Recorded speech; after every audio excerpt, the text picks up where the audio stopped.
apart, I will remember the summer.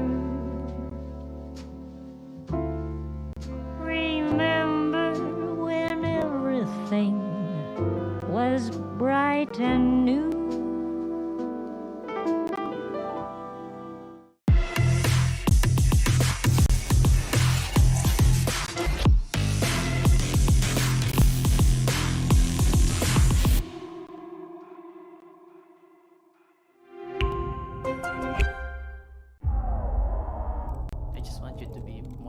Because these guys just play contact. So Okay, Team Secret, we need you guys on the stage now. Come on, let's go. Okay, let's go. Tara, let's go. Tara. let's go.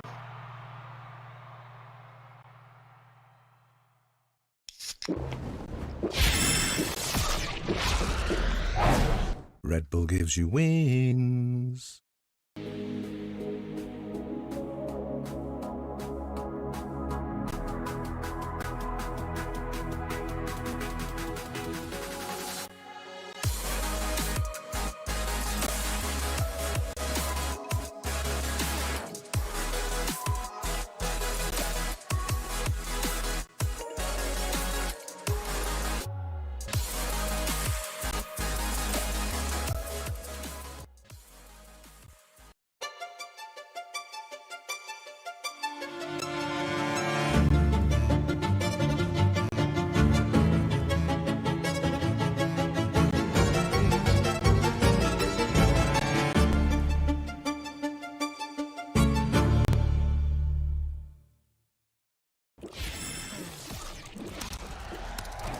Red Bull gives you wings.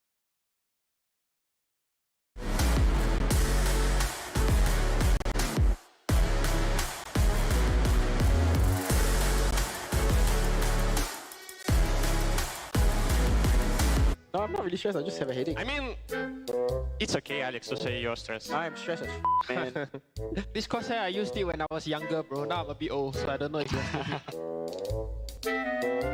I'm 28 years old this year, by the way. Oh, bro, his face. I look at him, he's like, oh, wow. Thanks. How old do I look? 21. Thanks, bro. 30. Yo.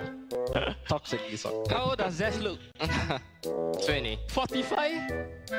Look like 45, bro.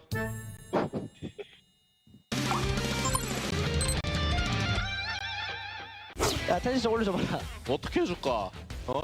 응애야, 지금 응애야? 야, 텐션 좀 올려줘봐라. 우태기 형. 어? 야? 어. 가빈아, 예스. 너 오늘 잘하잖아. 예. 이겨줘. 아, of course. 스플릿. 근데 스플릿은 내가 버스반 맵인데. 오키는 엔딩이었어. 난 정키네. マンチで一生喋ってんだけど。仲いいんだよ、あいつら。You gonna kill me? Of course. Why not? Of course. I'm gonna kill 40, bro. I got 50, bro. Wait, so everyone else has 0 or what? Starting. Let's go, boys. Let's go, guys. Let's go. Goes. Flashing. Flashing again. I back up. I leave. I rotate. Come, take back outlaw, Jake. Come, take back outlaw. Yeah, okay. 来てる帰ってない。あ、いる。一緒狙う一緒狙おう。I come middle. Okay. And cypher mid, guys. I have to go one A shot for them. 誰だった。で、またアンダーかも。アラバルかも。来てるよ、できた。やめく？ A shot to attack. One is sure. Nice one, dead. Recon. No, in yet. Coming. I'm watching main. Para is top. アンダーパラ。待って、いかないけど、待って。出るよ、せーの。Nice. Nice, you stop. Oh my god. Let's go, bro. Good job, man. Good job. So, Gaston is your house? Yeah, sure. Oh my I god. told you. Wait, I'm playing Odin, Ben. Yep, can do it. He Odin me! Where are you? Guys, he Odin spam. The Prowler B. One Prowler. Mid B. I'm leaving, yeah, for you. Bro, I think you stay there. I'm saying B for a bit. Just hold, okay? Viper, what are B? Left. Nice, Jerry. He's farming. What? Only one. I'm picking. Okay, leave me now, Golo. Leave me. Golu, just rotate to SB. I'm already B so, nothing bad. Okay, he's farming. Someone open the door, 3 go left side. Okay, I ready flash, guys. Okay, wait. Hey, you go left. Open the door and then go left. Yeah, open the door now. Go break. Guys, go. Opening door, I'm Molly. Molly. One close, two on A. Dead. One more side. One side already, Ben. Nice. One enemy remaining. 1 HP, guys. He's still tree, inside tree. Stuck in jet too. I'm going to Ben. I'm jiggling Ben. You can pick up me. Nice. Sick Nice. Oh, you see that reveal, yeah? Talking below. I'm only this. Hookah. One leg delay. They're in B long, Peter. I have a kill. Ball. Nice. 3 below. He don't know you. My focus on alert A. 2 more. 1 more Isu. Nice Isu. 5 more say. Nice, 2v1. Viper. 1 HP. Yep, gone.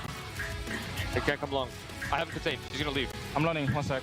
We should go back to A together, trust me. Wait, he's like heavy, no? Volume. Oh, touch. I have your showers. Okay. You can go U-Horde technically. I know, I have it both. It's okay. I think he's there. 30 seconds left. I think they're here. I have to watch VCT spawn in a second. I'm turning around. Viper very low. Careful, Silas. Going to be. I'm 1 HP. You wanna follow me? Yep. Here we switch gun then. Ready? 3, 2, 1, go. I'm gonna molly elbow. We go, okay? Yeah. Go. One enemy remaining. Oh! That's my goat! That's my goat, sir! You're the goat! Calm down! Sit down, bro! Sit down! They're taking B. They can't be from middle. Right here. Nothing. All the rest. Hey, one be close. Go kill him. Okay, ready? 1, 2, 3. May stun ka ba in B? Meron. Yeah, pag meron. Kaya dito. Wag, balik. Flash A. Bridge with open na. Sa'yo nga top mid. Pwedeng mid ah. Sarado ko to. Speaking 3, 2, 1.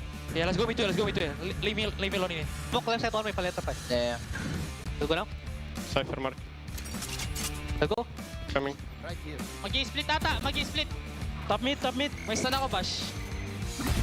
Down A. Pusin mo! One enemy remaining. Pusin mo, Bash! Babam! Ay, tabi! Aiming! Asan? Aiming! Nice! Babam!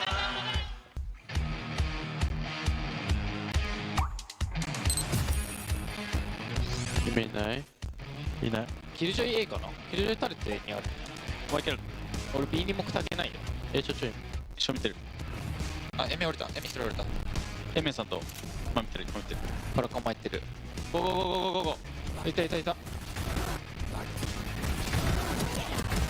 う一人もう一人。で、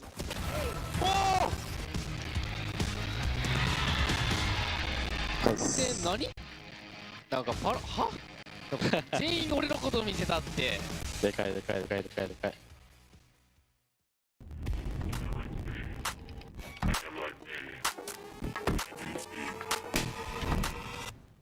To use that thrash. Very offensive posture as they go aggressive here onto long, where you do see them trying to play out through the flash, and it's perfect this time. VALORANT picks up the 3-4K! Another chance, maybe? Slowly creeping in. Where's the spike planted? Oh, okay, I was about to say, maybe he can get into the site and then start defusing, but that headshot from that makes it exorbitantly more difficult. All right, he's doing some things. He's doing a lot of things. He's doing everything! Izu! T1 could not be here without you! For the next round, yeah, Buzz already has this cleared. It's a stack over on the B side. It's a tag. Ooh, not too bad. He actually gets the info, and he's prepared for the hit. The Stinger shots will fire through. Swaps over to the Vandal that he's picked up, and now Foxy9 is going down on tear. The Fox in the hen house again.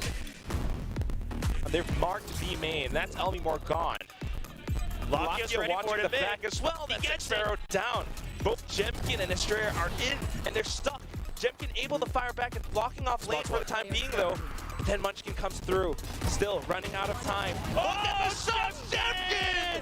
With 90-degree flick onto her defenders. No way! Now it's all up to bad. Defuse coming right in. Oh! The stopper. It's tapped. It's tapped. Someone's gonna have to go for the defuse. Oh, no! What are you guys doing? Hello? Yo, come on!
Yo guys, what is up? At welcome sa Filipino broadcast ng 2024 VCT Pacific Mid-Season Playoffs.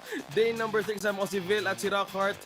Ang aking mga idol, bago pa ako nagsimula mag-FPS, kasama ko na yung mga to. Sila yung nagturo sa akin kung paano gumaling sa mundo. Magandang hapon po sa inyo, Vil and Rockhart. Magandang hapon sa inyo lahat, and of course, bago ang aking setup kasi sobrang init sa studio ko. Dito muna ako sa kwarto kasi malamig dito. Rockhart, kamusta? Okay lang. And sabi naman, pinagaling pala natin si OSX. Hindi pwede tayo mag-doktor. Ayaw ko ba dyan? Pero kanina nga, di ba? At least OSX, nakikita nga natin ngayon na talaga mananalo ang pamilya sa Santo. Tama.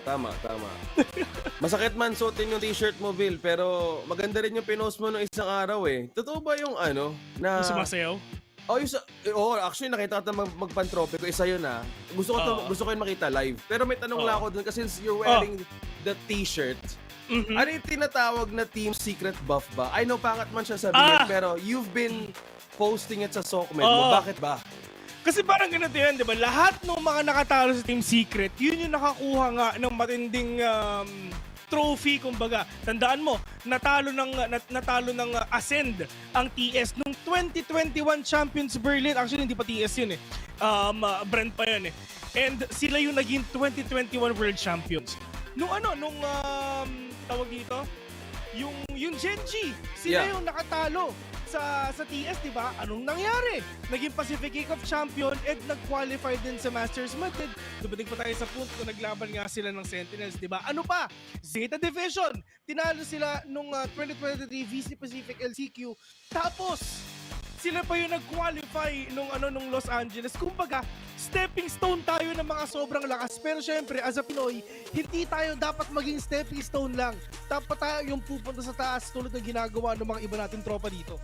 Sim, alam mo, kung sinabi mong yun, so, titingnan natin yung mid-season playoffs bracket sad to say man, pero I think tama ka. Pero ang pangat lang na, well, ganun talaga yung spirit of competition, the reality of the competition. So, baka darating yung panahon na baka hindi na tayo maging stepping stone or tayo na mismo yung lilipad. Because right now, T1, dire-diretso 2-0 and also na 2-1 nila yung Genji. Napababa nila yung Genji sa lower bracket. For PRX, it's 2-1s with them. At nakikita natin sila ngayon sa upper bracket finals. So, yung una nating matchup, it's T1 versus PRX. Rockhart, kamusta naman yung matchup na to?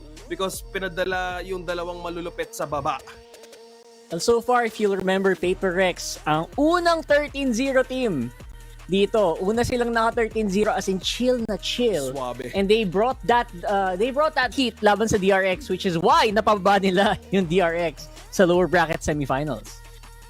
Well, lalong-lalo na dito nga sa T1, di ba? I mean, taking down Team Secret ng knockout round and going in, natinalo nga nila yung Genji, which is yung talaga yung pinaka-Korean powerhouse. At least kitang-kita nga natin yung improved na itong mga teams na to. Pero pagdating naman dito sa T1 and Paper is actually 6 times na sila nagharap. Ito yung pang-anim. 5 beses tinalo ng Paper na T1, lahat yung 2-0. Malay mo, 6 times the charm. Uy! 6 times na pala. Ito yung pang-anim. Pang-anim na to, and looking at this matchup of the day kasi ito yung Masters Striker we're looking at on our screens, dahil nga pinag-uusapan niya after this maybe match of 2 days from now, we will know the representative kung sino pupunta sa Shanghai, but we're looking at the Masters record of T1, PRX, DRX, and Genji. So far, may advantage na yung T1 and also for PRX. So going back to what you said, so kailangan pala nila dito tingnan kung ano ba, isi-sweep o reverse sweep? Kasi madami nagkakaroon pa ng ganitong pagkakataon na pwede sila mabaliktad because teams have been doing that dito sa VCT. Si Rockhart yan. I would say. I would say, by the way, if you guys are just tuning in, sure luck na ang T1 and of course ang Paper Rex dito for our Shanghai. So, labanan nila sa puntos and we'll see what happens later. More ready na yung mga teams na papasukan na natin sila sa stage.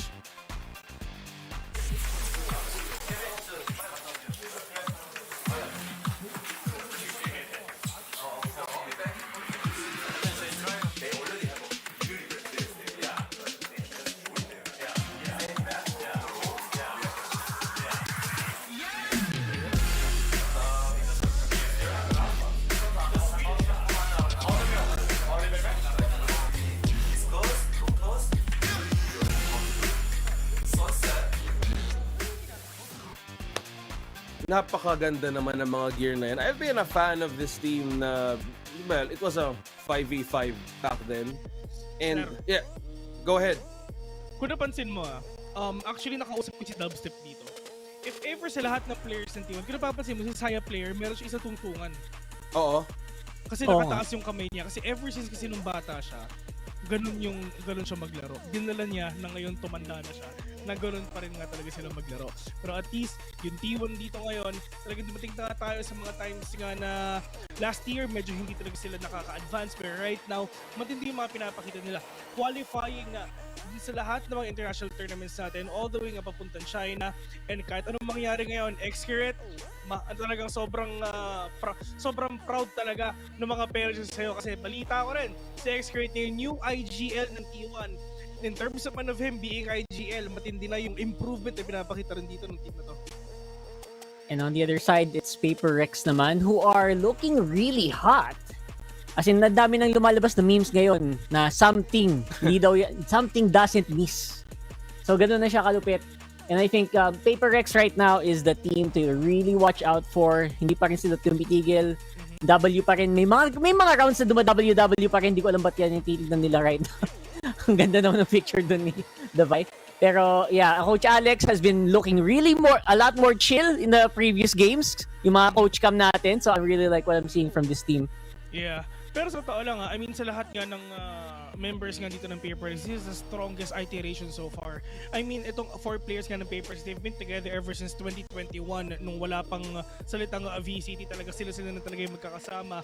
And something, being here nung last year lang, talagang kitang-kita na natin yung adaptation na ginagawa ni something papunta nga sa Pacific game style. Nung mga first games niya, medyo wala pa siya. Pero it's just the time nga na kailangan natin makuha para nga makapag-adapt siya.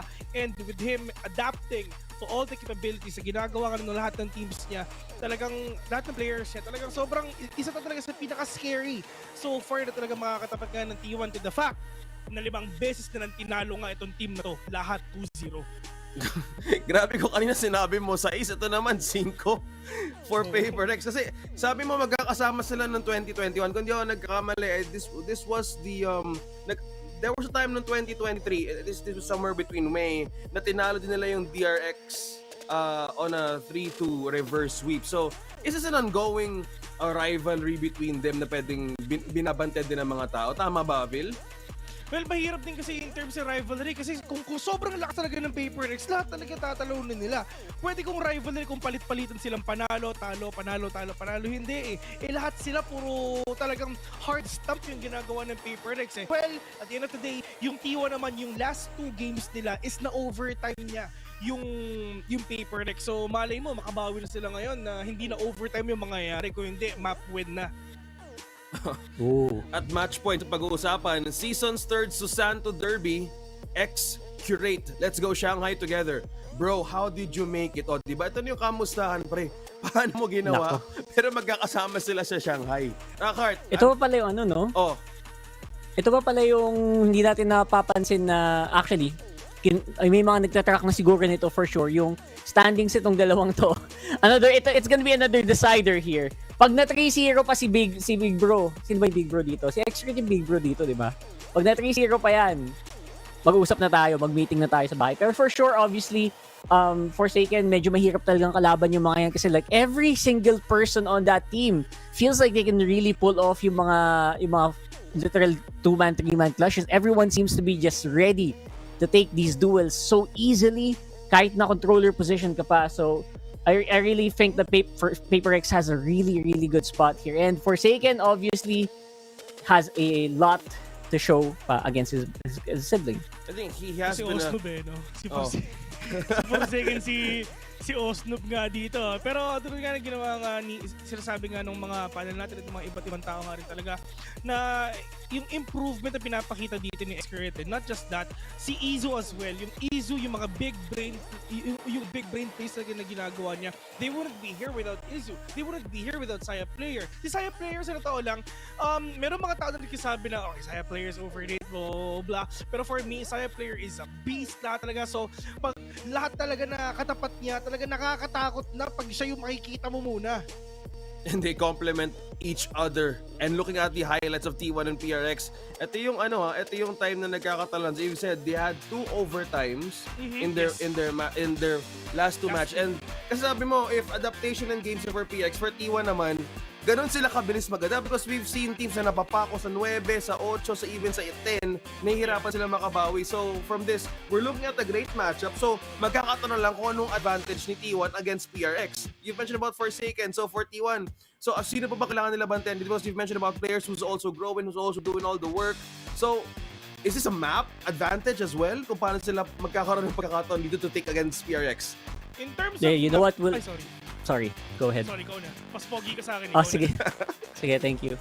Anyway, in terms of like players to watch out for, Saya player, he'll have to watch out for something. Kasi this is a guy that really does do his very best, right? I feel like I'm becoming a big fan of something na din habang tumatagal ang liga na to. Something talaga. And something talaga eh. So Saya player on the other hand, I don't know, maybe overrated at some points. Pero nung nanonood ako ng mga open mga mic check nila, it's like I'm really impressed by how well nagpe-play off siya against players like Izo nga. And I have to completely agree with Phil there. Pero ito mga boss si Something kasi, siya yung player na pwede mong sabihin na Something go kill. Once na si Something nag-rain na, Diyos ko, man, wala yung pakialam sa lahat, papatay at papatay lang din talaga yan. Pero the Saya player, the way that he adapts and the way na mag-sync siya sa mga kakampi niya, lalong-lalo na pa nag-raise siya, talagang sobrang solid eh. Comparing to Something na talagang press W eh. In terms of aggression, you can spell aggression without paper X. For sure. Tama ka doon. Just looking at the stats. T1 and PRX, pinag-usapan natin the advantage. So looking at the map, we have 100% sa Breeze for T1 and PRX. So may, they have inconsistencies as well as advantages. May 80, 70. I think dito sila nagkakatalo on what could be the possible map advantage. So for Breeze as well, ito yung kay T1, they want to go with a wider range of more of the corners they can cover. Pero at some points, yung bind and yung split, dito minsan nagkakatalo yung lahat ng teams. And this is an advantage of PRX. As you can see, pati Lotus and bind has been also their winning specialties throughout the stages. Dito sa Yes, actually. Yeah. Yeah, and if you'll notice, a lot of these maps na lumalamang sila, they are, these are maps that can take advantage ng mga long-range duels na talagang napakagaling talaga dyan ng T1. And habang tumatagal is Paper Rex, obviously, it's a difficult enemy kasi long-range, short-range, wala, lamang yan pareho eh. Tulad mo sinabi ni OSX kanina, bind and split, because that is the exact map talaga na kung saan nag-overtime yung T1 noon nung nakalaban nila yung Paper Rex. Pero at the end of the day, still Paper Rex pa rin talaga yung nanalo doon. Pero pagdating naman dito sa Lotus, we're gonna get to see itong si X-Crit na mag-chamber na naman talaga, na whenever talaga naglalaro siya dito, sobrang impactful na. And for T1 ito yung maganda ka sa kanila. If ever gonna check out their kills, sobrang well-distributed ng kills nila. Lahat talaga may ambag, lahat sila gumagamit, lahat sila ng sobrang sync talaga in terms of gameplay. But for Paper Rex, may sarili-sarili silang kumbaga niche sa buhay nila eh. Doon talaga ganun talaga, man. Feeling ko kailangan din nila hanapin kung saan sila magaling. Pero I think we're leaning towards T1 for a well-rounded capability in terms of paano ba to? Advantage, attacking, and defense. So I think dito na sa map tayo magkakatalo kung ano nga ba yung una nilang ibaban for T1 and PRX. So let's see. For the V2 map, ito I'm waiting on how they will actually balance this out because looking at the stats kanina, it's been Icebox yung una magiging ban dito ng T1 and also Breeze. Okay, tanggalan muna siguro ng lakas mo dito. I think they're trying, pati mismo yung T1 parang sigurado ba ako na yun ba yung ginawa ko. Respect ban to eh. Respect, look at the reaction niya. Go ahead, Will. Respect ban yun sa Breeze eh. Talawang doon eh, walang talawang ang T1 doon, so might as well, tanggalin nila yan. Yung odds na mananalo sila, boss, tanggalin na natin yun. That's right, 100% win rate para sa Breeze dito. And again, trying to look back on those games na talagang I would love to see, players like X-Crit on a hero like, an agent like, what do you call that? Who's that guy who has the chamber? There you go. May hero, nakalimutan yung pangalan. Si Chamber. Si Chamber of Secrets. Oh, yun. Kasi eto looking at Lotus, yung pick na to may si T1, may konting porsyento lang ang nagkakalamangan dito with the PRX. So I think it's all about the winning and the attacking. Pero hindi, with this kind of matchup, sobrang close na pwede nilang iganti sa bawat isa. I think it's the pistol round that will I think dictate the momentum. Kaso minsan yung follow-up din ni PRX in terms of kahit natatalo, ang bilis nila makakuha ng bawi dito, Vil. Yung agent dito may variation kung napapansin mo. Minsan nilalagay nga si Breach or si Cypher. Well, nakadepende pa rin talaga dun sa side na pipiliin nga dito ng PaperX. Pero ang maganda dito si PaperX, in terms of them defending sa loob ng site talagang dun malakas din ng PaperX not letting your enemy go inside the site o makapag-plant lang. Pero pagdating naman dito sa side nga ng sa side ng T1, sobrang solid din nila mag-retake in terms of if sila din naman in defending. So there's a lot of variation, there's a lot of things na kailangan nga natin i-cover dito kung ano yung mga ipapahita nila. Pero 6 times, ito yung pang-anim na beses na silang maglalaro nga itong PRX and T1. 5 beses na lalo ang PaperX and we are really hoping na makaisa na ang T1 ngayong araw na to. Magkakaalaman tayo mamaya dahil pero ngayon habang nanonood kasama you're tuning into our matches, you can score Grab's lowest prices with ever 15% cheaper fares on Grab Car Saver delivery fees as low as 15 pesos with Grab Food Saver delivery and thousands of budget-friendly meals as low as 99 pesos with Grab Food Saver meals. So going back, kung may 5-5 sale ngayong araw, kailangan na mabawasan yung 6-5 ngayon kasi syempre dito natin makikita kung paano sila magkakaroon ng bawi sa bawat isa kasi as we look and hear about the coaches heading to this match, magkakaroon ng great value kasi Rockart, you've been eyeing some players from teams na pwede mag-rise up against the advantage. So, ano ba to? It's a sweep, reverse sweep, depende pa rin because merong ongoing record ang teams na gustong i-polish until matapos yung mga araw sa VCT.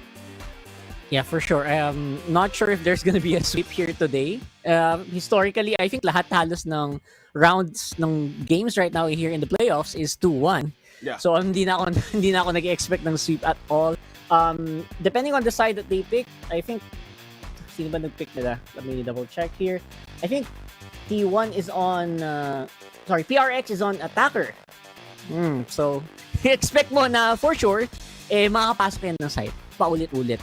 And sabi nga ni Vil, it all depends on how good yung retake dito ng T1, which again they also have that very well fought out So yeah, you'll have to really look at how they start, and the pistol super crucial dito. Number one thing, you need to shut down Execute first. If gusto mo makapasok nga sa loob ng side, you need to shut down him first. With the fact na syempre Chamber naman talaga yung gagamitin nila. Yun din naman talaga yung kailangan natin consider. And napapansin ko siguro ay lalabas nila yung Chamber pick, I guess, hindi yung Cypher. Pero we're gonna get to see kung makita dito sa game na to. Pwedeng mali ako, pwedeng tama. Bahala na si Abatman ng SR na kagad. Bago yan. Medyo bago yan. Depende kasi either yung Cypher or yung Chamber. Depende. Good picks yan. Depende kasi pwede rin. So let's see how this goes. We're about to hear the interview of the coaches. So pakinggan natin yung kanilang sentiments heading towards this match. Gave me no advice. Well, see, I said he's a good person to have up there because he can give you he can give you motivation because he says, oh, if you win this series, you get a big bonus. So he didn't even do that. Yeah, he didn't do that. Oh man, you should talk to him about it. All right, I'll have to. I need some help here. I'll take care of it. I'm not very good at negotiating contracts. Speaking of which, Team Secret has just announced they're expanding their coaching staff to include dummies. So now, PaperX is the only squad with a solo coach. Do you find this advantageous in any way, or are you single but looking for coaches or analysts?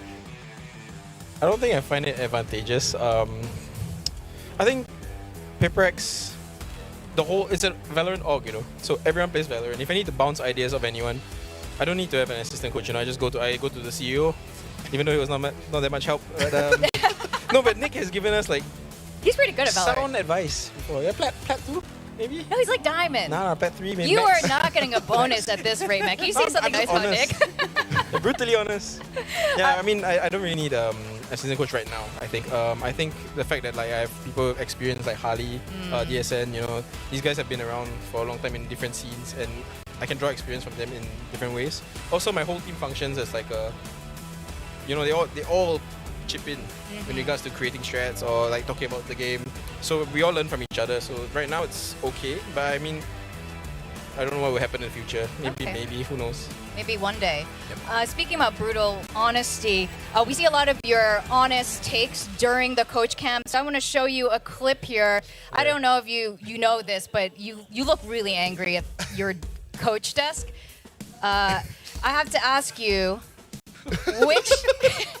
I thought it was just death. Now you're harassing water bottles. But what moment made you mauled the most over the last 2 days?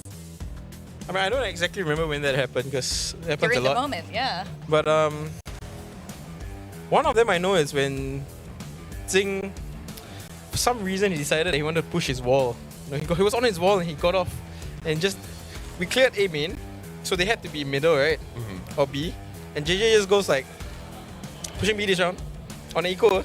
I think it was the round right after he got his ace stolen, so he was a bit like hungry, you know. Right, and he's like, I'm gonna push someone, and then boom, Foxy9 kills him, and then the Santa Claus just gives them a vendor, and then we lose the round. Donation for you. And Merry I can't Christmas. Well, speaking of which, Kilius was casting yesterday. Yeah, this is in regards to JJ again, because I mean, maybe you're trying to put up like your best Eng impersonation, because we had that 4K on bind from Jing. Let's run that clip, If we have the actually. clip, yeah, here we go. And it was incredible. It just felt like, you know, when he did this on bind versus NRG. And then we looked at you and you were just no reaction. And I wanted to actually genuinely pick your mind about that. Is that because the game isn't over yet? Do you just wait to have like a celebration until after the win is confirmed? Well, or I mean, I'm just thinking about the next round. I'm like, yeah, so okay, great, next round, you know, like.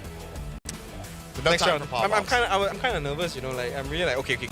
We have a good round, you know. It's like I just want them to do momentum going, and I'm just trying to listen, you know. I'm trying to hear whether they're trying to call something funny, and I have to tag pause, like just in case, you know. Like if they're gonna say something like, "Oh, let's push this round," should we just one round? I have to pause. Should we get Nick in the booth with you today so that you have like a kind of like a hype man, so you can be the stoic one? I want someone to massage me and make me calm, you know. All right, well, Nick. All right, Nick, there you go. You are not only social media manager today, you're also going to be the massage guy for your coach. Now, we also saw a really beautiful play from Mind Freak on Lotus. 4K, the most beautiful spray transfer. Yeah, that was amazing. But you told me Mind Freak hates Rubble. Why? Yeah, that's true. I've been making him play Rubble since Lotus came out, you know. Like so there was this match we played in Tokyo against NRG, if I recall correctly, and there was this new wall, which is the standard wall now everyone uses. So he goes on top of Rubble.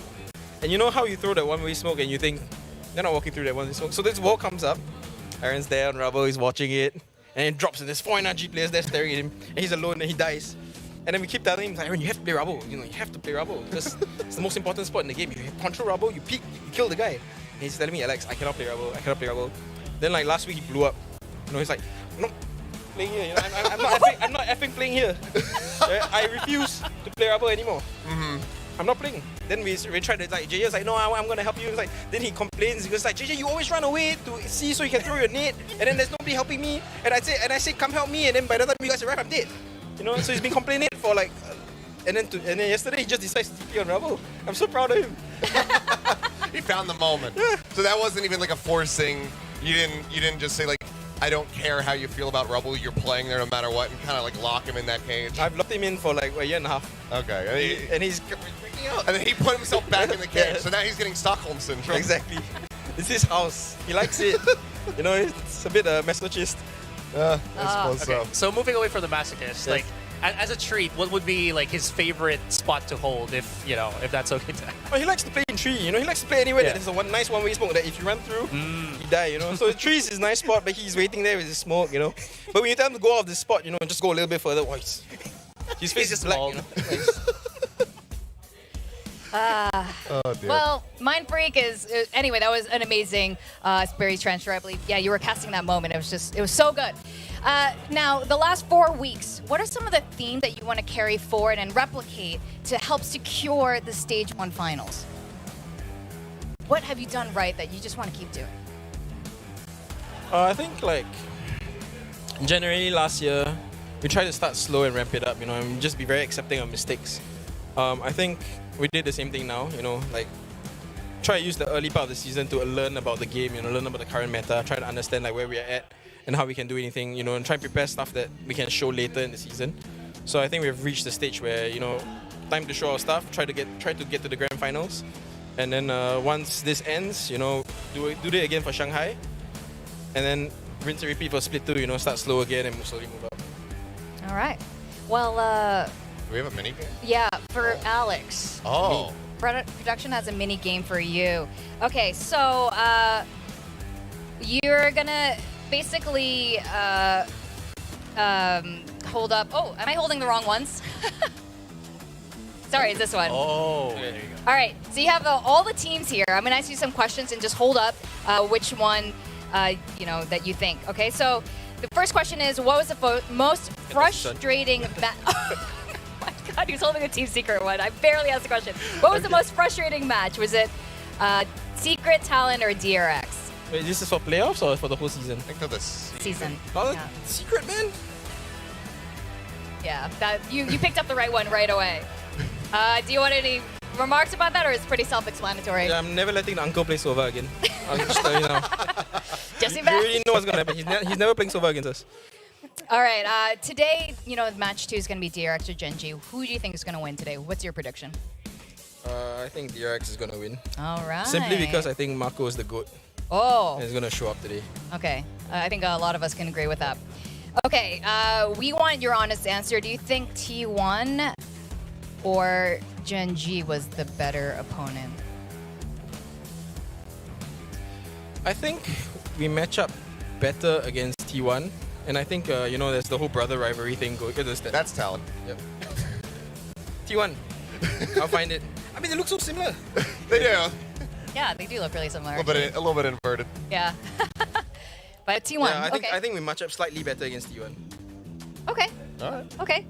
And which team surprised you the most with their results? The mirror image. That's one. Ah, why is that? Talent. You know, when I was playing against Talent, firstly, it's because it's a single limb bracket, right? So it's already very stressful. But I also had this inkling that like something's gonna go wrong. You know, they're the type of team. They have 6 members. They keep interchanging. I don't know what they're gonna run.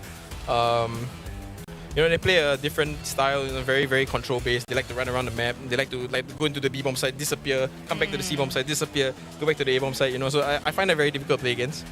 And they like to flank you more than other teams, you know. So these kind of things are very frustrating for us. And, you know, I think they showed it on Bind, you know. So impossible for us to like figure out where they're going. Yeah, that's really interesting that a lot of the Southeast Asian teams actually, I would say, give PaperX a little bit of a hard time in terms of their gameplay. Now, I know you need to go down there and do a walkout, so we need to send you down. Thank you so much for joining us. Thanks for stopping by. You get Thanks, to... bye everyone. Yeah, Thank you. Seth doesn't get to ask you questions today. I made it, Yeah. I made it. Shoutout sa ating representative sa panel, si Asaray. Thank you for that. Grabe. Kitang-kita ko yung ano niya eh. Yung biceps. Iba yung lakas na pinapakita ng Pilipino dun sa panel na yun. Going back on that interview, Bill tsaka Rakart. Oh yeah, I think it's good to see those moments na minsan in tech pause. Yun pala yung yung mga times na either nag-say something funny lang si coach na para mabuhayan lang konti. I think that's one of the things na kailangan din i-break eh, no? Actually, weird nga eh. Kasi pag nag-tech pause ka, sa totoo lang hindi ka pwede magsalita eh. Dapat. Pag tech pause, Oo. hindi pwede magsalita. So, ewan ko sa inaano ko ni Alex, pero yun na nga yun. Yung pag tech pause lang hindi pwede magsalita. Yun na nga. Okay. More ready na yung stage na panoorin natin sila pumasok sa stage. Let's go. Unang matchup, tara.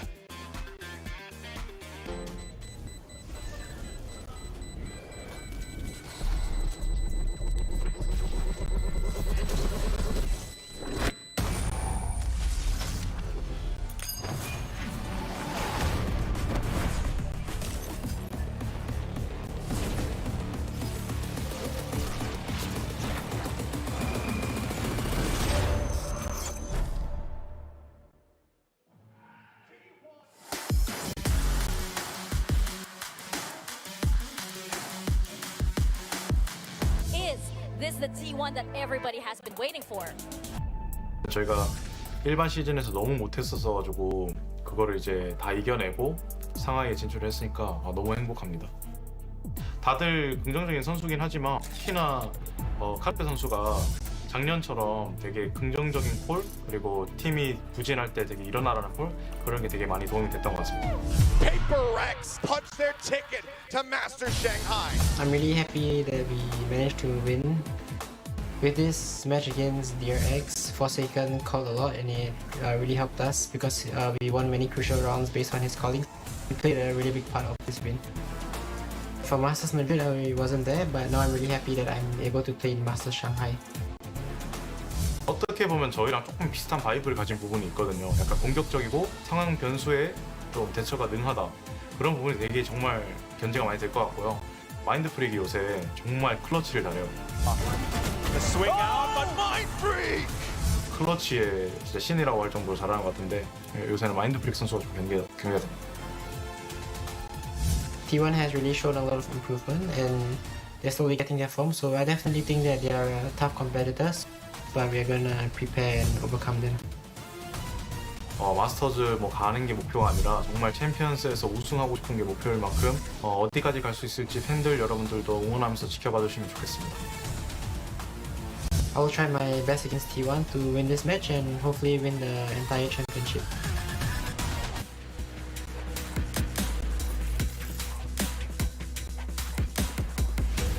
T1.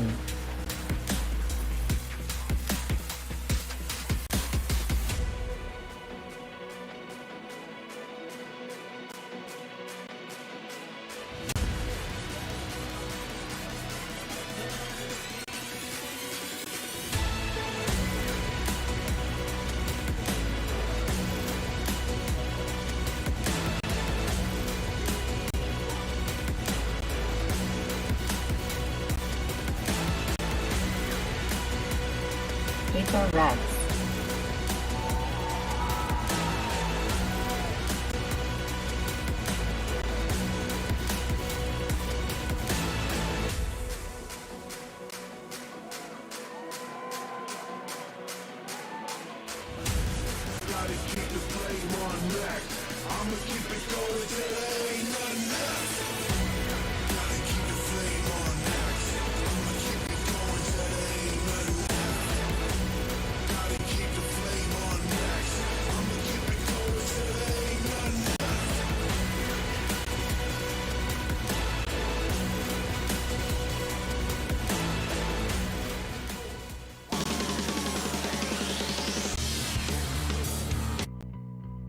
Ano namang araw ng VCT at kami ang inyong tagapagsalaysay at tagapaghatid na bitining bakbakan sa Alpha at Omega, Osiris at Raph.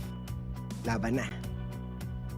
Ha? Tayo ba yung maglaban, no? Hindi naman, ha? Papers at I mean, maglalaban sila, mag-iingay lang tayo, pero yun nga. Kasama natin si Raph. At syempre sa ating panel OSX at Rockhart, pati na rin si Vil. Kumusta ka naman, Raph? At kailan ka namin makikita ulit? Na personal. Kasi nakikita kita ngayon. Wala pala yung secret ngayon, no? Pero at least, with that being said, you guys will see me soon, I guess. Grabe yung moral support natin sa panel, no? Di nyo marinig ngayon, pero daming sinabi ni Vil na, ay, naka-defen pala siya. So, wala din tayong maano sa kanya. Pabato sa kanya. But anyway, I'm really excited for, again, the third Susanto Derby of the season. I mean, with the panel, they've talked about how dominant PaperX has been in this matchup. I mean, 6 times the char, siguro? At the same time, si Izo and Xcurt have been wonderful additions to the squad. Is it enough, though, to beat playoffs PaperX? Yun yung tanong. Yeah, nag-step up din talaga ang PaperX.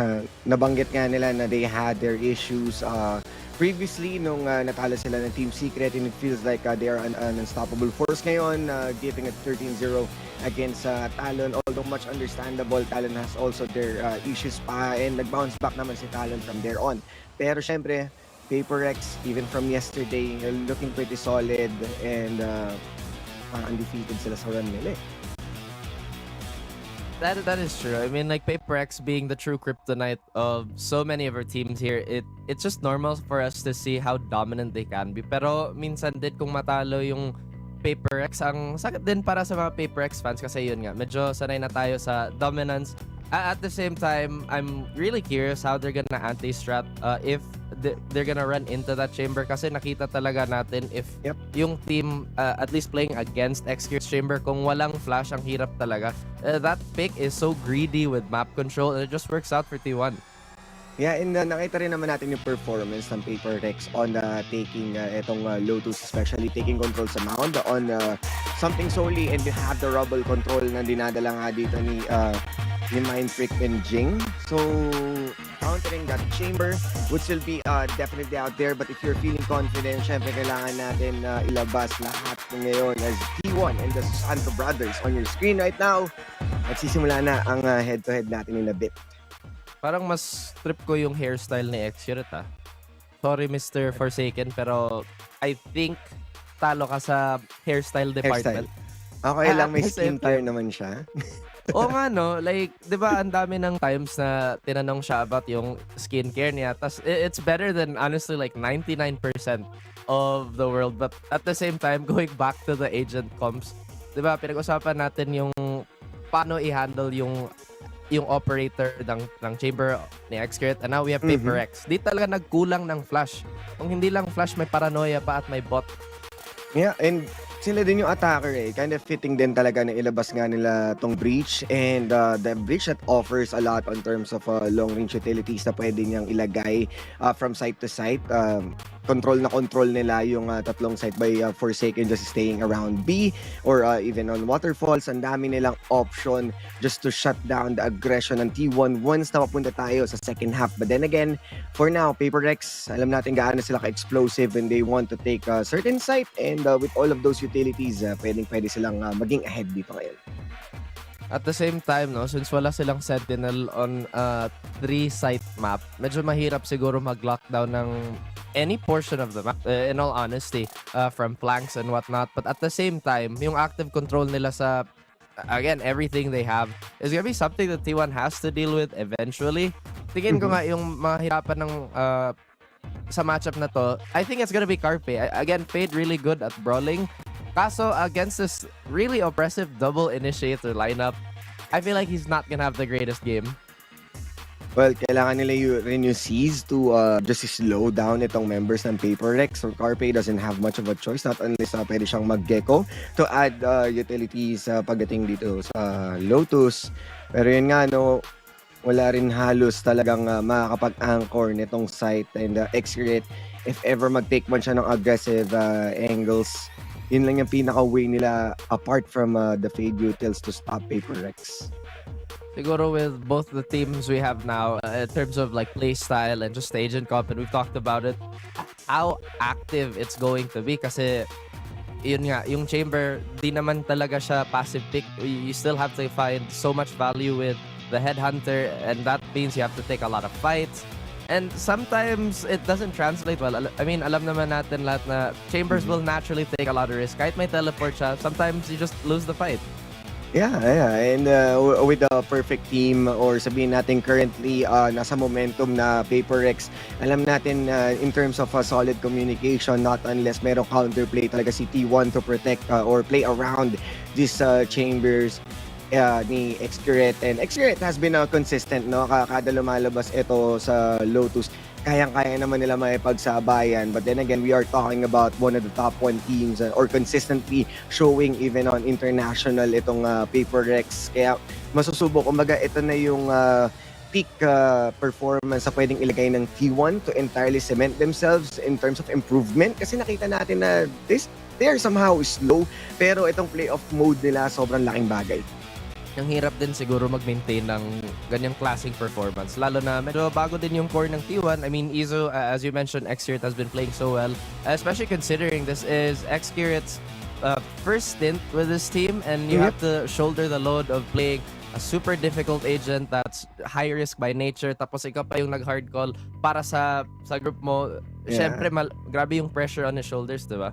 Yeah, talking about Izu, yung clutch potential niya, may mga clips nga rin tayo nakita kanina, yung open mics nila, would definitely on par on playing with Mind Freak, na isa rin sa mga clutch gods na always has been a savior ng Paper Rex. So Izu, sabihin na nating isa rin ito sa test para malagay nga itong pangalan ng T1 to push them even further with this kind of roster. So I'm expecting a lot from this guy.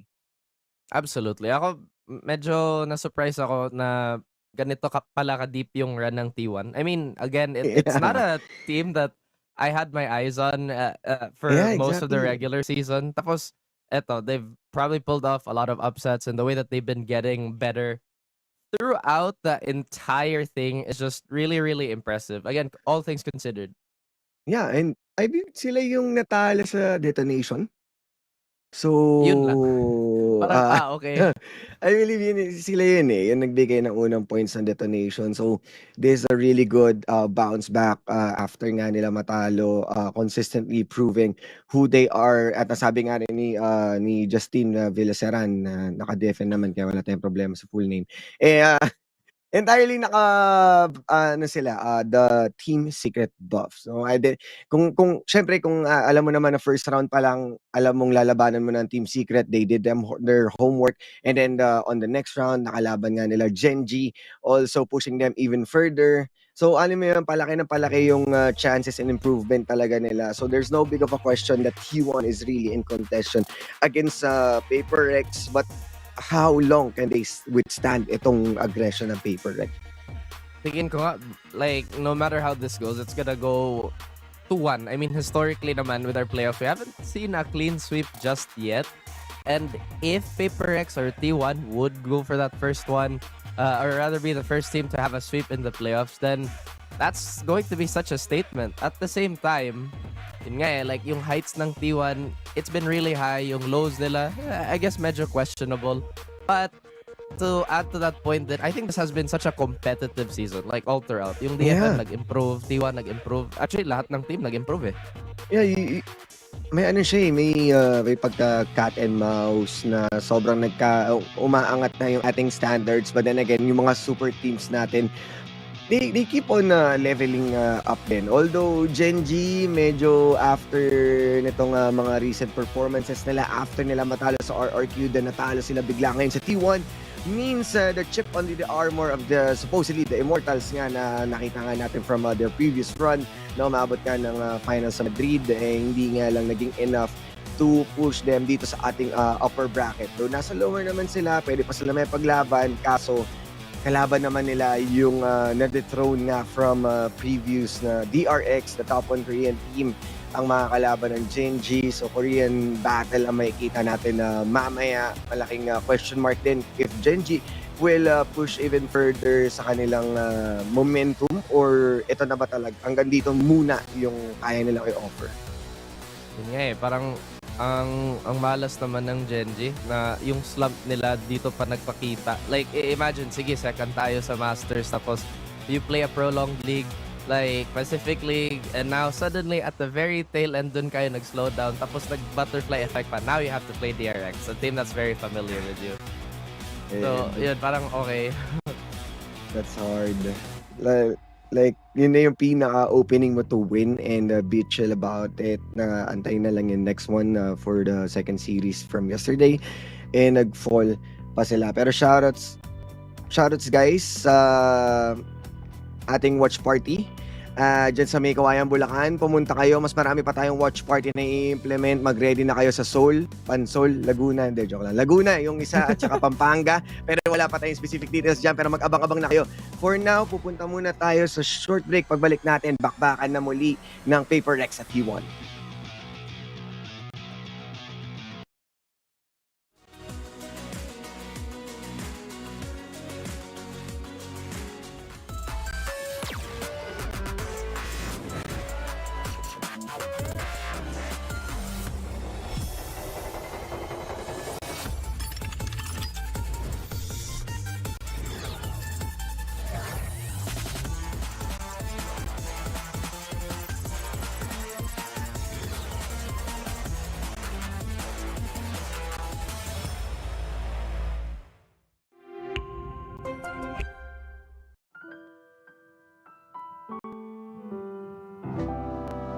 When we are apart, I will remember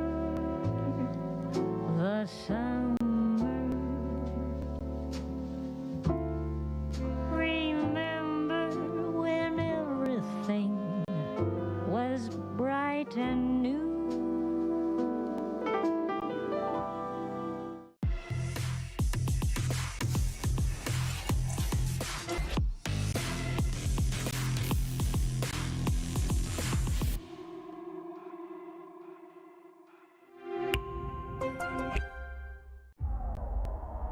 I just want you to be more patient because these guys just play contact. So Okay, Team Secret, we need you guys on the stage now. Come on, let's go. Let's go. Tara, let's go. Tara, tara. let's go, let's go.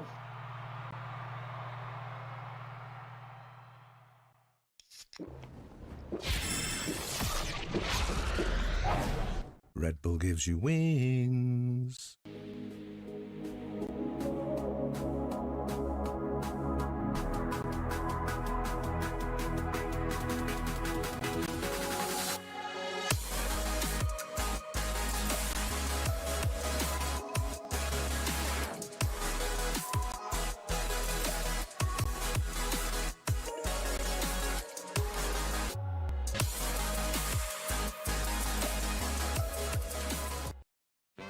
그룹 100周年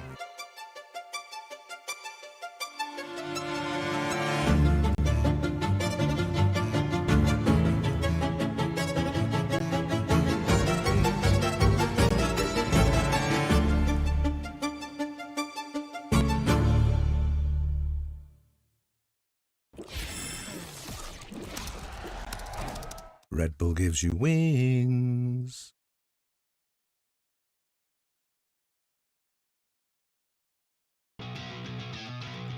At tayo nagbabalik. Kami pa rin ang inyong kasama, Raph and Osiris, na parehas naka-Waves of Kanagawa na outfit. Pero tsunami ang makikita natin ngayon dahil itong Paper Rex.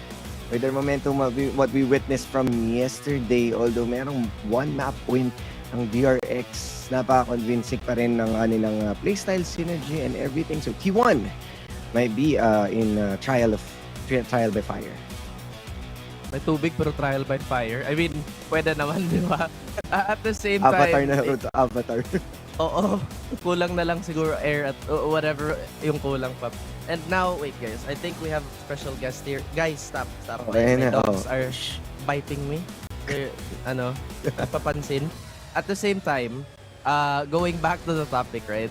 Yeah. Just to review on what we were talking about before the short break as we jump into the game itself in 3, 2, 1. Yes, there you go. O, di ba? Perfect timing. Parang may nag-countdown din sa ano.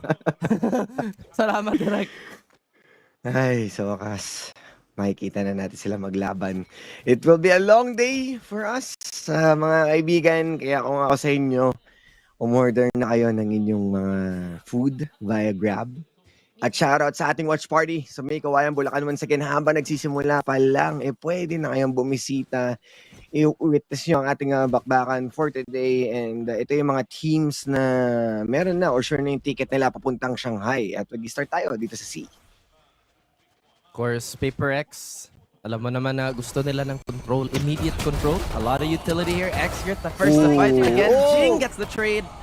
Naubos lang sila sa mga trade, but Forsaken still keeping this alive. That's what we're saying about the X-Crits Chamber. Pero they are ready by controlling yung V-main ngayon. At you have the Poison Orb para mag-slow down sila dito. Forsaken against Saya player. You have the nades being thrown. Pero makakapag-relax naman sila. Di na alam na nandito pa si Saya player, nakatago lang sa smoke. Kaso yung Paper X, they have different ideas. May gap sila para sa A. They're slowly walking towards it. Baka makahanap pa sila ng pick-off dito. Saya player though, with the sheriff. Mali pa yung binaril niya. But at least naka 3K si Forsaken, 1v1. Yes. Rose, manggagaling dito sa rubble with no prior information. or he is aware entirely playing with the post-plan situation. Kasi si Rosie, marami siyang kailangan i-check dito. Even top, even drop, kailangan i-check bawat isa. And we're just waiting. Oh my God. Yun. Napaswipe na nga ng right, and Kings are in Forsaken way. Kaya with a 4K, 4 sa akin. Who is the little bro here? Forsaken making a statement early on. Kahit sobrang ganda ng reaction ng T1 on that door play. Kahit naipit pa yung Paper X, they kept calm, they got their frags. Even in a 1v1, nakuha pa ni Forsaken. Beautiful stun here. Kala ko na vulnerable siya sa snake bite. Buti na lang naiwasan. Right there. What a start. Of course, there's still round for PRX getting those upgraded guns of the armors and everything. Pinaliguan na kaagad dito ng utility, pero X-Rate will be accurate on taking down Mind Freak. At nawala na kaagad sila ng smoke ngayon. Kailangan lang ng quick execution. This is a 4 versus 5. Mabilisan lang at nagpakawala na nga dito ng Granada as Carpe will be moving in to backside. Clear plant. Alam naman natin yung mga conversion ng Paper X, sobrang ganda. Ang hirap talaga ipigilan yung mga full rushes nila. At the same time, nakita naman natin yung value ni Excuret. Ay pala siyang baril, nakakuha pa siya ng isa. But at the same time, the weapon difference is just too much here. Saya player on the flank. Mukhang maghanap na lang siya ng mga exit, ng mga bonus.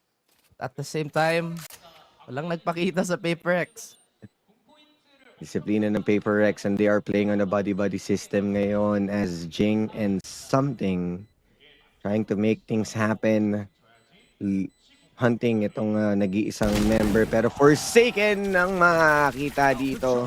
Saya player will be the one who's going down as Paper X will be on the bonus round.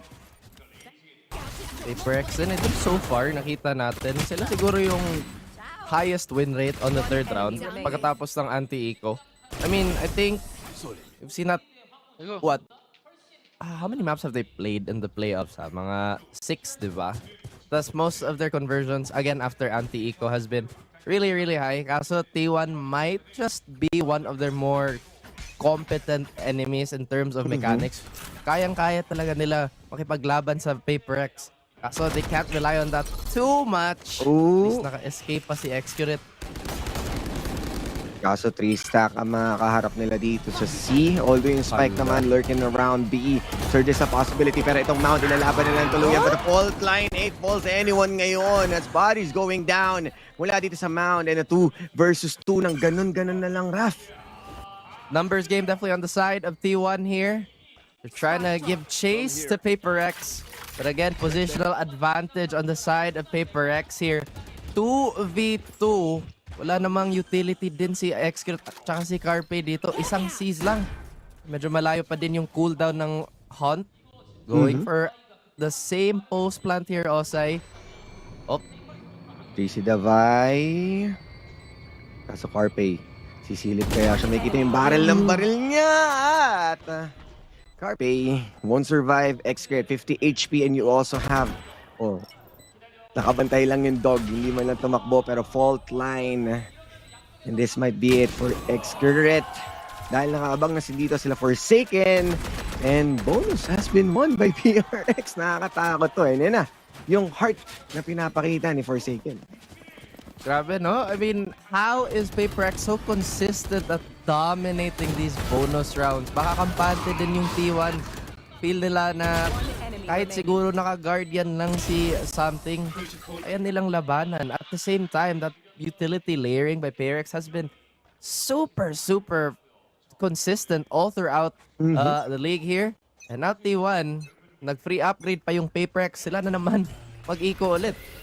And ito yung maganda sa ginagawa ng Paper X, no? Alam nila yung lakas ni Saya player or Excuret on a different side. So whenever that they want to start things off as aggressive as they are, fault line ka agad. So abot na abot mo yung mga angulo na pwedeng i-take ng dalawang long range duelist natin na nakikipagsabayan nga dito. And they are inside already the site.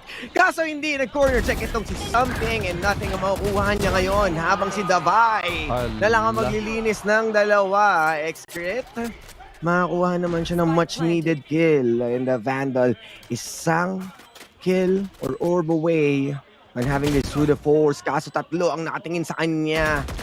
And not a bit of a chance. So close lang, pero ganun pa rin ang outcome. Nakaisa pa si Kuya, pero daming tropa ni Forsaken dito para sa trade. And now we have so much utility in the back pocket of PaperX to do whatever they want. O nga, nakakuha pa ng free kill si Izo doon. Again, they just couldn't handle PaperX flooding onto the site. Operator in the hands of something here. At mukhang mag-tour de force naman si Xcurate. Kaso medyo unlucky talaga yung number 4, no? Kawawa naman ng T1. Okay, nasa-side pa ng bagya yung Odin doon. At wala namang natamaan, pero alam nila na meron ng through the force.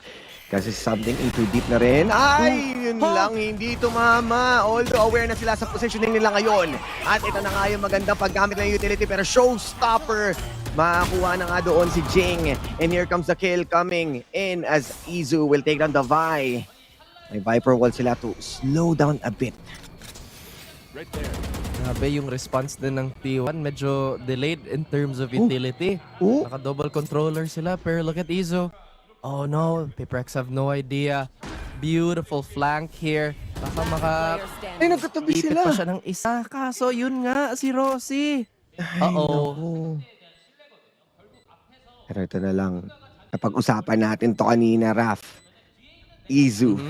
The clutch potential from this guy against 3 members. Kaso buhay yung dalawang mainit ngayon, Jing and Forsaken. Habang si Mind Freak nagbabantay sa rubble. So where this guy can probably settle down, mukhang save na lang talaga. Respeto muna. Oo, alam niya may op pa. Tingin ko nga early in the round, medyo pinilit pa din ni Xcurate maging aggressive doon kahit natamaan na siya ng utility, kahit na scout na yung position niya. Siyempre, good thing may confidence, you know, obviously kung may operator de force dapat confident. At the same time, yung protocol ng PaperX just to deal with it, so good. And again, Jing slowly coming online here, opening up the site, getting the kills that he did. Again, yung movement ng PaperX medyo nakalito talaga. Oh, matik, timeout pa sa T1. Grabe, 0-1 naman, Raf. The moment na natalo ka doon sa bonus, alam mong meron ng pagkakamali. Those free upgrades from PaperX and the early ultimates that they got with the consecutive kills nga na dinala nila, napaka-effective ng ginagawa ngayon ng PaperX. Tulad nga na sinabi mo, yung confidence sana from that to the force. Pero you gotta respect itong PaperX. If you're feeling confident, what more sila pa na mas ahead or with the utility layering na ginagawa nila, it kind of denies talaga or nullify itong lakas ni Xcurate. Is that Xcurate's keyboard? I don't want to say anything. Anyway. Yung keyboard niya. Hindi ko napansin. Hindi ko din napansin. I don't know what. Grabe naman, cyberboard pang ano lang, no? Travel board. Diyos ko. May naka-cyberboard yata sa VCT last time may nakita ko. Ewan ko sa detonation. Pero meron. It was on DFM. Naalala ko to. I think it was on, was it Talon last year? Di ba yung ano, like sobrang, like nakailaw talaga yung cyberboard niya, di ba? I think this was Talon. I think this was Talon. Oh, okay, Talon. Buting, ang sino bang teamang nakabuting? Alam ko most of the teams yata. Sana makabuting din tayo, no? Pero yun nga, yung aggression ni Xcurate, na-punish ulit. Ayun, aggression after aggression, the stinger a bit stings. As Saya player will take down Forsaken, pero maganda nga ang sagot dito ni Jing. Yet yung spike, nakabitaw lamang dito at not much of a choice para dito kay Rossi. Oh man, 1 versus 4. I mean, to be fair, naka-weak buy naman din yung T1, I guess. At the same time, parang sobrang ano, I guess at the side of PaperX, everything's been predicted so well, right? I mean, alam nila yung profile ng T1 na gusto nila yung early fights, yung malakas na opener. O at least naka-isa pa si Rossi dito. Oh, maybe gets the Vandal? I thought PaperX gonna allow it though. Okay. Nabantayan na siya doon. And that operator isn't going to survive itong Sia. Si Rosie. At much of a movement na magagawa ngayon dito ng T1. At kung kanina puro C ngayon, puro A ang pag-i-storm nitong Paper Rex. Alam nila na way ahead sila in terms of guns. Kaya pwede lang sila mag-take ng mga aggressive angles. So they're going to shift things up papuntang C. I get that Paper Rex is ahead, pero ang tapang nila.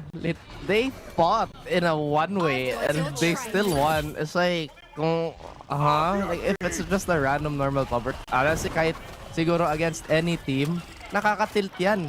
But T1, they have to reset. Oh, okay. Something, medyo malalim siya doon. Here comes the ultimate from Viper. Nightmare muna tayo. Habang sila Saya player, hindi pa rin papasok sa site at tumahimik lang sila para magmukhang fake. Dahil alam natin na naturumba doon si Something.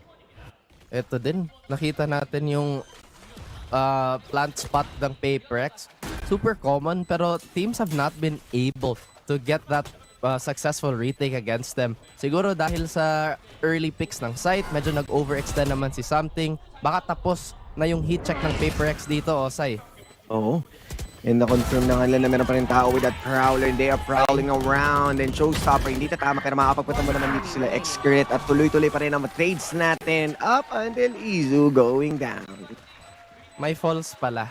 Hindi pa tapos yung Paperex hot streak. Kasi, di ba, sige, nag-overextend si Something. Pero, yun nga, ready to salvage the situation yung mga members ng Paperex. At T1, I don't know, man. Dapat signature pick din nila yung Lotus aside from the Icebox. Yeah. But not working out. Knowing na naka-chamber sila dito, they should be comfortable. And after killing Something, hindi sila nag-flood ng site. Nag-take it slow pa rin sila. Gives a lot of time for Paperex to settle down and reassess. But Saya player, dumaan lang ng bahagya doon. Nakita niya in before the smoke pops out. Wala pa din nagbigay ng position yung Paperex dito. None of the players isolated from anything but Forsaken again. Nahanap niya si Kuya. Oh no! It's falling apart. Wow! What a play from Jing.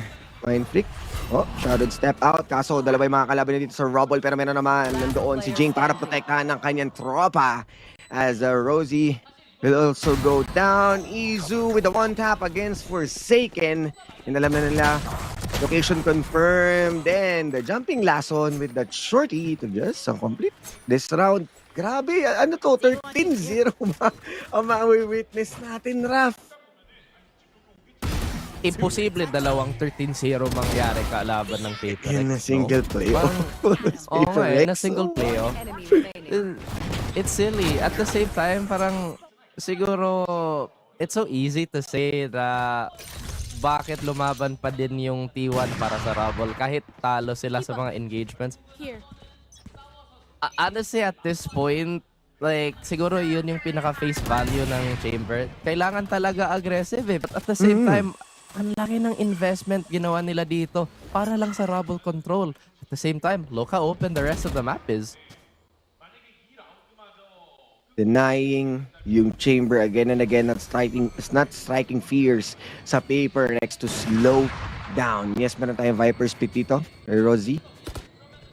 Pero paano nga ba nila i-approach itong other side? Maganda ang pwesto dito ni Excret. Baka ito na yung inaantay nating timing. Usually the slower the play, lalong lumakas yung operator, and Excret might have the right idea here. Kaso na-smoke out pa siya. Nahanap pa ng stun. Still alive though! Oh my gosh. Do they even know how close he is? And knowing na nag-utility dump pa rin sila despite of having no information and confirm, grabe yung respeto na binibigay talaga nila dito kay Kuya, no? And right now, running around to Something, dumaan sa crosshair, and Carpi mula sa likod at Excret, buhay na buhay dito. Nandito sa drop, nag-aabang, they have the plant in a 3 versus 5.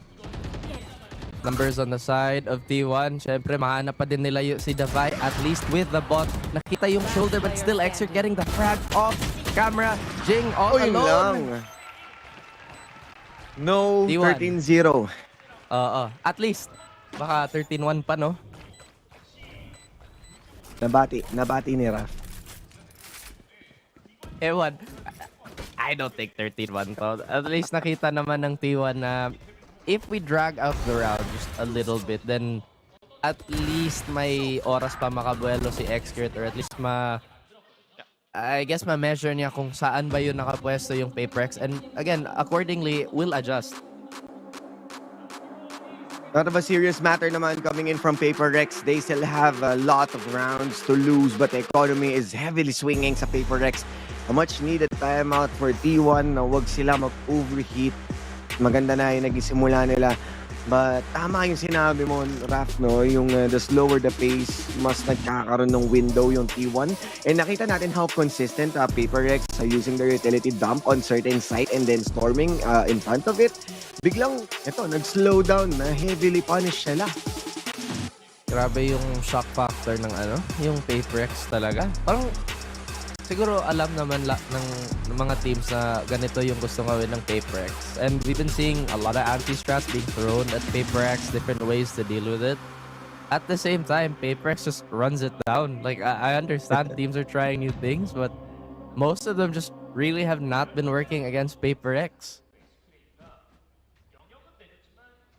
How far they can go on winning that one round. At least buhay pa ang T1 o talaga bang T1 man lang ang nagiging score nila.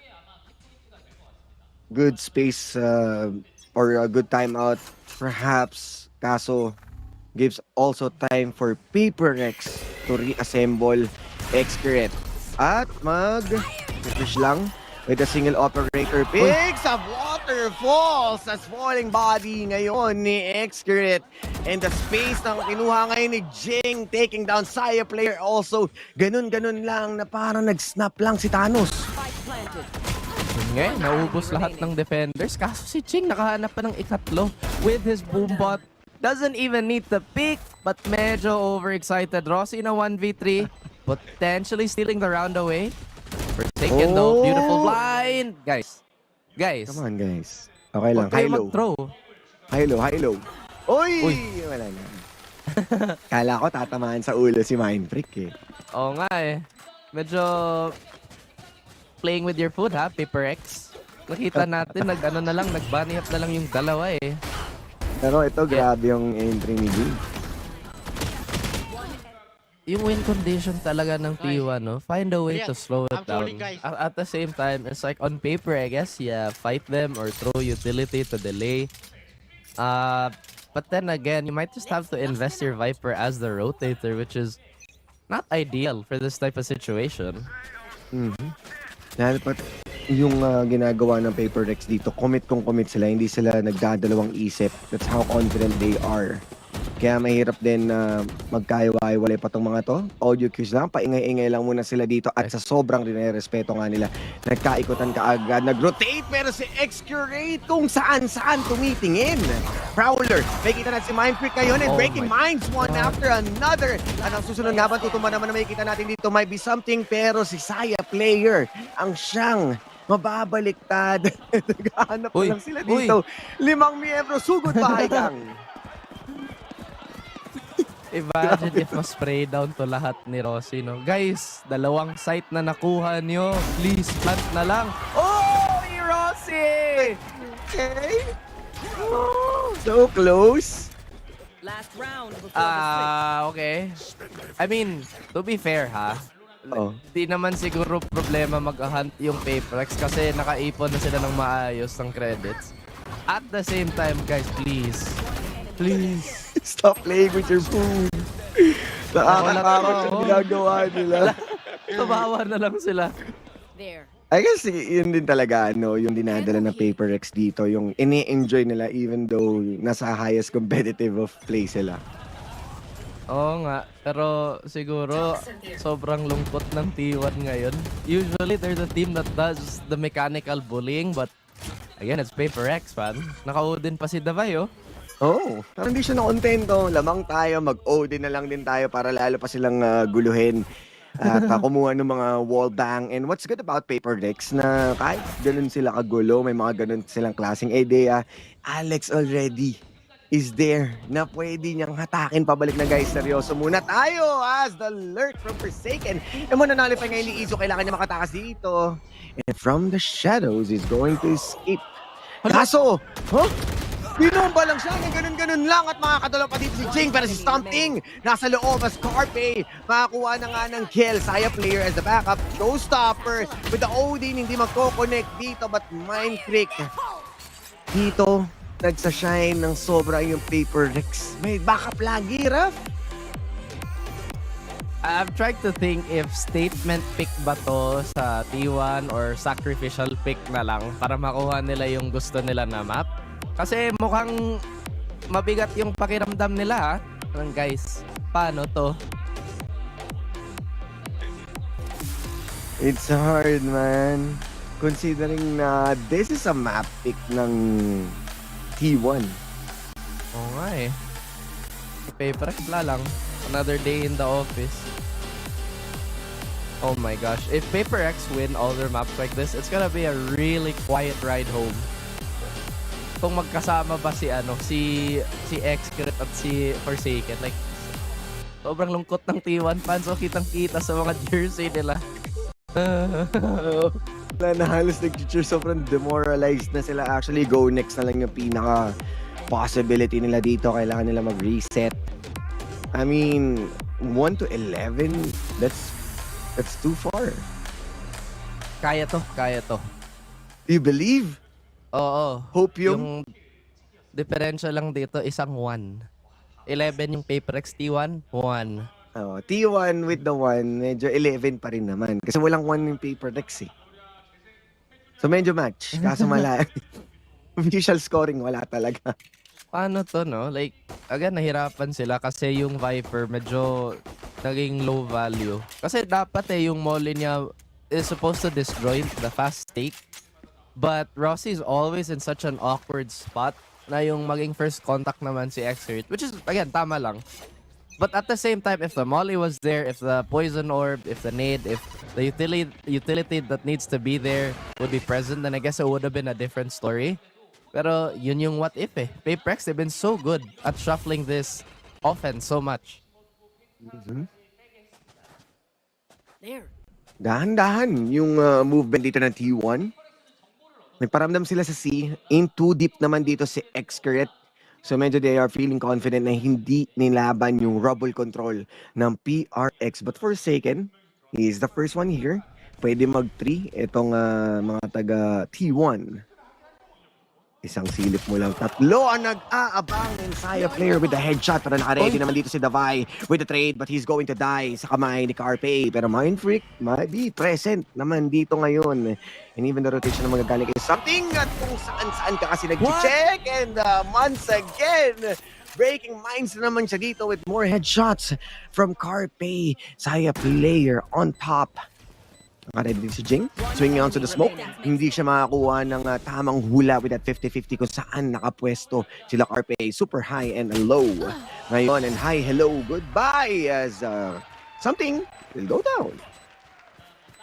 Okay, na times 2 na yung score ng T1, di ba?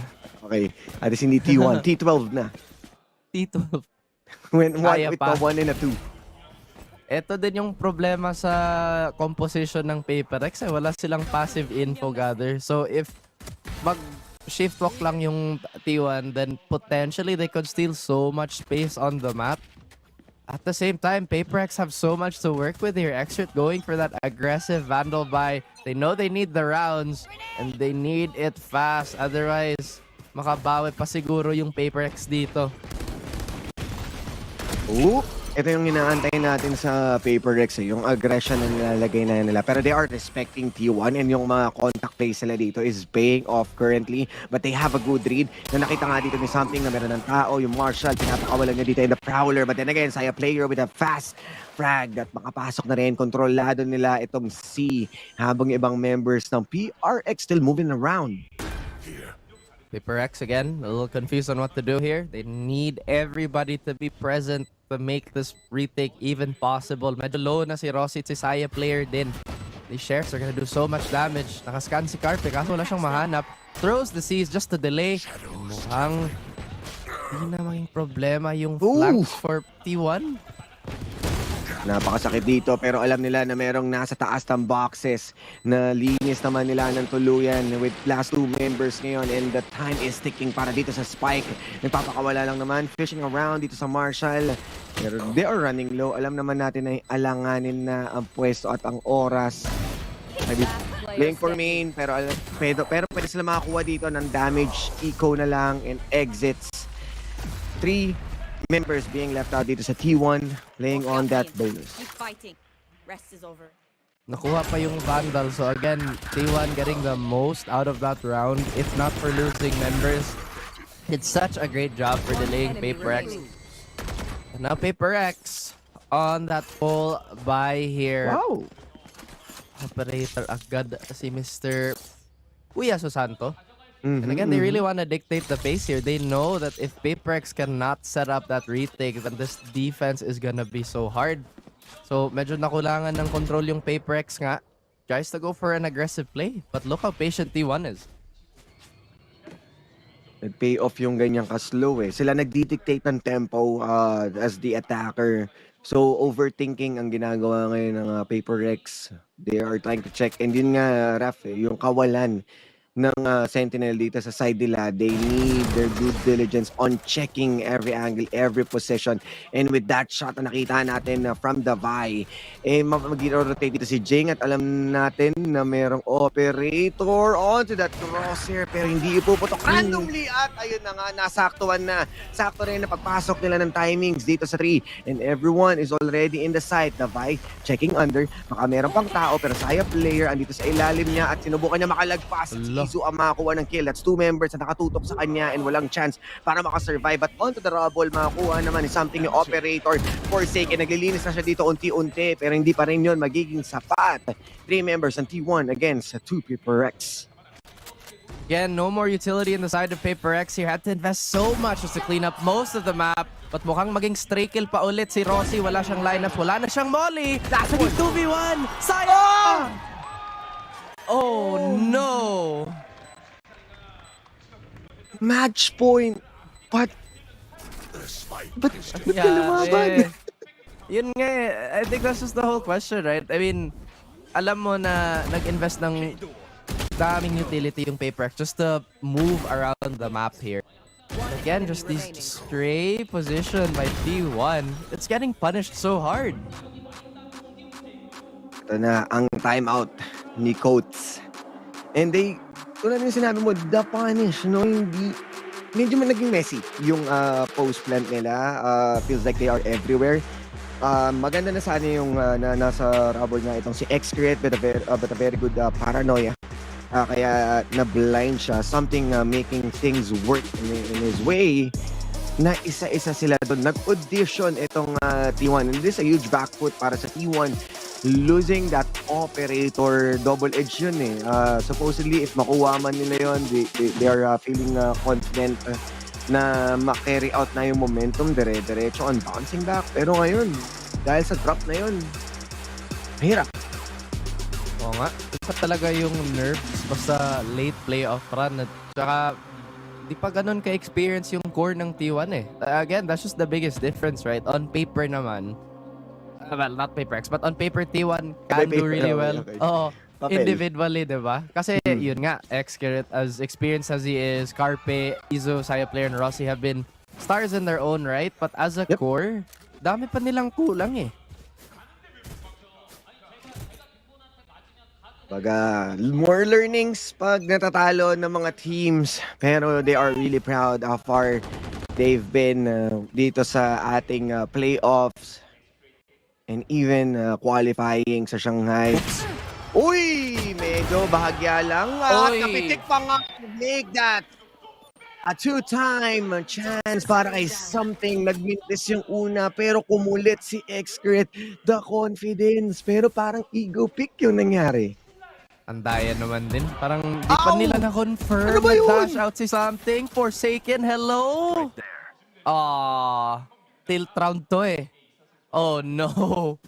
Pero alam mo, ano to nabasa to ng PaperX Nakada tumataas ang toxic screens. Alam mo na merong gumagalaw. Alam mo na they are covering something up. So a pre-fire won't hurt much and favored them. So ngayon, high-low dito sa dalawang tropa natin na pwedeng sumilip. At nakita nakakaagad natin the punish from Saya player at hindi na yata itong masaya and playing around like this si Davai and they are going to die and Ghosty will pay the prize. Back one sa kamay ng PaperX.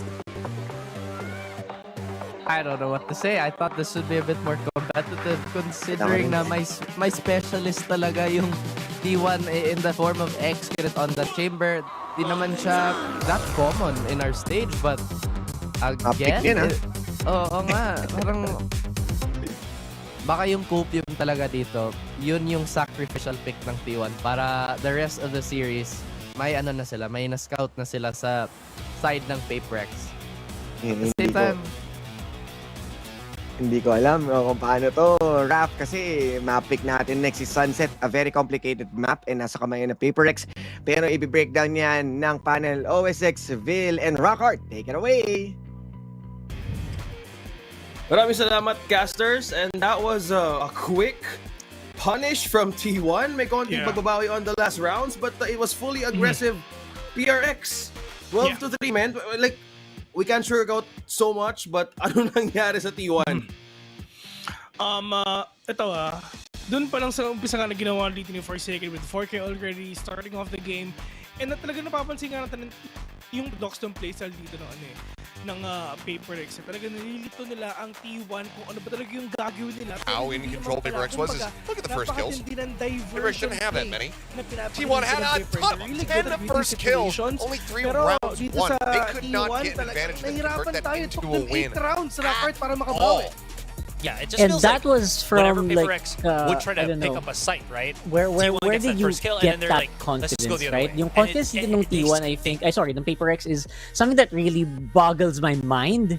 And this time around, speaking of mind freak, hindi na siya takot sa rabble, man. You're playing around it so well, and I have to commend, T1. They're trying to make some plays very early na operator pickup after nila makakuha ng rounds. Like, oh my God, nakahinga sila. Then suddenly, boom, operator extra trying to make a difference. Pero I guess medyo malayo na talaga yung naabot nila. And Jing, Ben, he popped off here. Yeah. Actually, sa lahat ng mga players nga dito ng PaperX, lahat ng mga players ng Papers talaga nagpop-off na rin talaga dito. At saka doon nga sinabi natin na it took them 8 rounds para makabawi, no? Ang ginawa doon ng T1 na talagang binigyan nila ng space yung mga players ng Papers para makapasok. Well, umpisa pa lang ng panel natin na pag-usapan nga natin, they're really good at retakes. Pero right after that moment, naging 8-1 yung scoreline, nakabawi na agad yung PaperX for them to push it to the 9-1. Doon natin ipapasok na PaperX are really good at reading situations, they're really good at decision making as well in order for them kung paano rin talaga mapaputumba ang Great Wall of T1 dito, OSX. The Great Wall of T1 it is. At kung titingnan natin how they went around the map, they had full coverage, especially the casters was mentioning it, like parang they had good control, they had good ways to even flank out members katulad ng ganito. So, yun yung naging problem din ng T1 kasi again, kung babalik natin yung interview kanina ni Coach from PRX, they're looking forward to T1 as a better matchup opponent na parang, okay, what happened here? And at some point, even the casters said it na parang, ano ba nangyari? Like, are they, nagkaroon ba ng problema on how they wanted to pull off this map? Because was this a sacrifice map as of the moment? Because I wanted to keep this at the table na parang ano nga ba yung naging system? Kasi napakabigat ng naging mukha ng mga players that time. It was really heavy to even move forward nung almost 11 ang score na rin katulad nito. You have to really, you have to feel for T1 kasi malalayo nila sila ay messy in this one. And I would say na they just need to pick themselves up. I think, obviously, kita-kita sa camera na talagang down na down sila. Pero sabi nga ni Boss Wolf, huwag ka ma-down. Well, ito I mean, natanggal yung breeze, diba? That is their strongest map talaga. Well, wala sila talo doon kahit isa.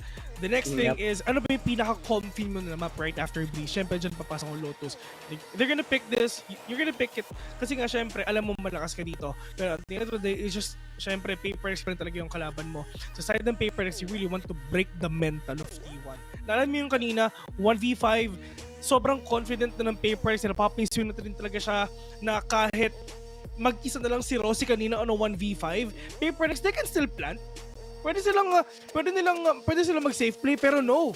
All the way from C, pumunta sila, sama-sama lahat silang 5, pumunta sila sa spawn para hanapin si Rossi on a 1v5. Well, they can do it at the end of the day. They have a lot of economy, and sa katapusan na sasabihin ko ngayon, if ever you're having fun, you're confident. And if ever you're confident, you can actually outmaneuver your opponent. And you can outplay everything. At kung titingnan natin yung sunset na yun na map, it's favored by PRX. And looking at this, lamang lahat sa stats. Pero kanina, that was a map favored by T1. Sa lahat na nakikita din sa Valorant, sometimes hindi kumokonek kung saan yung favored mong map. It turns out like para ito yung pinaghahandaan ng team at binabaliktad nila.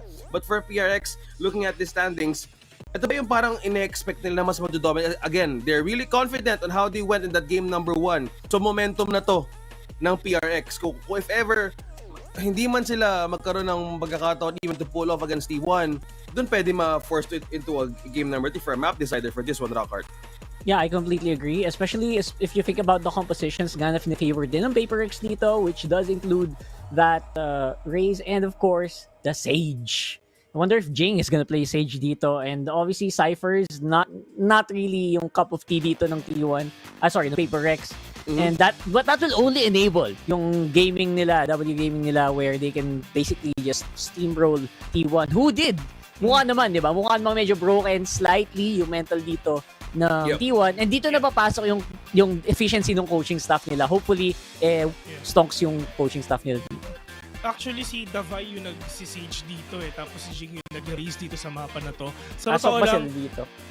Dun sa first time na natalo ang PaperX dito sa Sunset, ang nakalaban niya doon is TS eh. Then right after that, pinanalo yung composition nila, pinanalo nila si Breach, pinanalo nila si Sage, and right after doon sila, susunod nilang mga games, panalo na sila. At least in terms of momentum, talagang momentum talaga dito sa side ng PaperX. Kasi nga, number 1, ito yung mapa pinili nila, na hard stamp nila yung kalaban nila dun sa Lotus, and for the side naman ng T1, nasa kanila kung paano nila reset to, kasi sa totoo lang, sobrang scary na nitong match na to. And PRX, kung ito matu-2-0 nila to, may bababa sa lower bracket again, and we're looking at the possible ways na kung ano nga ba yung top 3 for today. And so, you guys mentioned about the enablement for T1. It took them like, you mentioned 8 rounds para mas maging maayos. So, ano nga pa ba yung dapat nilang gawin? Kasi kanina, they were full on utility, they were Sage. Paano ba to? Because we can only observe so much.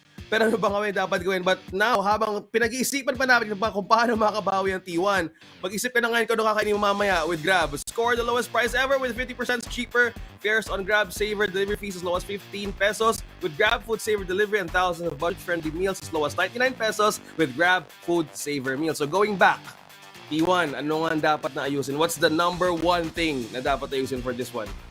I mean, you need to break the mental of PaperX. Kung anong ginawa ng TS, ganoon din ang gawin mo nga dito sa side din ng kalaban mo. Pero sa totoo lang, for me, just trying to be comfy. I mean, mahirap talaga kalabanin ng PaperX is number 1. They're really unorthodox and they really cannot know talaga kung ano pa talaga yung pwede nilang gawin. And sa totoo lang, kung hindi malam, kung yung mga teams nga hindi alam kung paano i-break ang PRX, sabi pa kaya? Well, that's true. Ang pinakapagagawa mo nilang siguro dyan, try to get the early... Tama ka naman doon, Bill, diba?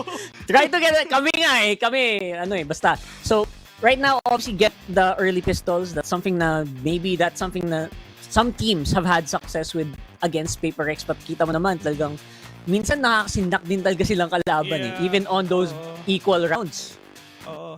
Number 1 kasi, ang hirap din talaga. If ever tatapatan mo ang PaperX, it's gonna be really difficult for you to do that. And it's really scary for you to do that. If ever you're gonna be really confident kung talagang gagawin mo yun, why not? Pero right now, PaperX, being the defenders nga, ayun, ito na yung agent competition nila.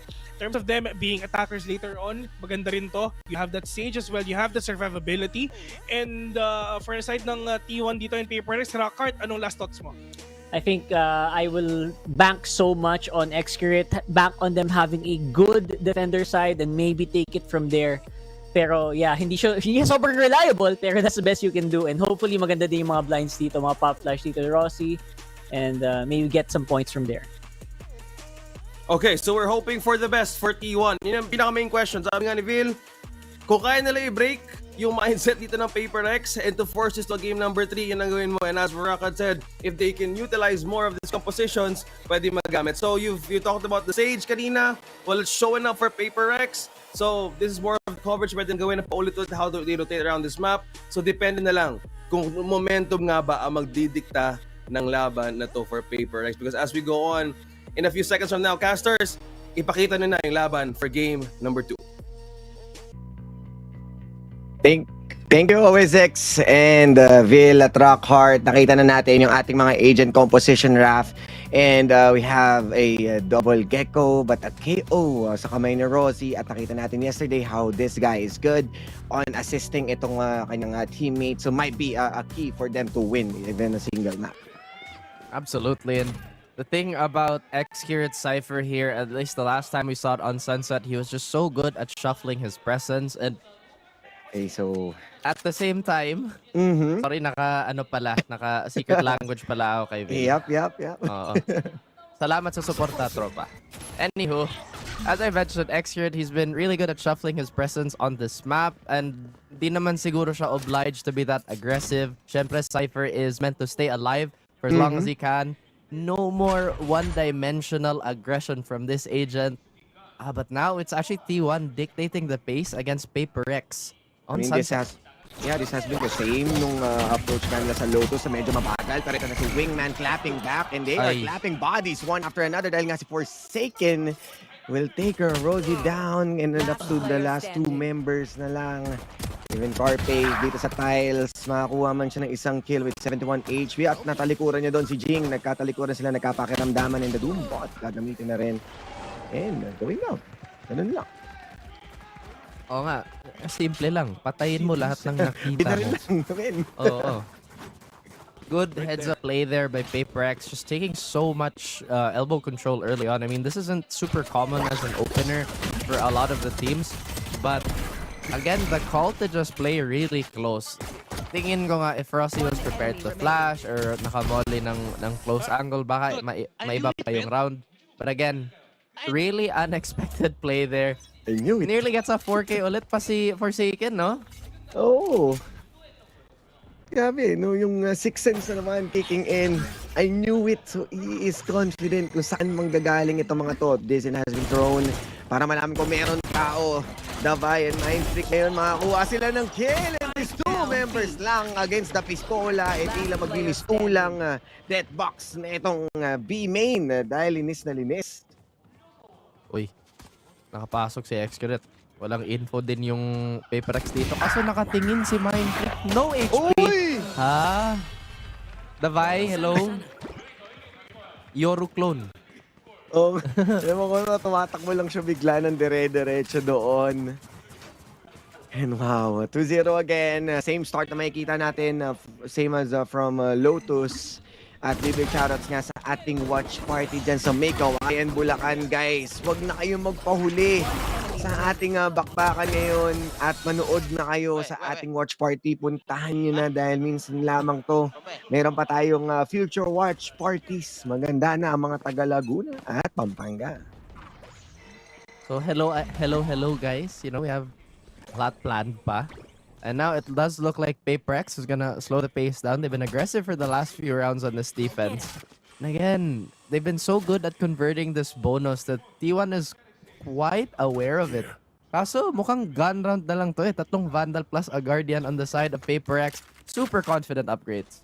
Yeah, and nagbago din yung approach nitong PRX. Kung kanina sila yung nanggugulat dito sa B, they acknowledge na okay, buy round to. They might be wanting to go for a mid control. 3 yung in-invest nila, bigla na lang liko sila nung sama meron silang narinig na tunog dito sa B from market, a good rotation and mid control. Paano kaya to itawid ng T1?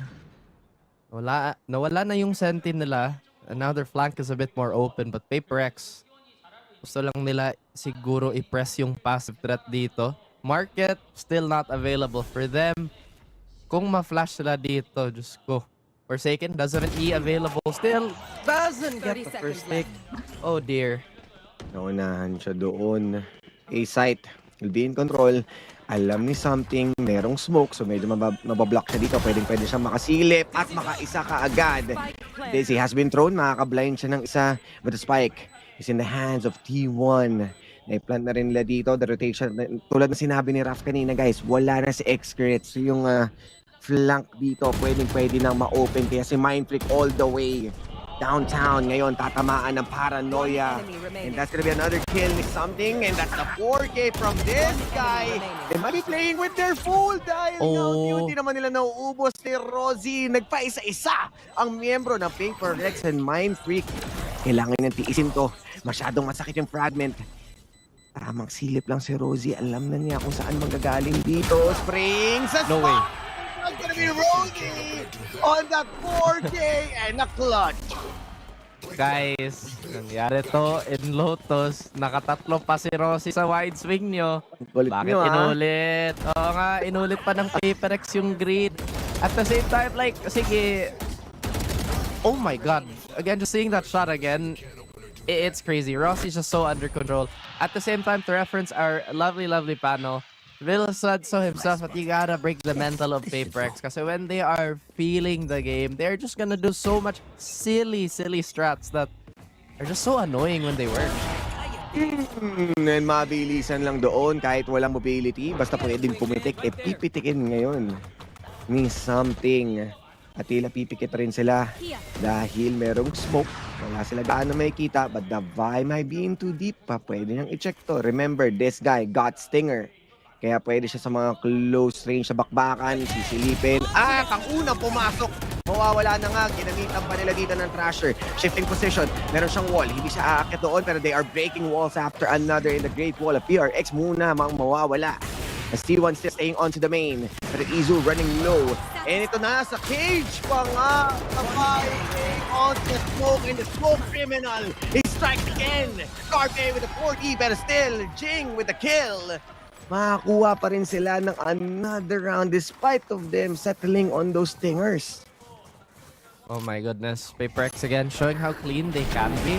At ayun nga, parang sa Lotus din, karamihan ng choke fight really goes into the way of PaperX. And I would have expected T1 to have a bit more counterplay for the Visage. Kasi how many times have we seen this, diba? Like, for the first few times, it was a surprise pick. Now it's like, okay, so eto talaga yung comp ng PaperX on Sunset. We have to deal with the slow orb pressure. We have to deal with the wall. Mukhang mas si tropang something dito kahit lamang sila.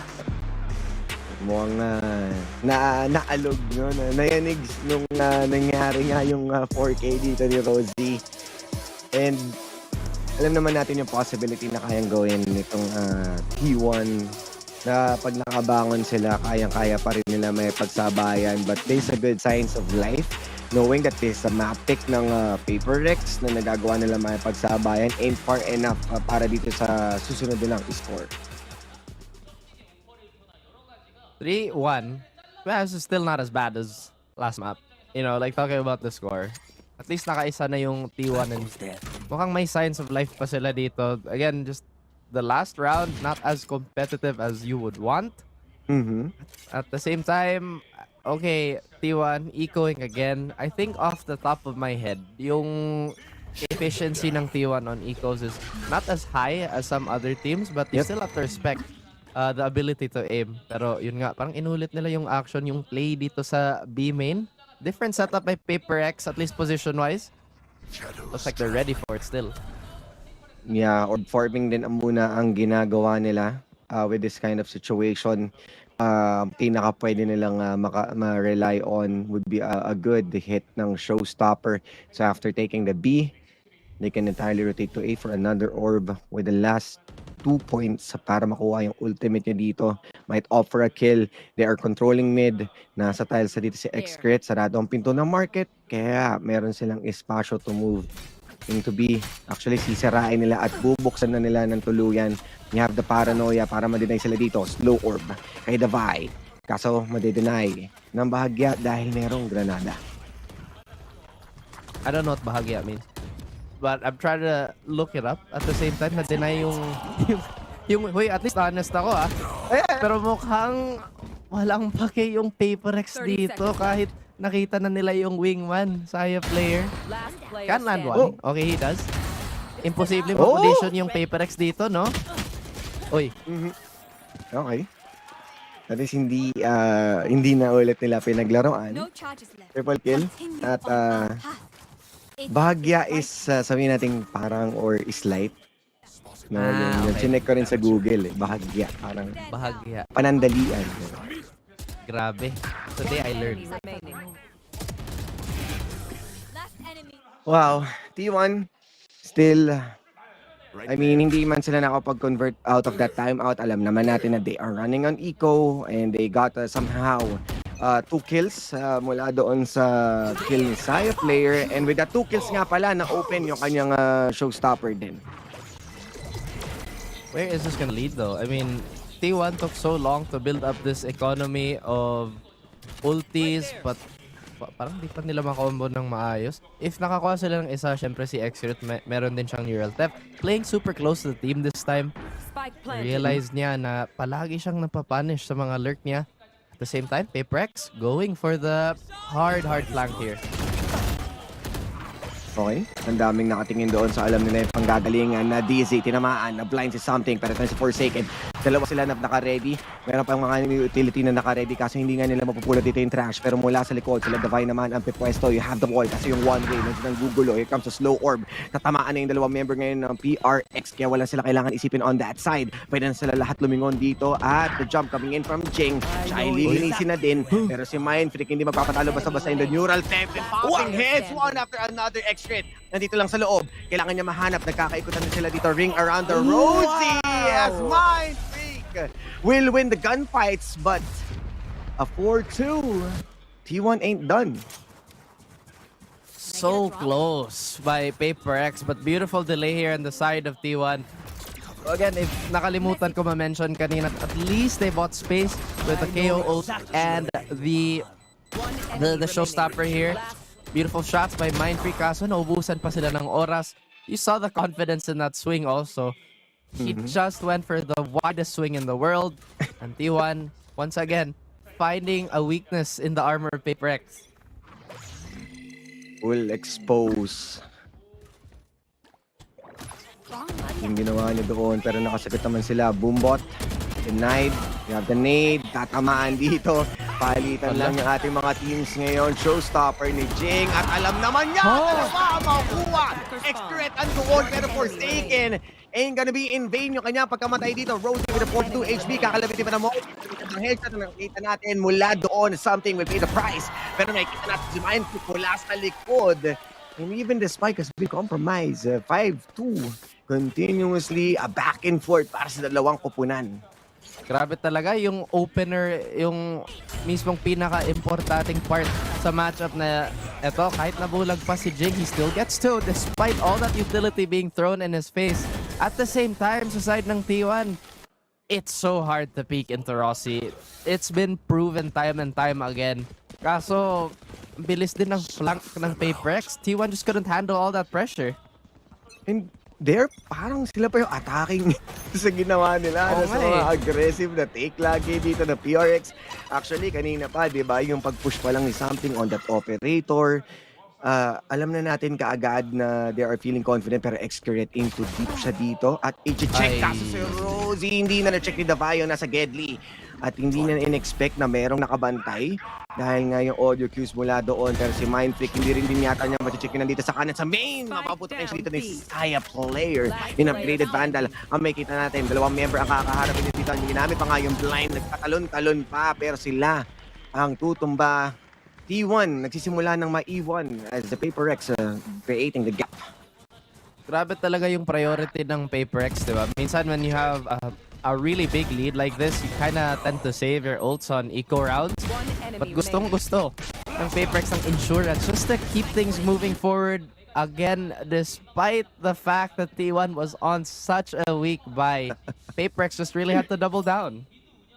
I mean, if they keep on winning with those gunfights, madali lang din babalik talaga yung mga ultimates nila. And it's either the respect or breaking the mentality nga. Meron ngayon na Zing, the attacker ngayon. Sinong depensa? At hindi na kailangan isipin pa ang gagawin nila dito. 2-man down kaagad ang nabura sa T1. Grabe, handcheck lang ng handcheck yung PaperX dito at yung T1. Nawalaan ng handle. Ayan T1? sila tumigil. Oo nga Anong gagawin natin, Min? Their front line, they keep losing Izu early. They just snowball into situations na ang hirap agawin ulit. And now PaperX, they're just gonna chill. They know they have the numbers. They know peeking into Rossi is not a good idea. Now they're just gonna hang back. And ngayon na-wall pa yung possible mid-control. Ilang beses na pinapasok ito ng T1 and PaperX learned the lesson. Nakakita rin tayo ngayon ng pagbabantay dito sa market dahil nga not much of a choice. Pagka hindi nila napapasok yung mid, dito sila tumatakbo, dito sila pumupunta. And MyFreak already dito sa top. Nag-ingay lamang sila and a good bait para i-switch out yung from the shadows. Naiwan lang dito si Something sa A-site. Nagkakatakbuhan na mula dito sa spawn from backside. Grabe ang ginawa ng T1.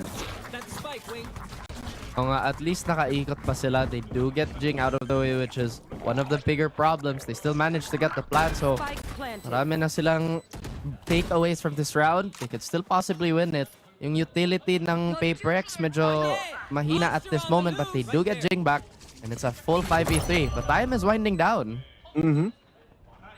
A good one. Sumakto ang pagkagat doon kay Forsaken. Pero Rosie, alam niyo na meron tao dito. Boombot. Susubukan niya sirain. You have the fragment and the nades. Push out sila dito. Dalawang miyembro ng PaperX na nasa likod. Scarpe will go down. And the red carpet ngayon para sa PaperX. Once again, creating another gap sa kanilang kamay. Grabe si MindFreak. Sobrang online niya. If not for everybody else too, if you run into MindFreak, it's essentially such a hard fight. Palagi siyang naka 2 for 1. Or in most cases, nakatatlo. Again, I love the heads-up play here by T1 to just keep it going. They knew they were in such a big disadvantage, but they found a small opening. So, bantay sarado talaga yung PaperX. Yeah, and yung awareness nga nila na meron silang res dito, kaya pwede maging aggressive si Jing. And fortunately, naka-double kill kaagad siya doon. Bailed out, somehow good. Kahit sabihin natin namatay siya early on, would still be the numbers game na kinalamang nga dito ng PaperX. Having the res, kumpleto na naman sila for a solid retake. Sabay-sabay din yung kills na yon, so the communication is looking solid para dito. No need na may ayusin para sa side nila. Nakita mo din si Alex, di naman ganun karami yung sinabi. Okay guys, just keep doing you. Di naman sobrang animated at this moment, pero syempre maybe he's looking for a balance perhaps on PaperX. I mean, it's good that they're aggressive all the time, pero nakita din natin yung T1, they're just not gonna take that lying down. They still have a chance to fight back. Again, Rossi has been a shining hope for T1. 7-2, not that bad. Kaso, I don't want to bounce back from that last map, no? Let's get this done. Same na rin ba na mapupunta na lang tayo sa 3 points if ever? O at least ngayon, makakabawi na ang T1. Slow orb, magagamit na, medyo na pushback yung ibang mga members. Saya player being left out pero walang tao dito sa elbow. At, wow, hindi sumabog yung boombot. Oh nga, I don't know why it stopped. Like, Kikitigan lang siya eh, no? Diba? Parang, warning shot, warning shot. Tabag ako, pag na rin. Grabe si Davai, swing lang ng swing, nakakuha pa ng dalawa. Oh my God, this guy. I don't know what to say anymore, Rab. Jing, mawawala siya dito, pero mula sa likod, and they are just cleaning house. Walang-wala na yung mental ng T1 dito, men. Sana hindi nag-meltdown nga yung T1. Kasi, ang hirap, no, na, okay, we got bodied map 1, tas may signs of hope map 2. Again, we just don't want any of these teams to give up, but PaperX, truth be told, kung siguro yung playstyle nila, it's probably the most tilting in the game. O on paper or siguro sa eye test lang, it's like, okay, what they're doing is that they're pushing us, but again, upon deeper inspection, it's a lot more deeper than that. At the same time, it's simple and it's effective, so why not, you know? Long shot for T1 na. Ang layo pa ng lalakbayin nila. And meron pa tayong halftime. Remember, magiging attacker ang Paper Rex. Showstopper, again, creating a bit of a space. Meron tayong fault line dito. Ain't no one's fault if ever man maalangan sila dito. Pero the utility dump na ginagawa nila para nga ma-take over na naman. Nanggagaling na naman sila mula dito sa likod. Backstabs after backstabs and clapping si Wingman dito as something. Double headshot. Extret. Nasa gilid. Pwede siyang masilip dito. At mukhang hindi ka mag-corner check, Kuya Something. Pinapalampas unti-unti. At si Dabay ang susunod na biktima. Showstopper. Hindi nila alam kung saan manggagaling. Kailangan niya i-check bawat anggulo. At nabaril doon. Pero si Mindfreak, don't mind if I do. This freak is continuing on taking over this game. Panalo siya sa run back ng clutch. Again, I was about to say, kung makuha to ni Xkirit, then 2 times in the same match where they stopped that type of flank and still managed to win out the 1v1 from default. But good heads up play here by Mindfreak. Baka... Paano nakalagpas? Ha? Paano how something sa'yo galing yun? Hindi ka nag-check. Right there. Kuya Something naman, Nakita ko yun. pinapakabim. Oh, I checked it. Pero sa VOD, hindi talaga. Bigger discipline ni Kuya. Alam mo naman, pag mga Kuya, masyadong disiplinado eh. Pero si Jing again, taking over yung tiles. As they're trying to cement ngayon itong game na to sa kanilang side. And Mindfreak again. Nakakatakot. It's a freaky Sunday, not a freaky Friday anymore. As Xcrit will go down, tripwires will be disabled. The last guy, Rose and Saya player. Wala na siyang choice. Tatamaan pa ng aftershock. A bit of a shock after that kill still. 10-2. Switching sides. Ay, no.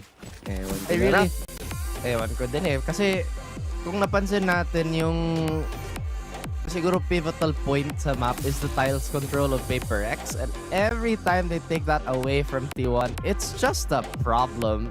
T1 looks stumped on what they wanna do or how they wanna deal with this. Kaya nga kanina medyo worried tayo sa mental nila, and body language wise, it's not looking too good. Oh yeah. Halos parang lost na din sila on how to execute. Kahit yung moment pa lang na nakakakuha si Jing ng 1 to 2 members, nayayanig na kaagad sila. Hindi na nila alam kung paano sila pepwesto. And yung pressure ng pincer attack na ginagawa ngayon ng Paper Rex, hindi na makasagot ang T1. Saan yung ending dito? Oh, di ba? Yeah, I completely agree. T1, they're thinking hard, but mukhang wala pa silang mahanap na solution sa mga problema nila dito. And Paper X, they're loving it. I mean, they've just been repeating the same tiles action. If they need to be aggressive, that slow orb combo and into the breach, is just too much for T1 to handle. Syempre may 0 points sila, but they have to pick what they have to deny. Is it the utility from mid or is it the utility from A? Either way, yung pressure para kay Rossi is a lot. But now T1 on the defending side, I would say a bit more successful. At the same time, Paper X attacking. And this is what we're waiting for. No, yung totoong attacking. Kasi kahit defending sila, attacking pa rin yung status nila. Sa kung paano nga natin nakita at dun pa lang sa initial fault line pushing 2 members na wala na kaagad yung mid control na sinasabi natin. Oh, Paper X again will walk onto potentially the strong side of T1, kaso walang tripwires dito. So the way they have to do this is they have to fight. At si Izo nahanap pa. Sobrang lamig niya dito sa sunset. Not much of a choice para dito kay Izo. Ulit tanggapin na muna yung L. Although Xcrit naman, makakabawi sila ng bahagya. G going down, the numbers game. Although medyo scathed na nga yung mga members ngayon ng T1. Pwede pa sila may pagsabayan dito. You have the pop flash, but onto the side! Tumalon mula sa wall. And T1 running it back into their hands. Despite the early stumble, at least nabawi pa din sa T1 as you mentioned. Again, Paper X doing such a good job of finding Izu first. And I think kahit ang daming clutches ni Izu in the past, Di siya naramdam talaga dito. At least in the series, no? He had some few impressive picks sa first map. But now, where is Izu? He's all the way down. 113. Ang sakit nito, Raf. Oo nga. Na trial by fire talaga si rookie Izu. Sabi nga ni Taylor yesterday, the year of rookie. Pero iba pa rin talaga yung dinadala ng veterans. Pero ito na, may nangyayari na. Narinig na yung siguro yung fanbase na Izu, please do something. Type player could be in a multi-kill situation and he does convert. And now the Vi with a Sheriff. I don't think there's much he can do at this point. But again, Izu has been so impressive this entire run. It's just unfortunate na yung slump niya nandito din during the playoffs. Okay lang, Raf. Signs of life. Signs of life, at least. He's trying. Two successful defense and nakapag-ambag na siya with a few damage and 1 kill. So, a good recovery from T1. Medyo demoralized, but a good push back with a flawless round in their hands. Cypher setups, may kita natin dito sa B. Habang 4-man stack sa A. Ooh, maybe slowing down here for both the teams. And so far, Xer's been good at predicting. Again, Sentigod Xer's been so good at shuffling that hand na kahit paano, he's always on the correct side. Don't think ma-deny na yung wingman plant dito though. Kasi mahanap siya. But wow, he sacrifices himself for this. Ooh, okay. Makakuha siya ng isa dito. It's all you, little homie. Alam natin na nakaigot na yung mga members ngayon. Nagpapatalon-talon si Thrasher. Walang tatamaan. Pero still forsaken. Hindi magiging sapat. You have 2 members na nakatingin mula dito kay Jing. Makakuha ng isa. 3 na ang nakaabang. Something lumingon pa sa iba. Medyo nag-equalize na yung Paperex dito ha. Kanina super hot start but now slowly cooling down. Mind Freak, hot hand the entire game. Not that 0 points. So may info na. Oh, yun lang. Wow. Good recovery ha. Hindi natin na-expect for Paperex na somehow may slow down sila. T1, 10-5. 5 more rounds to completely shuffle it into their hands. And maganda ang defense ngayon ng T1. Kaya na rin to respect yung Cypher setup ni Xcret. Si Sentigod, di ka nga making things matter most. Again, Xcret really showing up when he needs to. T1, this could be the start of a comeback. And like I mentioned, yung ability to read the Xcret on where the attack might hit is just so good. Kita mo nga, he's gonna be a bit more active here. May tripwire yung cam niya. Not present just yet. Maybe saving it. Okay. Ay, nako, Izu. Okay. Xcret naman daw magtatrabaho muna ngayon. Medyo off day daw talaga si Kuya Izu. Kaya not much of a choice. Pero Jing closing it in. At he is inside the site and onto the sides. The bodies are going down. That's Forsaken taking down Carpe. Last man standing. To Rose. Sa likod pa siya manggagaling. A Vandal in his hands. Hindi na malaking question kung ano kayang gawin nitong tropang Rossi natin. Meron siyang pop flash, fragment, even the knife. Kompleto Ricardos. 2 weak weapons here on the side of Paperex also. So this is definitely doable. Pero mukhang nag-double stack sila. At si Mind Freak baka timingan niya yung peak dito. Wala silang info. Try to crawl up, but no, the triple swing. Yung Vandal pa nakahanap ni Rossi. Unfortunate for Rossi. The timing is real. And a trifecta na ginawa doon ng Paperex. Ito pa lang eh. Doon pa lang sa na-miss out dito si Something. Already gave a huge edge para dito sa Paperex. Good pick up. And the pressure is on. And ito yung sinasabi natin, no, Raf, na na-discuss mo kanina. In terms of thrifting ng T1, hindi sila ganun ka-effective. And itong Paperex, again and again, ever since from yesterday, may mga thrift rounds silang naipapanalo. 2 out of 3, I believe, from yesterday. And now, nakita natin yun. Ang hirap din kasi yun nga, yung core ng T1 is not all that, I guess, experienced and as together as Paperex. Kasi usually yung mga yung mga anti-eco strats, they come really late into the life cycle of a team. At the same time, even with that being said, wow. nakahanap pa din si something ni Izo. Yun nga, di ba? Medyo shaky pa din yung later rounds ng T1. Isipin mo, pagka patay niya kay Izu, parang nag-zoom in pa yung mata niya na merong kasama to eh. Nag-pre-fire siya dun sa box at si Excurate umaray, 11 HP.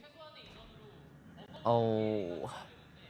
Ang hirap din kung si Izo yung palaging ma-first pick kasi dami yung flash ka so you cannot buy up space the way you would want with the paranoia, with the dark cover, and despite the stun, hello? Oh. 30 seconds left. Medyo maganda yung mga pwesto talaga ni Excurate. Sneaky. Kaso mula sa likod, nakita na rin natin ang double kill. Here comes the kill mula dito kay Davai. Thrasher, gagamitin na rin nila dito. Meron pa naman tayo operator mula kay Saya Player. Pero gaano nga ba kalapit ang distansyang kailangan nila i-close in? Wingman, papalakpak. We have the molly pero mapapatumbang na muna ng tuluyan. And 1 point away para dito sa Rez. Nasa gilid lang si Forsaken. Walang gustong sumilip. Oop! 50-50. Talagang hindi siya mananalo doon. Paperex on a match point. Match point. Grabe, sobrang convincing talaga yung yung performance ng Paperex today. At the same time, nakita naman natin kahit panalo yung Paperex sa last 2 rounds, medyo dikit naman. T1 doing their best to stabilize us all together. Hindi pa din sapat to try and climb out of this. They still have a long road to go if they manage to take this map. Medyo napawat na lang siya eh, no? Ano to remember guys, T1 is part of Shanghai. Kaya ngayon, medyo magiging questionable yung kanilang execution. And Carpe pa rin nahuli. Pero good thing, hindi si Excurate yung makukuha. Pero accurate pa rin dito si Kuya Forsaken. And he's going down. As the last one ngayon, actually last 2. And Excurate, nag-iisa na lang siya dito. Mapapatay na si Mindfreak. Sino ang susunod? You have the Cypher Cage. Pero si Jing pa rin na mananalo as Mr. Susanto won't be enough para dito. And Saya Player, hindi aabot nga ba? At ayun, na-pop off naman. But a double. Attackers win. Members ngayon nakatingin sa kanya. That's gonna be it para dito sa Paperex 2-0. Taking down T1. I wonder how this is gonna go with, Forsaken and Excurate. I mean, historically speaking, lamang talaga yung Paperex sa matchup eh. Wala talaga yung lucky number 6, unfortunately. Is he going across the stage? I'm curious. Mukhang di pa.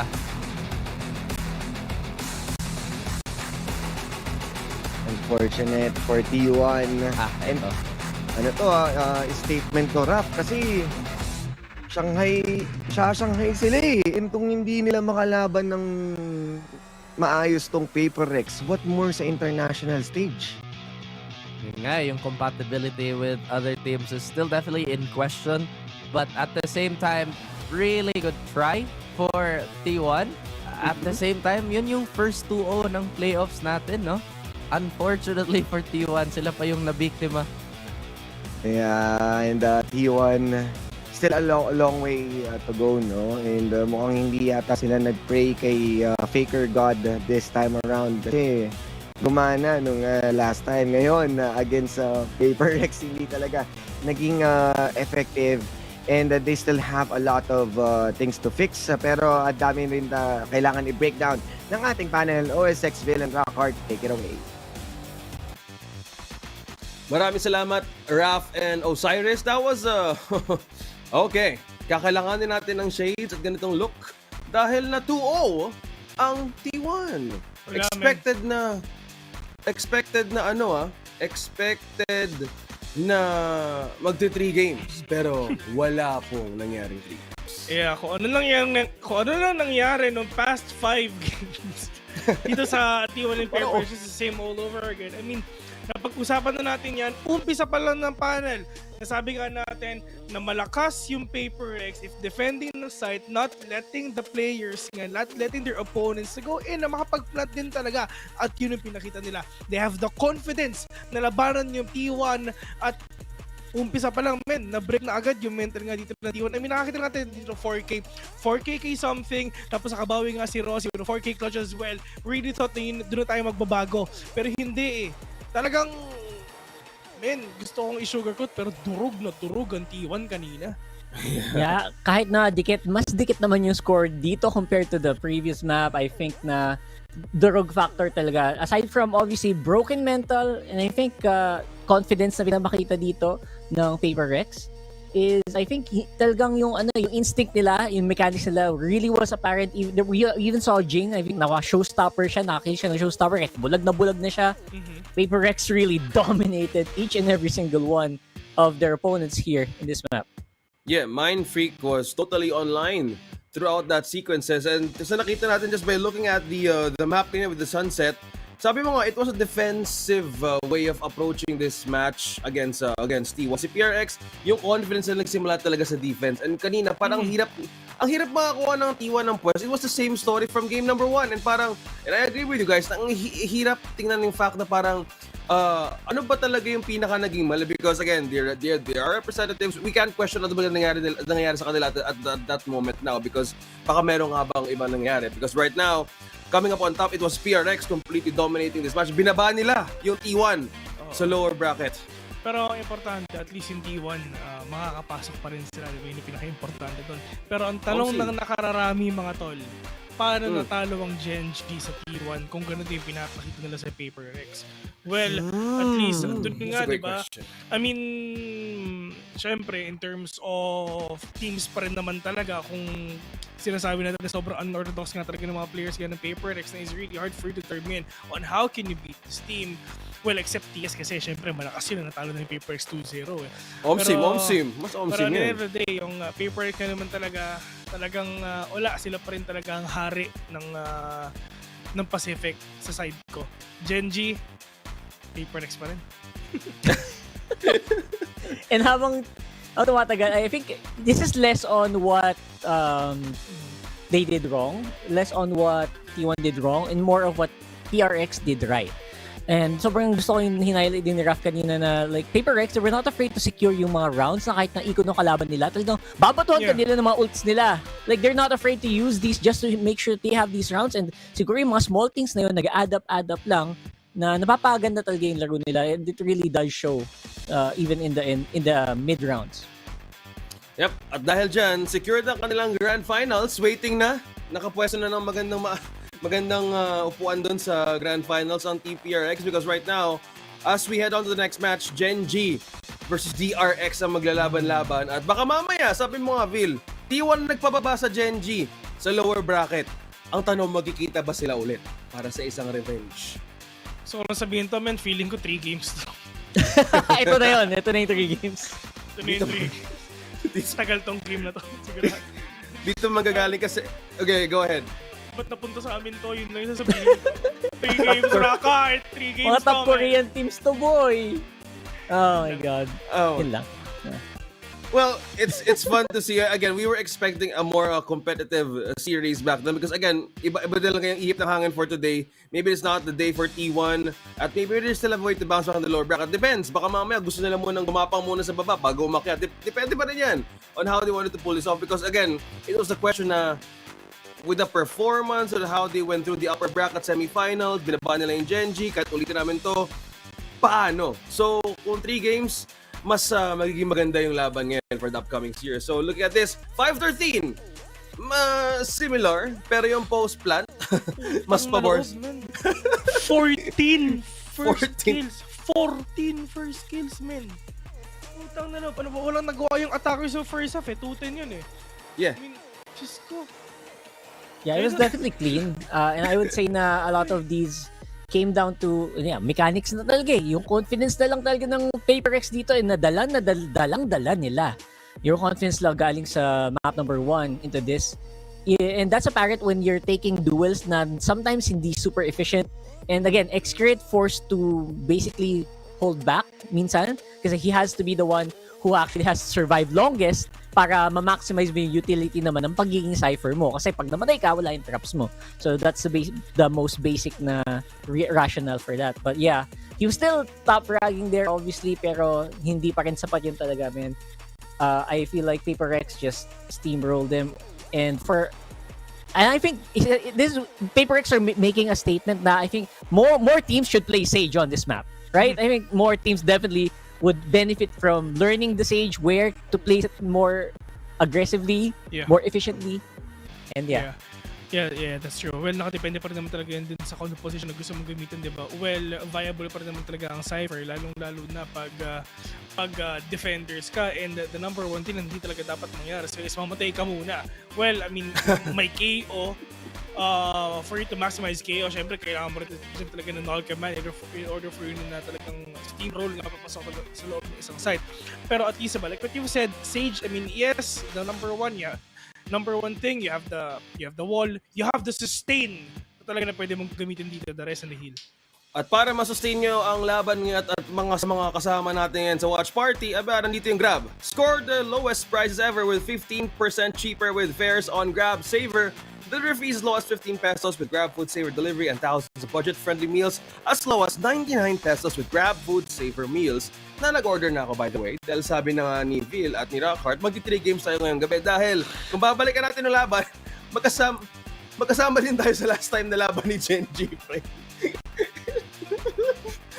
And, ewan ko, mukhang aabot tayo sa mga ganun mga mahabang usapan. Dahil dati, last time, kalaban nila yung RRQ eh. So, panoorin natin yung interview ngayon sa ating team na nanalo, ang Team PRX. We played well today and we were hitting our shots. So yeah, it looked really good because everything we tried worked and we were hitting our shots. Yeah, well, that was brutal once again against T1. But you know, especially on Lotus, I feel like you guys found the perfect comp that suits your playstyle perfectly. So you know, when it comes to cooking up the compositions, is Alex the only one doing all the cooking, or is everybody chipping in? I think especially for our Lotus comp, it's mostly Forsaken, but usually everyone chips in and we give our ideas. Okay. But for the Lotus comp, it was Jason's idea to play Breach. All right. So what was he selling with the Breach? What was he trying to sell? I mean, he just gave a lot of. I think he just didn't really want to play Cypher, you know. So he just said, "I think this Breach will work because I can do this, and." We thought about it for a while and we were like, actually he might be right. So we just tried it and yeah, it worked. Do you like it? Way better than the old comp?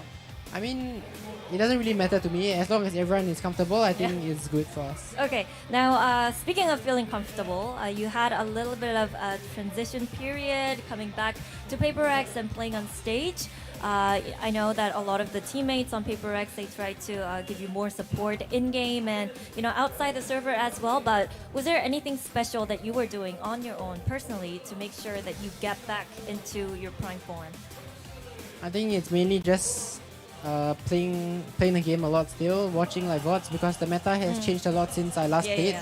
So I think I just have to play a lot and just adapt and get used to how people play now. Now, would you say you're in your prime form? Or you're doing even better?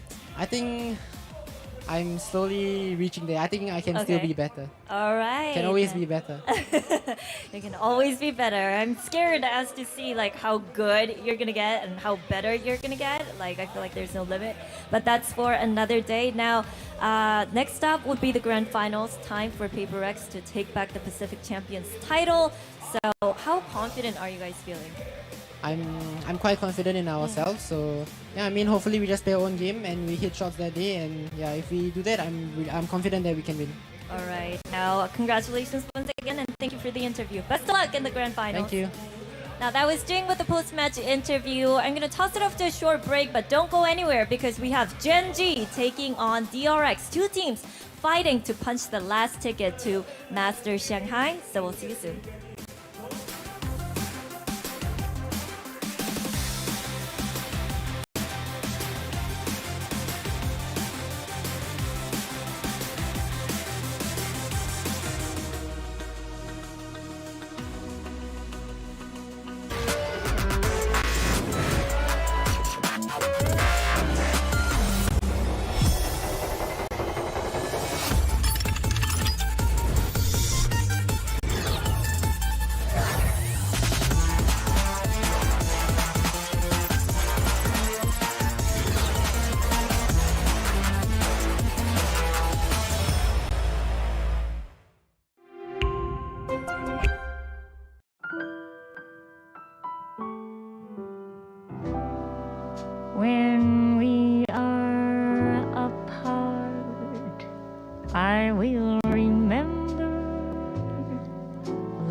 summer. Remember when everything was bright and new?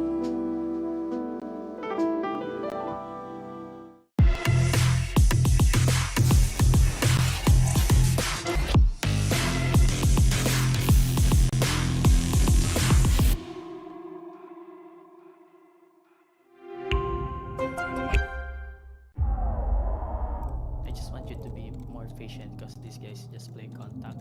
So Okay, TC Cream. We need you guys on the stage now. Come on, let's go.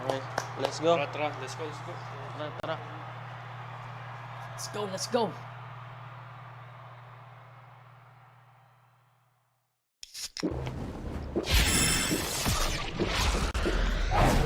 Red Bull gives you wings.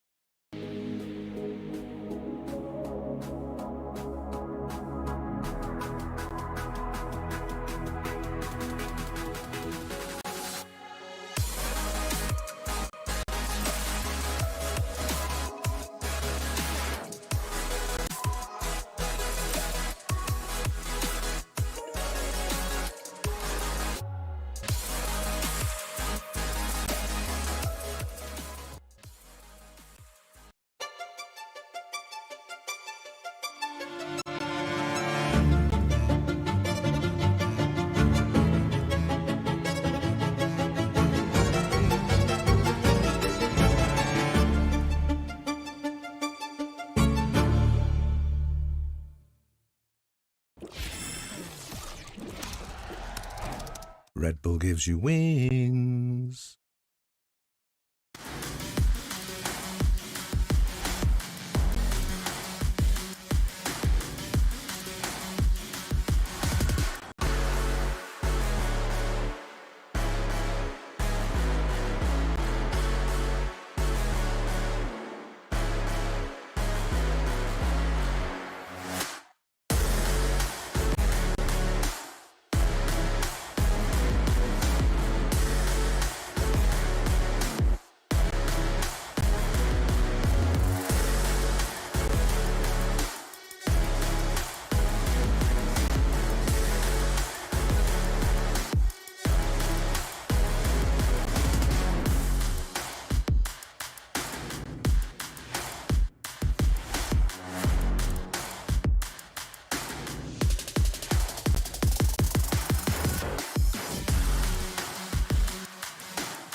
Ayun, nakamute pala ako.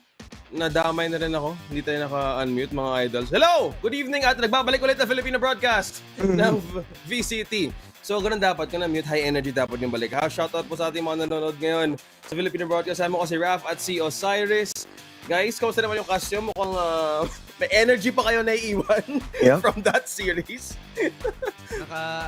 Medyo surprising kasi yun nga, si Vil pa yung nagsabi, 3 games. So si Rocker din 3 games. Kami, sure ball 3 games. So, swerte. Swerte yung unang nag-cast. Napunta talaga kay Vil yun kasi alam natin si Vil ay little ball of sunshine na maraming energy kahit saan pumunta. Home sim. Ito kasi kung iahalin tulad ko si Vil sa isang baterya, siya yung alkaline siya yung mahal na parang kahit ilang buwan rechargeable pa yan. Diba? So yan DRX on our screens. Hindi ko alam kung narinig tayo ngayon Pero rinig daw. Ayan, sana. Andito tayo sa ng DRX na kampo. Ayan. So, ito expected na 3 games yung laban na to because last time that they met, it was, I think, that was RRQ ata, Genji vs RRQ, pero ngayon DRX also, respectively, they've earned their spots. Now, both are in the lower bracket na isang team na pinalaglag sila sa lower bracket. So now, they have a chance to meet T1. Depende na lang kung anong pwede mangyari after the next matches. So, how is this looking for you guys? DRX and Genji, they're definitely familiar with each other. I think sila yung sobrang bookish na teams. But on that vein, I think Genji might be just that slightly more aggressive than DRX. And again, they're so familiar with each other na it's really hard to call this. Even though DRX is so good, Genji has the matchup down also. I mean, napaka-convincing ng Genji with their performance all the way from to Madrid. Pero right now, they are suffering losses after losses. So as much as we are saying that this will be a 3-game, I somehow believe na yung puso ko sinasabi 2-0. Pero the last time I checked na pinili ng puso ko, nagkamali din ako. So hindi natin sure. No? Pero I'd rather go with a 2-0. Feeling ko lang kasi DRX mas consistent sila, and Genji lalo na pag downtime ni Caron tsaka ni Munchkin. Taylor mentioned from yesterday na this is the year of rookies, and Caron didn't really seem to feel himself nung kanilang previous series. Yep, and we're looking at Shanghai or goodbye. 2 Masters in a row versus a sweet revenge. Genji versus DRX. Looking at the head-to-head, may roster change nga sila. Nag-flashback, and then si Bane ay may leading with the ACS. So, looking at 2-1 and 2-0, may konti silang pwedeng ibaliktad against DRX. So, I think kailangan nilang patunayan din in the playoffs sinong aabanse, because ito yung nasa lower bracket. This is the story that you've mentioned na, as you said, and also Taylor said, that this is a year of the rookies. So maganda panoorin din kung paano sila gagapang from the lower bracket. Absolutely. At the same time, it's like, yes, Genji, it's the year of the rookie, and syempre they have newer names on that roster. I'm just, again, really curious if the stamina is gonna keep up, kasi nakita din natin na yung highs ng T1 in a similar vein from the last series, it's really high. But again, in a longer drawn-out series or deeper playoff runs, parang dun sila nagpa-fall off . Yeah, kumbaga, yung nilang mental fortitude din, no? And with all of those losses ng Genji, it's nasa side ka ba na gutom ka, or nandun ka sa side na demoralize ka na? They really need that reset and ilagay yung kanilang playoff run. Kasi kung natala sila sa T1, we saw the performance kanina against bigger teams. Medyo naalanganin. So mas naging lackluster yung performance ng Genji against them. And this is DRX, was one of the most consistent team. Kahit sabihin natin nalaglag sila dito sa lower bracket, we know that Paperdex did their homework at naging 2-1 pa nga yung laban because of Foxy9 being entirely online sa Ascent. Yeah, and we're looking at the stats of Texture and Buzz right on our screens. And so far, may talaga yung mga players na to bumuo ng Pentagon. And so far, ito yung kanilang nagiging edge towards one another. Genji and also Texture and Buzz rather, napakalapit ng matchup in terms of stats. So this is where they want to boil against one another with this match. Because kung titignan natin, last time Genji, hindi sila, in a match in game number 1 before with RQ, Wala silang pakialam kahit wala silang sentinel. What they want to do is mostly, they are good at aggression, they're also good at duels. So, minsan, you have to also check on how they make their priorities with the angles at paano ka mag-respond quickly if you're up against Gen G. Because again, PaperX, similar yung matchup nila, guys. I believe you've been breaking it down correctly. So, we have no other way to paint the picture na magiging mainit yung kanilang laban. Absolutely. I just think like the biggest difference in this matchup is that a lot of our Korean teams tend to go by the book quite often. So, siguro yung mga unorthodox comps or unorthodox approach di natin makita this time around. I mean, talking about these players again right in front of us, I honestly thought the texture going into this team would have a drop-off sa stats kasi medyo labang talaga siya in his previous teams in terms of star power. But now, as a star player on a team that's already filled with such high-powered, again, players, he's still performing. So, good for him.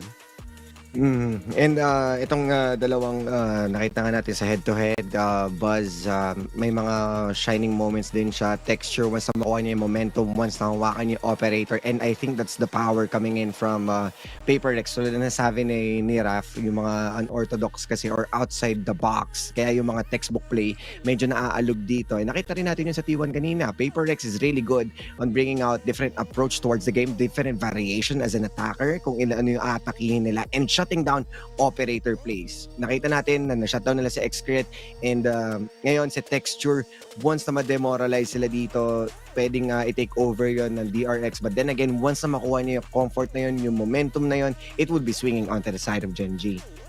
Well, looking at the sides of the map right now, we're looking at the veto and also the bans. So, for DRX, sabi nyo, the advantage is more about, we know DRX as a by-the-book team, a systematic approach in terms of matches, but for DRX, they also want to use it against Gen G with a bind pick. So, mas depensa sila ngayon. And I think you break it down properly. So kung ang Gen G pupunta sa Sunset, may mga pagkakataon talaga yung mga teams that they had the upper edge in terms of the map picking. But in the all previous matches that we've witnessed, mas bumabaliktad. But for DRX and Gen G, mas from what we've seen, mas more competitive ang magiging approach nila for this one. I think I agree with that. Considering DRX sample size on Sunset isn't that big.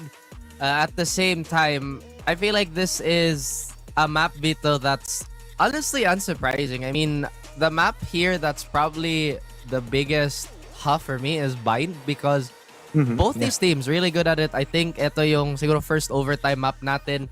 Tapos, it's gonna be so slow. I just know for sure this is gonna be such a slow series with my God, Ascent as a decider, and you already know it's gonna be default upon default.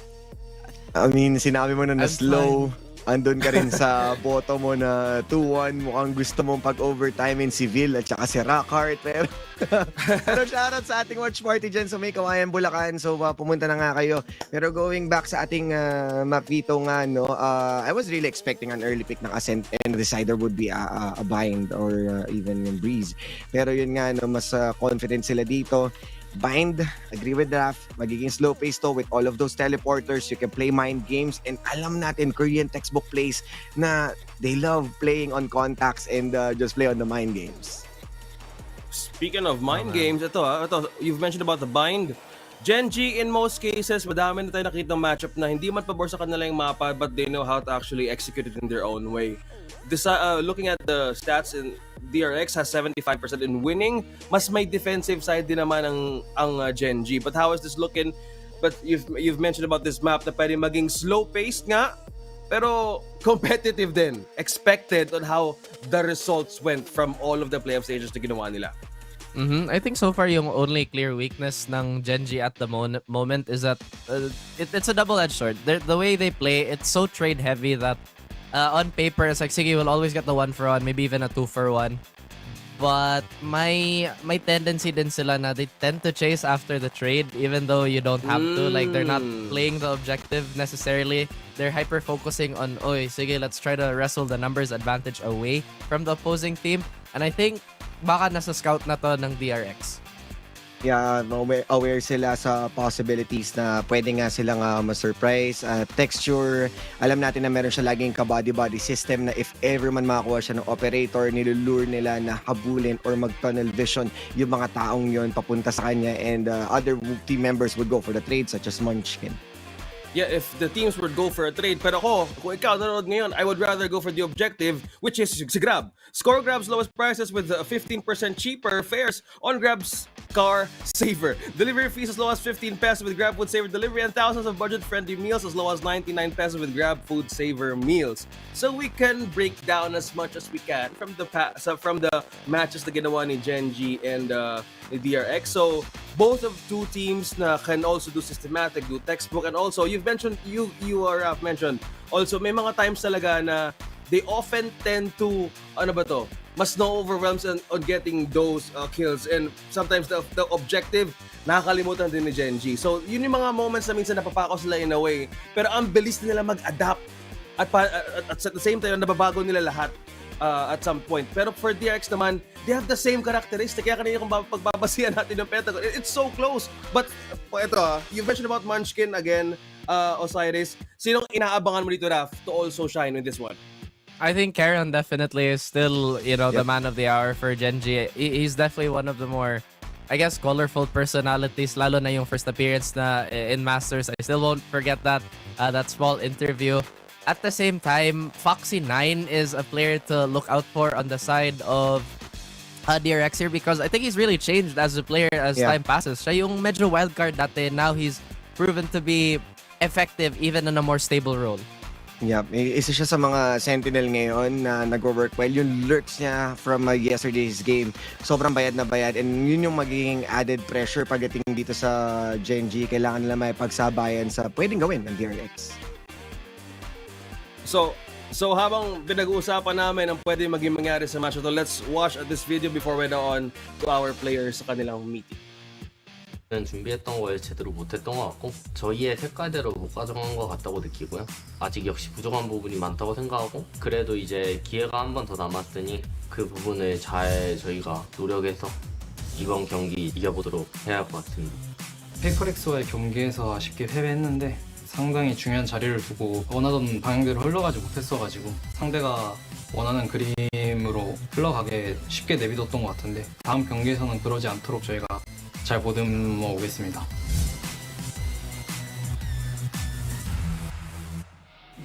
또 DRX구나. 잘해보자 서로. 특별히 젠지라서 드는 생각은 아니고 모든 상대한테 드는 생각인데 그냥 무조건 이긴다는 마인드입니다. 그래서 젠지 무조건 이깁니다. DRX의 약점이라고 한다면은 딱 크게 솔직히 약점이라 생각이 드는 건 없고요. DRX가 리빌딩이 되게 잘 됐다고 생각하고요. 현재 승률 또한 매우 높아서 기세가 되게 높은 것 같아요. 일단은 택틱이 좋은 팀이라고 생각하고 있고요. 소수 싸움에서의 그 불리한 상황을 좀 유리한 상황으로 다시 뒤집어 놓는 그 능력이 좋은 팀인 것 같습니다.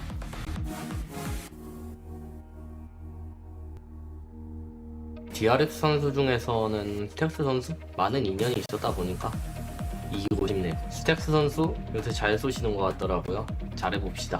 1대1 상황에서 절대 지고 싶지 않은 선수라 하면은 먼치킨 선수를 뽑겠습니다. 많이 배웠던 형이고 리스펙트하는 형이기 때문에 그런 상황에서 한번 눌러주고 싶네요. 여기서 이기는 팀인 거 알죠? 마스터즈 티켓은 저희가 가져갈 수 있도록 하겠습니다. 저희가 패배를 기록했지만 이 패배를 발판 삼아서 우승까지 달려보도록 하겠습니다. 젠지 화이팅! DRX 파이팅 하자 우리!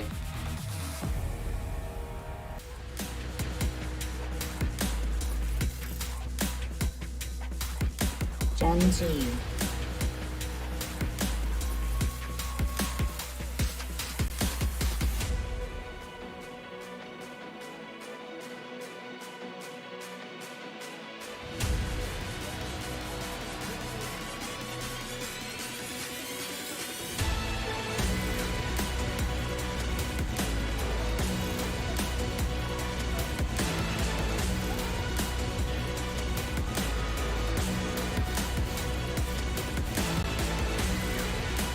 DRX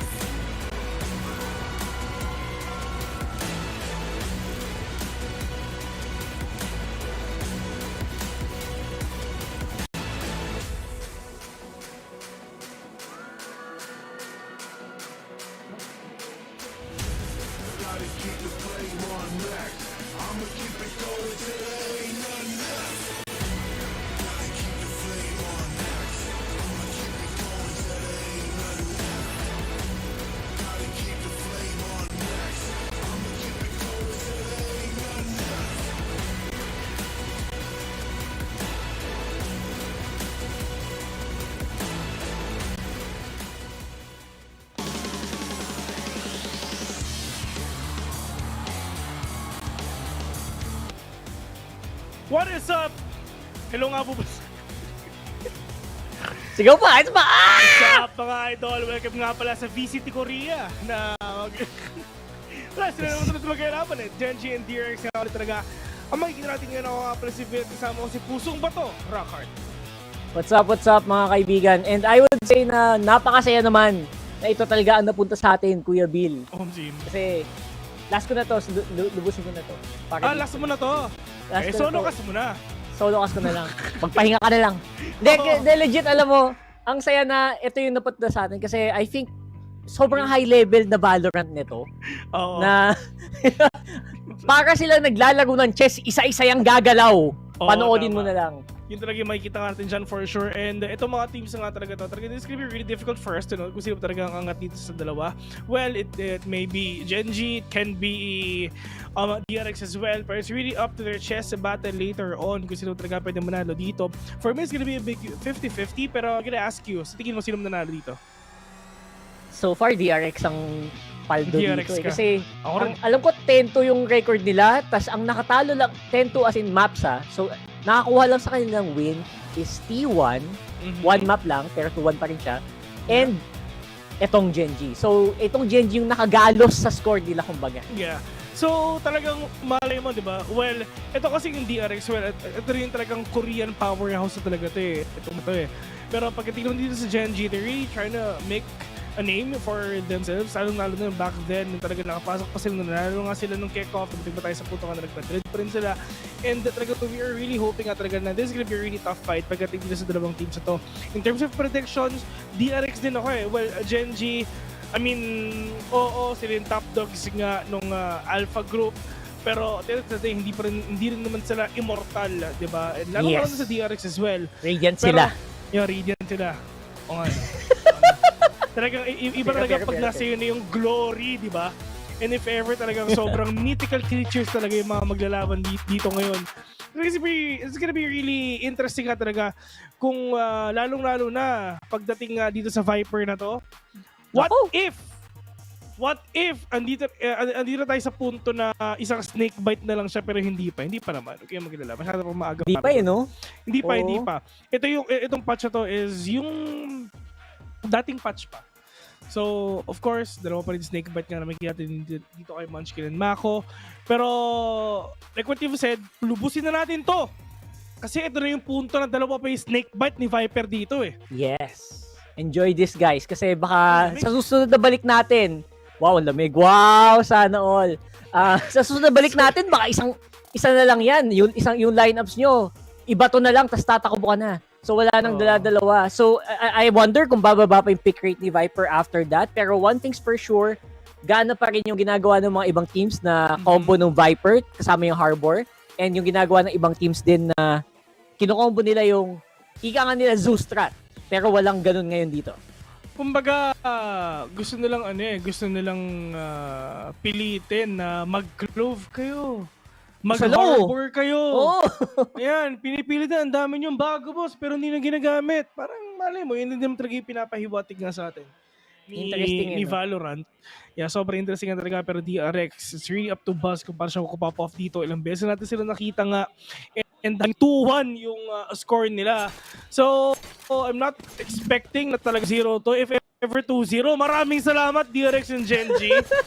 Maraming salamat. Tatanawin ko yung malaking utang na loob mga boss. Pero syempre, we're really expecting for the best na talaga sa DRX and Genji. Kasi, well, VCT Korea to, hindi VCT Pacific to, boss. VCT Korea talaga to nakikita natin ngayon.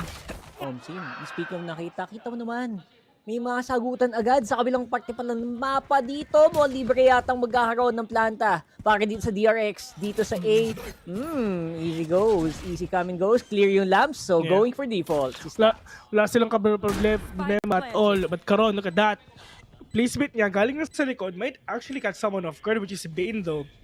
Pero kailangan nga mag-ingay ng Genji dito para makakuha ng control si Bane. In fair talaga manilikoran niya. Pero sabi ni Bane, alam ko kung nasan ka.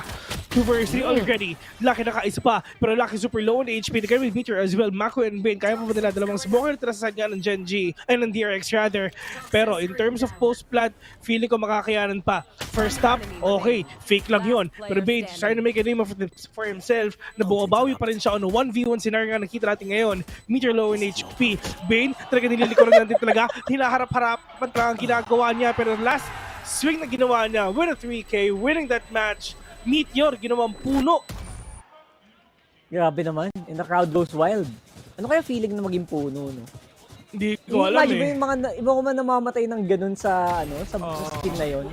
Nagiging puno. Hindi ko alam tol nagiging pataba sa lupa. Galing. Huwag kang magnala. Pag naginara ako, sabihan kita. Sabihan mo ako. Grabe si Bane dito, parang binasic niya. Kita ko, confidence! Grabe naman yun! Yun ang sinasabi nga natin, di ba? Lalo na pag nasa panel. Kasi lagi natin pinapanel nga ang DRX. Well, ako, na si Mako, magalaw siya free, walang problema. Kasi andyan din naman si Bane na pwedeng matulungan nga si Mako nga dito on being that main controller nga for the side of DRX. And the addition of Bane, sa totoo lang, sobrang laki ng impact na nagawa niya dito sa team na to. Buzz, exactly. Ito si Kuya Bane. Wrong game, pero riot pa rin naman, so okay lang. Pag ni-nightmare ka na, talagang GG ka na. Pero yun na nga, tamang satchel out mo na ginagawa nga ni Boss dito. Pero at least, ang importante, nag-connect yung flash na ginagawa dito ni Lakia. Pero sabi ng DRX, sama-sama na din tayo. Texture, mag-isa lang siya doon. Kasi may showers one as well. Pero yung mga players dito ng DRX, nasa loob na. Yung mga players ng Genji, okay, nag-rotate pa. They can actually get this plant done here in A. And retakes na para sa Genji. Medyo mahirap to. I like it. Sobrang aggressive ng position ni Mako doon. Try to catch some heads. Maybe over the box. Pero syempre yung smoke naman ang pipigil. So yung mga galawan right now. Dalawang snake bite. Lubusin mo na yan literal. Ang tagal pala talaga yun, no? Dalawang snake bite. Kaya talagang any map that has a Viper, you want to maximize that. Look at this though. Possible lineups from Karo. Nope, not really. Ay, hindi nakita. Ay! Hoy! Ay! Yan na nga! Meron pa pangalawa. Alam ni Foxy9 though. One more. So being given, there you go. Vandal is out. 2v2. Baba ang buhay dito. Ng isa sa kanila. Ito yung pangalawang snake bite, boss. May paint shell pa. Mamimiss natin yan, legit. Baka mabu, di ba? Baka mana. Pero yun na nga, Karon, at least meron pa naman siyang Vandal dito ng panggagamit nga later. Well, sa side nga ng DRX, at least, good eco for the side of Genji. Nakapatay silang tatlo, just trying to break the economy of DRX ngayon. So walang choice ng DRX, hindi mag-half armor lang din talaga yung iba. And halos lahat sila. Sasabi lang Genji dito, na kahit nakuha niyo yung first 2 rounds, malay mo makabawi kami mamaya. Actually, not bad yun. Oh, ha? Ikaw? Ng VALORANT. Kalimutan ko na, man. Just ko, talaga hindi nagkakas ng VALORANT. Okay lang. Warm up muna. Warm up. So sa ngayon, I would say na okay na yun. Mas okay na yung nangyari dito sa Genji kaysa sa mga nangyari sa mga nakaraan na wala silang mapatay in the previous games. They're like literal nag-0-4, nag-0-5, 0-8 nga. Right now though, Buzz with a kill. DRX making sure they can still have that first kill up. Again, mas mahirap talagang dumepensa. -1 mo lang ang mga defenders. So malaking bagay na yun para dito sa DRX. Maganda ang bigayan, yun ang sinasabi dito ng DRX. At least wala si Karon, wala na. Si Munchkin nandyan pa though. May smoker pa rin naman sila. Pero sabi dito ng DRX, nag-iisa-isahin namin kayo. Just trying to isolate the pace nga na ginagawa ni Mako ngayon. Pero dalawa yung katapat niya. Andiyan naman si Bane, para natin talaga maganda yung crossfire na pinapakita nga nila. Pero pagka-swing ni Mako, si Cypher mo na makikita. Pero itong wall na ito napaka-crucial nga para sa kanya. Hindi siya maganda yung position niya. Pero mawawala rin siya. Sabi ni Baskin, bumawawi pa si Munchkin. Pero nga na Mako with a trade off again. Texture, the only man remaining right now on a 4v for sure, hindi nila i-commit to. Kailangan nila yung Phantom na yan para nga mamaya makabawi sila. Pero in terms of positioning, in terms of score, 3-0, magandang panimula para sa 2-0. Nabuhayan ka bigla. Pero legit eh. Actually, kitang-kita mo sa ginagawa ditong galaw ng Genji, especially with texture, one of the most confident na duelist dito, fraggers dito actually, ng Genji. He's playing it so passively, he's playing it super duper slow. Oy! Oy! Oy! Napasigaw! Ayun, oy! Grabe, baka may gusto kong sabihin ah. Gumagano na yung mga Koreano dyan. Samnida. Ganyan yung mga sinasabi ng mga bagay nun Koreano. no? Kasi, alam mo, pansinin mo yung video kanina, yung intro vid. Sobrang, we will do our best. Yes, they are very, very good. Parang normally, sobrang conservative and, respectful ng mga Korean. Pag gumawa ka ng ganun, parang, talaga? Parang bardagulan eh, no? Kumbaga parang, actually, ito may mas bardagulan pa ang VCT Korea sa Japan. Sa Japan kasi lahat sila mababait eh. Kung if ever guys, gusto nyo umalis ng toxicity, maglaro ka sa Japan server, sa Tokyo server. Legit yan, legit. Doon yung maglaro, men. Ilang beses na. Nung nasa Italy si May, sa Japan ako naglalaro, sa Japan kami naglalaro, babait daw. Wala sinabi Tapos pag napatay yung mga tropa natin sa Japan, Nani, ganun yung mga sinasabi nila. Pero pag tingnan dito sa Genji, isang judge at long sheriff, phantom yung gamit nila. Well, Karo, nasa sayo ang sagot if ever kaya mo mong i-break yung mental ng DRX ngayon papuntang Hokang if ever dun sila pupunta. But now, Karon, lahat ng tao nanonood sa'yo. Alam pa to ng DRX? Siyempre, for sure, hindi pa. Pero, in terms naman, being na sobrang smart play na pinapakita nga nila, expect the unexpected kung baga. Yes, actually, I really like yung ginagawa ng DRX dito. You wanna play the long game or play long, play in hookah, especially if lamang kayo sa mga barrel. Pero look at this. 1 TP in, that means it's a full commit, and there you go! You judge! Let's go, Karon! Easy 3, pero syempre Meteor still gonna be alive here. Grabe naman talaga. Muntikan pa yun, boss. Muntikan pa si Foxy na doon. Actually, super low in HP. One tap lang siya ng Sheriff. Pero doon sa initial pick-off nga na ginawa nga niya kay Stacks, at least handang-handa doon ng DRX to repick, to reswing. Nag-satchel in na nga doon si Boss. Pero ang problema na one tap nga siya ng Judge doon ni Karon. Pero habang nangyayari yung mga players nga ng DRX, sinabayan nila yung pagpasok nila papunta sa may B-main, just trying to wreak havoc, just trying to deal more damage in order for them to get that spike done para nga makapasok sila. And sobrang saktong-sakto yun. Saktong-sakto nun. Kasi the time na pumasok yung DRX sa Hoka, yun rin din ang time na pumasok sila sa B-main. Kumbaga, matindi yung sandwich play na pinakita dito ng DRX kahit medyo mag-a-attack pa rin sila papasok sa loob sa isang side. Basically, coordinated attack na sana nung ganda sana nun para sa kanila. And you know what? Genji, si Karon, ginawa niya yung pinaka-best niya talaga doon. Nagkataon lang na nakatatlo siya, yung DRX naman, naka-apat dun sa main. So, yun nga. Talaga. Maganda yung stack na ginawa nila, pero yun nga lang, tirangin sa side nga ng DRX, yung ng Genji at least na iwasan nila. Mag-double swing sana sila eh. Pero mukhang alam din na ata ng DRX so anong gagawin nila. Pero nalis-chat nila ginagawa nga ni Buzzking. Pero alam na meron tao sa may harapan niya kung tulunahin. Actually, hindi lang dalawa, kundi tatlo pa. Napakadaming tao sa may harapan niya. At yun na nga si Buzz biglang nawala. At papasok yung mga players ng DRX na at sila maglalakad lang kasi yung pang-satchel nila wala na. Sana. Saving up all of the... Sana. Saving up all their utils for the later parts of the round. 40 seconds up. Karon gets a kill. Naku, natusta!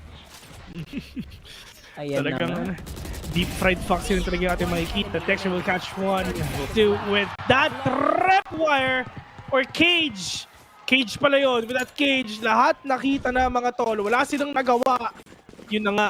Sa side naman ngayon dito ng Genji, at least nalaro ni Texture. Yung cage, yung tripwire ni Meteor doon through that smoke. Easy beautiful. Bugatti sabi niya. And actually, a lot of that, yung mga resulta din yun ng pagpa-play dito na medyo safe means that Karon here on the side. And there you go. Yeah, that was a tripwire, yeah? Oh, look! Grabe naman! Tripwire yun, man. Oo, tripwire yun, man. Yun yung dahilan kung bakit i-nerf na yung tripwire ni Cypher. Yes, sir. Ilang segundo. Kalahati yata ng duration. Oh, man. Mabilis. Wala. Kailangan talagang i-nerf yung lahat na nakikita natin ngayon. Yan. Ang bilis ng tripwire. Natalino ka sa chamber.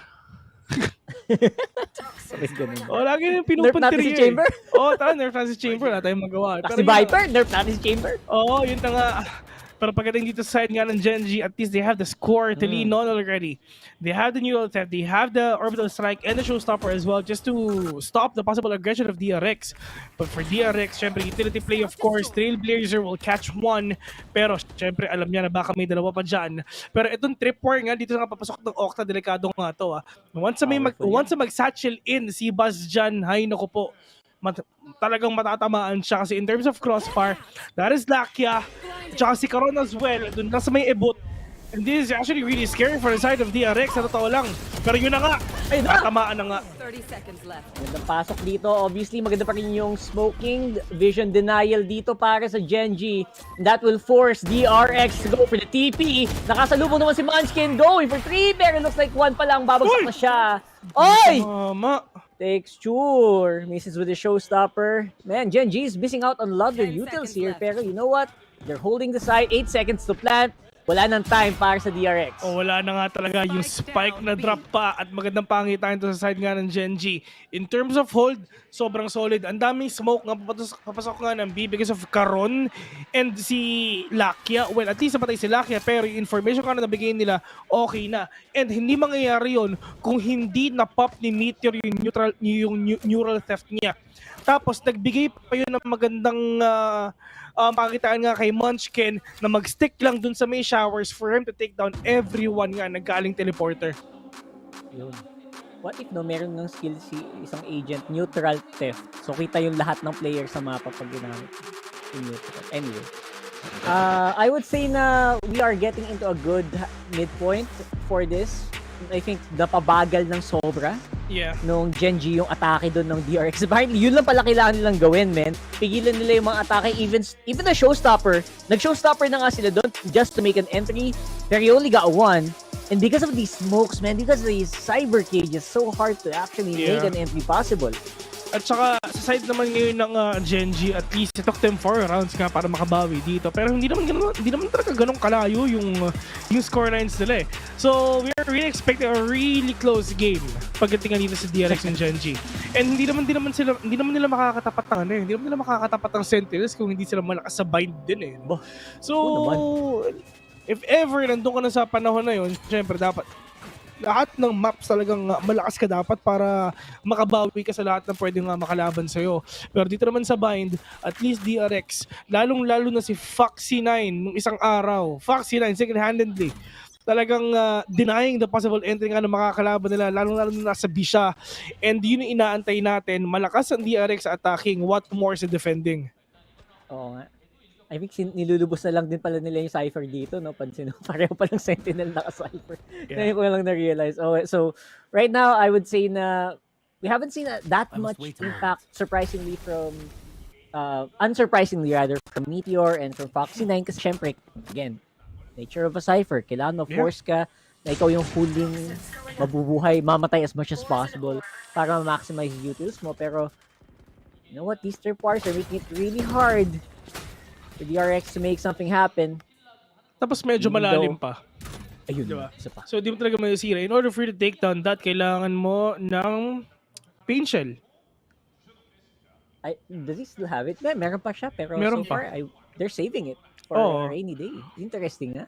Kailangan nila mag-pinch sa backside dito if ever para nga talaga makapasok sila. So, tignan natin kung talagang yun ang gagawin nila. Pero snakebite move na ginagawa dito ng mga players nga ng Genji para pagpigilin nila pag-push nga ng DRX. Pero, that is an all command already. Pero texture with a swing. At alam niya na meron tao doon ng Fox na just waiting, paging na makaplay siya ng isa. Basta kabawi pa. Karon as well. Putting it at 3 vs 3 already. Sa super low in HP. Orbital strike is there. Pero mapipigilan pa ba nila yung aggression nga dito ng DRX? Slowly and surely, just trying to creep out. Pasok nga dito sa loob ng A. Pero yung mga players dito ng Genji, nag-aantay pa yung iba. Dalawa yung tao dito. Adjust si Munchkin. Andito rin si Karon. Pero pagdating naman kay Lucky, medyo malayo pa. Karon, nakita yung katawan nga ni Mako. Lalaban ba? Pero feeling ko hindi na. Pero Munchkin wala siya dito kahit isa. Karon will catch one. Pero ito rin pagbabing yun. Ayun lang. Mako! Nag-whip sa dalawang shots niya ng Sheriff. Hindi tumama kahit isa. Yun lang. Grabe, bobbin and weaving. Grabe yun si Karon. Ay, may orbital strike pa nga. Kaso it's not gonna be 4K for Karon. Dumadodge in real time ng mga bala. Ganon kalala ngayon ang Dreamstone nila. May replay yun. Ganda panoorin. Kumakaliwa kanan, kumakrouch. Ito yun.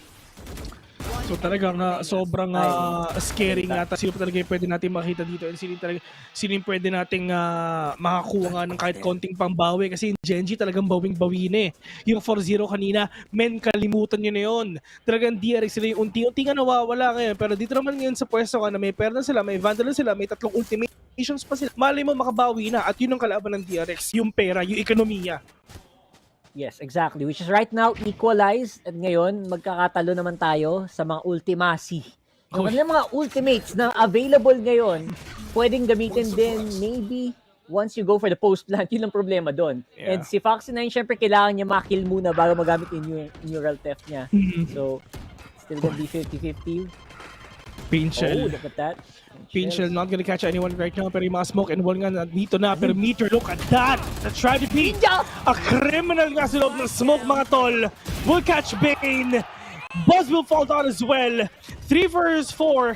Viper's Pit is still on nila. Nandiyan pa rin naman yan. Together with the Euro Theft as well. Pero dalawa na lang dito ka sa DRX. Foxy9, mawawala siya. Pero Satchel from up top, andyan na, lumilipad na. Pero dilabas pa rin talaga dito yung Sigis para makita niya kung sabi yung mga kalaban niya. Stacks only man remaining. On a 1v3, may flash pa, kompleto pa. Meron pa siyang knife dito. Pero sabi ni Munchkin, pupusuan ko to. At kahit anong mangyari, tiwala ako sa dalawang kakampi ko. Impressive. I mean, nice try from Stacks there. Pero tatlo talaga yan. 3 hiwa-hiwalay pang angulo. At ngayon, 4-4 na tayo. Ngayon, ano kaya itsura ng ekonomiya dito ng DRX? We'll see that in a bit. But right now, Meteor, move! You know, nasa loob lang dito. Parang siyang parang si Papi Chulo. Na binansagan nating smoke criminal, mga tol. Smoke criminal? Oo, ng Naos. Pero at least grabe. From 4-0, down to 4-4. Talagang chess battle din talaga dito sa Osiris. I mean, Rockart pala. Sorry. Okay. I would say na okay naman. Okay lang naman yun. Sorry. Pero ayun na nga. Truly chess battle. Pero at the same time, you know what? Nagising na din eh. I think we've been expecting a lot from Meteors mula kanina pa. And this time around, sabi niyo, ako dapat huling mamatay? Papasok ako sa smoke. Yeah. Kasi kailangan na namin yun. Pero ngayon, sila Karon at Lucky naman ang gumagalaw para doon. 5 is already. Nawala rin ata yung mga vandal nga dito ng DRX. Kaya Diyos ko, naka-half armor pa yung iba. Pero Mitch nagbabantay. Tenga na ito, maganda yung position niya. Nakakita ng isa, pwede pa makadalawa. Si Fox sila nagbabantay na talaga. Mitch na nga makakuha ng isa. Stacks all my remaining. At sabi ng Genji, kahit naka-vandal kayo, naka-phantom kayo, bawas naman daw kahit armor lang. Sino naman yung buhay nila, Diyos ko. Ang dami pa.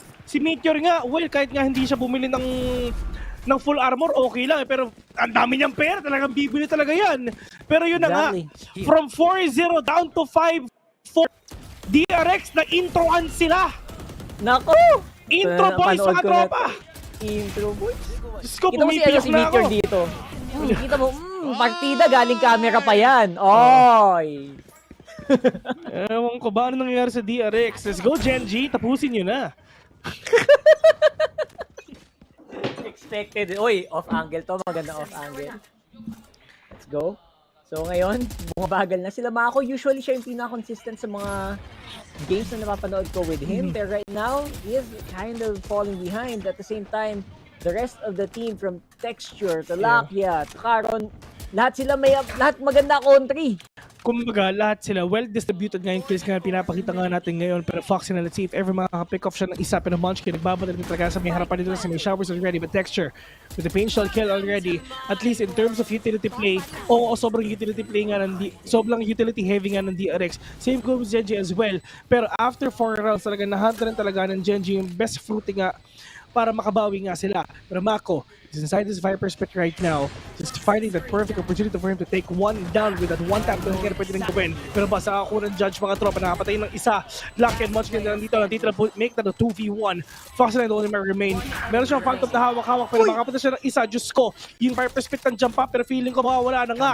Lucky, medyo malayo pa siya. Okay, kayang-kaya pa to. On a 1v1 scenario, the clock is ticking on the grid at kuhang-kuha na nga yung Foxy Ryan, yung panalo. Buti lang talaga napatay na yung isa na nag-diffuse. That was good. That was through the smoke. and it could have been actually super bad maging 2v1 pa yon kung sakali. Pero now we are seeing a very even match dito. Yung mga sneaky plays pang nangyayari. Kita mo yan, napakaganda talaga. Bro. And finally, gamit na. Nagamit na mabuti yung Viper Spit. Kanina pa sila nag-aantay ng opportunity actually na magamit yon. And I think galing yon sa early na plan. Ang bilis nila na plan yun, ha? In fairness, dun sa round na yun. Oo, tama. Na talagang binigyan ng Genji ng space ang DRX kanina. Well, napakahirap din naman talaga makumontest dun eh. Nakaset na yung DRX eh. So, hayaan na lang natin sila. If ever na nalalaban pa tayo, baka ma-GG lang din tayo dun sa moment na yun. So, might as well give them the space that they want. I mean, that they want. Tapos, doon tayo bubuhos pa. Pero ang problema na talaga DRX. So, pero Buzz, pop and swing. Ball catch one. Buzz and Mako just trying to make their own strategy for them na makapasok ka dito sa loob ng site. At yun na nga, nagawa na nga nila. Pero ang problema, yung tatlo sa kanila, sobrang low on HP. Mako will catch one. Si Mitcher wala na. Texture and karoon na nandito lang titira pero medyo malayo pa siya. Pero si Texture nasa may elbow naman siya though. So pwede sila makabaw dito kahit papano. Pero Texture, itong operator na to is huge for him though. Yeah, actually, really interesting and very uncharacteristic or very hindi ganun ka-stonks yung paggamit ng operator sa ganito ka-close na range. We'll see if he can get some kills. And again, just whiffing just like that now. Karon all alone. What are you gonna do with this? Yeah. Kumbaga, hindi na ni Texture yung value ng operator na yan since sa B nag-push yung DRX. Well, makakabili pa naman ng isang operator to if ever bibilan sila pero mukhang hindi naman ata. Okay, makakabili pa ng isang operator. Bumili. So, tingnan natin kung makikita ba niya ngayon yung best value nga ng operator if tama nga talaga yung papwestuhan niya. And it's really hard for you to win that kind of duel na 2v5. Napakadaming smoke pa. I mean, kompleto pa yung DRX and it's gonna be really hard for you to determine kung saan talaga sila exactly. That's right. For the meantime, it is gonna be a DRX na medyo lumalaban na sa isang nag-iinit na Genji. Magandang execute. As in, pinilit nila yung Cyber Cage kanina. So, that was very impressive. They were able to push through that. Pero Lakia, through the smoke! Here comes the showstopper! And makakuha kaya siya. Looks like hindi muna for now. Going in with Satchel. Gets one. Lakia sprays it down though. Good counter rather, coming from Meteor. One enemy remaining. Spike down B.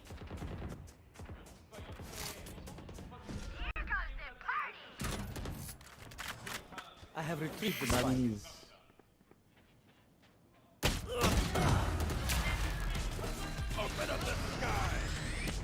6-6. As I guess a lot of us predicted. Almost everyone unanimously knows. Everybody knows what's gonna happen here. Right now though, it's a question of whether or not did that affect Genji in any way? Kasi parang wala eh. Parang yung paninindak factor na galing sa S4-0 ng DRX dito, parang wala lang.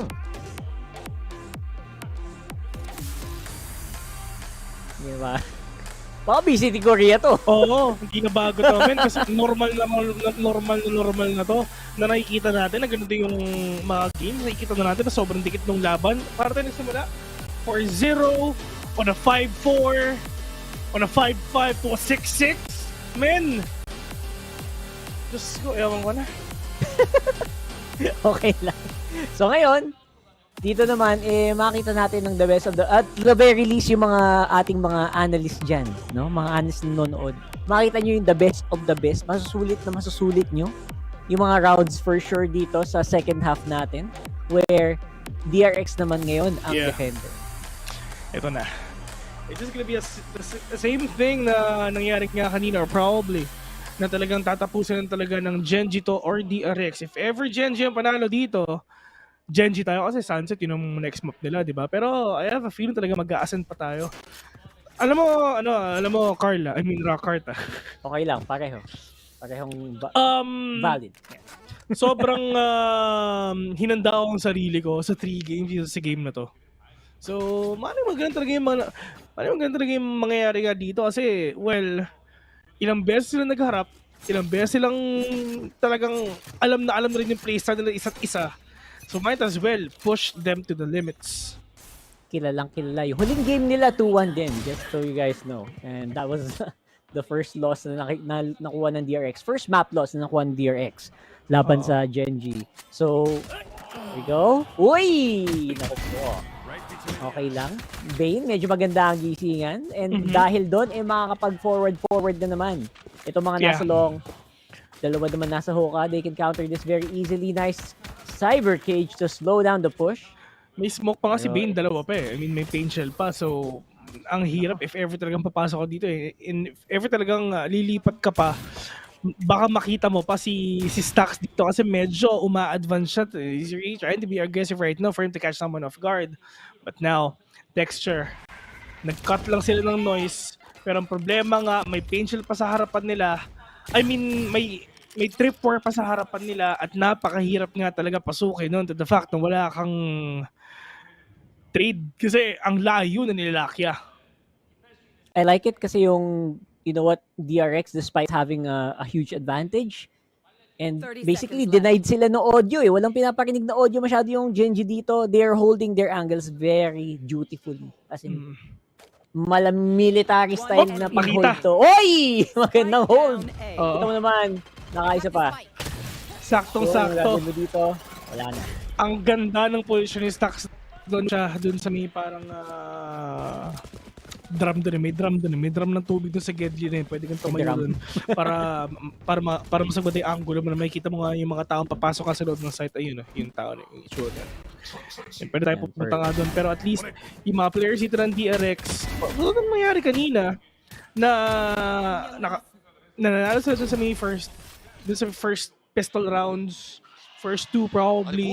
Pero ito pinakita ka ng DRX, diba? At least they're really trying to be aggressive. Umpisa pa lang to catch these players off guard para makakuha nga sila ng mas magandang advantage nga dito at mukhang gagawin ulit nila. Dito lang sa may showers, dalawa yung tao dito. Pero tamang double single din talaga yung ginagawa ng Genji para makapatay nga ng isa. Fox na nilalayo na yung isang barel para di na makuha ng kalaban. The train, man. The train. Kailangan mo iba to ang mga baril hanggang mapunta sa tamang angulo at kita mo naman, denied. Pati ba naman yung bulldog na nakuha nila dito. So, 3v4 and again, they are undergunned. So far, Texture action na classic lang. So medyo mas matatagalan to, mas mahihirapan sila and they will have to play super close angles. So, hinohope na lang dito ng Genji na may lalapit dito sa bats pero wala. May flank na sobrang tagal nila. It's a 2v4 na naman. Yeah. And paano mo gagawin to? Kung yung apat na kalaban mo, may rifle na, may baril na, Buzz nakakita ng isa pero Texture, maganda ata yung positioning niya pero Fox na nandiyan naman para patayin siya. Munchkin only remaining on a 1v4. Sheriff on hand. Dalawang trippers na nasa harapan mo, may camera pa. Will catch Buzz right now. 30 seconds in.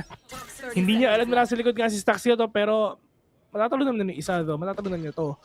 Now, Bane onto that corner. Catch one already. 6-8. Slow approach by Genji. Pero Korean teams eh. Yan talaga eh. Slow and steady wins the race. Actually, nagulat ako na down nila yung Bulldog dito and very impressive na deny pa nga yun. Coming in from DRX. So, and at the same time, you know what? The moment that you are inside those cipher traps, ang hirap talagang gumalaw dyan. Isipin mo sa sobrang hirap nung positioning ng camera niya. Kailangan pa niyang gumalaw around the tripwire, the cameras. Tumingin siya sa taas kahit na may mga tatlong angulo pa siyang hindi na-check. So far, this cipher hold on A really is paying off for DRX. Pero dito naman ngayon sa Genji, at least ngayon may baril sila, tinatin kung makakabawi na sila, pero yun na nga, yung pop and swing na ginagawa nga ni Lakia will catch one, will take down Buzz, Stax bumabawi pa, on a 1-2-1-3 lang ginagawa nila, pero ito yung maganda, at least yung dalawang raise, wala na, so papasok ang Genji, literal na mag-aalakad lang sila. And sino ang lamang doon? Paglakad-lakad lang, syempre yung defenders kasi pag naglakad ka outside through the smoke, kawawa ka talaga. Especially right now na mababa pa buhay na itong sila Lakia. Stax getting one. Can you get more? Dalawa dito sa garden. And si Bane makadali pa ng nagwawalang Lakia dun sa Gedli. Bane doing the miracles para sa DRX. Yun ang sinasabi natin kanina, malakas ang DRX kanina. No, attacking sila, what more than defending. At yun nga pinapakita nila. Karon, the only man remaining sa side nga ng Genji. And ayun, DRX, being defenders nga kanina, they really try to be aggressive, na nag-overextend sila kung kahit papano. But for DRX ngayon, medyo nag-hold back na sila. Alam nila na merong baril yung mga kalaban nila, so might as well wait for them to come in, na mahulog nga sa patibong natin, at nakukuha na nga isa. Karon, mag-isa na lang ngayon dito. Mula na siyang smoke, may molly pa siya, pwede nang gamitin yan para ma-out of position nga yung isang player dito, pero in terms naman of them being ina-isolate ng isa-isa, talagang hirap na to, men. Hirap yan. At the same time, ayaw niya, hindi siya masyadong makapagpasok talaga eh, kasi ayaw niya mamigay ng vandal dun sa kalaban in case madali siya. It's a 3v1, very unlikely, trying to get orbs, trying to get some resources, pero hindi pa rin. Yan, trying to survive lang. At least hindi siya namigay ng vandal nga, like we said. Pero syempre may ma-pick up pang iba si Foxy dun sa ibang mga bangkay na sa Gedli. Yeah. And right now, it's still gonna be DRX in the lead.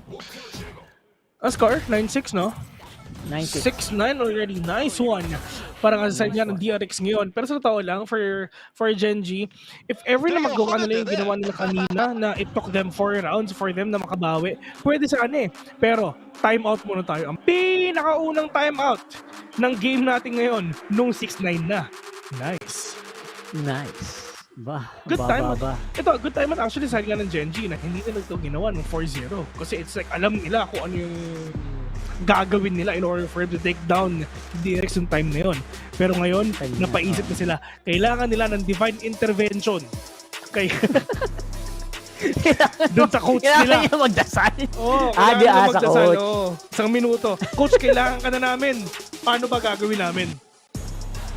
Actually, this is good kasi kanina na 4 years hindi sila nag-time out. I think they could have actually recalibrated after nung previous na round. So this is actually pretty good here coming in for DRX. Hopefully, ma-maximize nila yun. This goes here.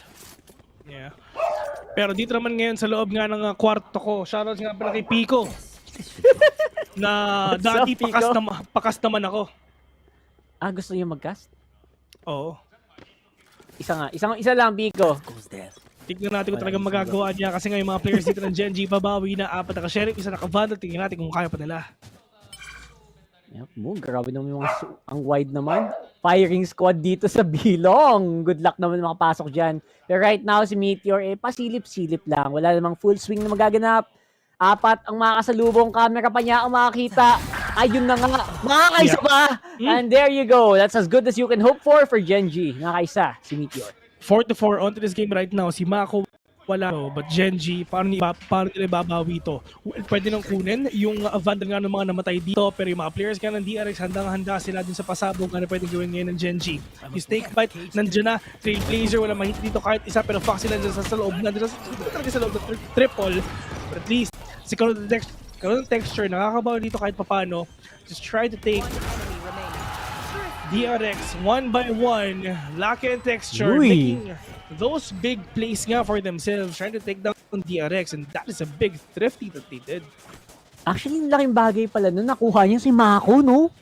Si Meteor, na first blood pa niya si Mako, which is napabagal yung atake or defense dito, or nag-gimp yung depensa dito ng DRX. Sorry, atake pala ng DRX rather. And it became harder for them to actually get into a site. So big props to Genji, making it happen. Nadikit na naman. Pero dito naman ngayon, sa side nga ng DRX, talagang, kumbaga, na-break na ng Genji ang code. No? The momentum. Na-break na yung Genji ang code. Na-break na yung momentum para nga malaman nila kung paano rin patag nila i-shutdown dito ang DRX sa isa. And nila kanina, nung 6-9, after nung timeout nila, nahanap nila yon. Pero dito naman sa round na to, paano approach ipapakita nila? They can be aggressive, pwede sila mag-hold back, no? Pero dito ngayon sa positioning na ginagawa nga ng DRX, actually sobrang scary din ito. Stacks lalong-lalo na may null command siya. So once na meron siya narinig dito na isang utility, Diyos ko, talaga null command na talaga yung gagawin niya. At alam to ng Genji though, kaya kung napapansin mo, watak-watak sila. Kumbaga, diversion play lang din talaga yung pwede nilang gawin dito in order for him to win this round, if ever yun na nasa isip nila. That's right. First of all, kailangan din nila malaman kung nasa ang site ba talaga ngayon. Itong si Stacks, I don't think nagparinig agad siya. Or maybe if nagbato nga siya ng isang 0 point, maybe he could have swapped out to a different side. So, Rel, go time para dito. Sa Genji, pasok na. Huy, Jural Def pa. Pero, nag-TP. And in terms naman, dito nga kay Buzz, Diyos ko, ang dami-dami magandang skin at yun talaga yung nakuha mo at napakaganda ka talaga nakuha mo kasi nga si Vayne dito makakapatay na ng dalawa bilang overstrike already. Yun yung talaga iniisip nga, inaantay nga ng DRX yung utility play, yung ultimate play nga na talagang kailangan nila in order for them to win at buta ng talaga nagawa nila ng flawlessly. 2K on that orbital strike and that is huge already. Man, nilaro ni Vayne yun ng sagad. Nilalaro niya with the op, nilaro niya with the Vandal, orbital strike pang kasama. Naguluhan ang Genji. Ano ba talaga, kuya? Ano ba kailangan namin gawin? And because of that, DRX had that round. It looked very simple and it looked, actually, medyo tagilid si Vayne doon kanina. Op hawak niya, tapos nasa harapan mo na yung kalaban. But he was able to play it around. Actually, si ano pala yun naka-op. Si Vayne pala yung nag-orbital sa malayo, pero si Buzz pala yun. Yung akala ko si Vayne din yun. So right now, that's exactly what you need, DRX, if you want to keep ahead. Slow down Genji, guluhin nyo ang atake nila. And dito naman ngayon sa Genji though, at least mukhang ito ata yung simula nga ng pag-falter nga nila. Pero meron pa naman silang pera kahit anong mangyayari dito sa game, sa round na to rather. But sa texture, kailangan talaga niyang dito makapag-entry nga ng isang solid dito with a showstopper. But how? Lakya with the Seekers para malaman nga talaga niya kung siya papasok dito or probably body system and the diversion play na ginagawa nga ni Meteor dito pero ang problema hindi talaga siya nakaka-pick off ng isa at siya pa yung talagang nawawala, making it very hard for Genji na makabawi nga for that post plant if ever pa-plant nila. Right now, the lurks aren't really showing off. So right now, I don't know how they're even gonna get to that post plant, no? Kasi parang, paano tayo makapag-post plant? hindi tayo makapag-plant. Yun yung problema dito. They're having a hard time navigating yung depensa dito ng DRX. Oh no. All the way from A, 35 seconds. papuntang B, mga tol. Ubos all talaga yung ginagawa nga nila. Pero Sax magandang positioning niya. Pero tamang nito talaga sa harapan nga ni Lakia. Will take him down. Pero Foxy9, cheeky angle with the camera for him to know exactly ano ba din nangyayari ngayon. Pero at least, muntik na siyang mag-whiff nun sa first shot niya. Pero buto na ng talaga tumama. Buzz with a repossession already. 6 HP na dito sa kanya. Putting ito a 3 versus 2 showstopper and orbital strike. Diyos ko. Yan ang problema ng DRX. Kasi pwede silang maglaro ng medyo malayo for him to utilize every ultimate that they have. But look at this. Expect mo na malayo siya, pero look at Karon, sobrang dikit doon sa tube. I don't know if expect ng DRX to. Yeah. There you go. Oh no, texture with a showstopper already. Alam ba niya kung saan niya ibabato to? Meron pang orbital strike mga tropa. At least ito yung maganda sa side ng Genji at ng DRX. Na-force out nila yung dalawang ultimates ni Texture and Karon. So, in one round. Round. So, hindi sila magkakaroon ng problema sa mga succeeding rounds kasi alam nila pwede sila magmatapang na talagang pwede talaga sila magpakita. At least, na-force out nila yung ultimates nila. So, okay, wala tayong problema mag-retake mamaya. Exactly. So, overall, that's still, obviously, round win pa rin naman para sa Genji. Pero you can really tell na talagang binato na nila lahat ng meron sila. Makuha lang yung round na yun. Literally everything. So, yeah, it was still close. 2v3 pa rin naman yun. Pero, you know what? Impressive for Genji.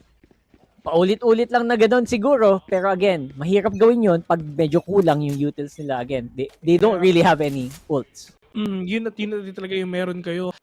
Rex, trying again na medyo sumilip ng kakaunti tulad ng ginagawa ngayon nga ni Buzz.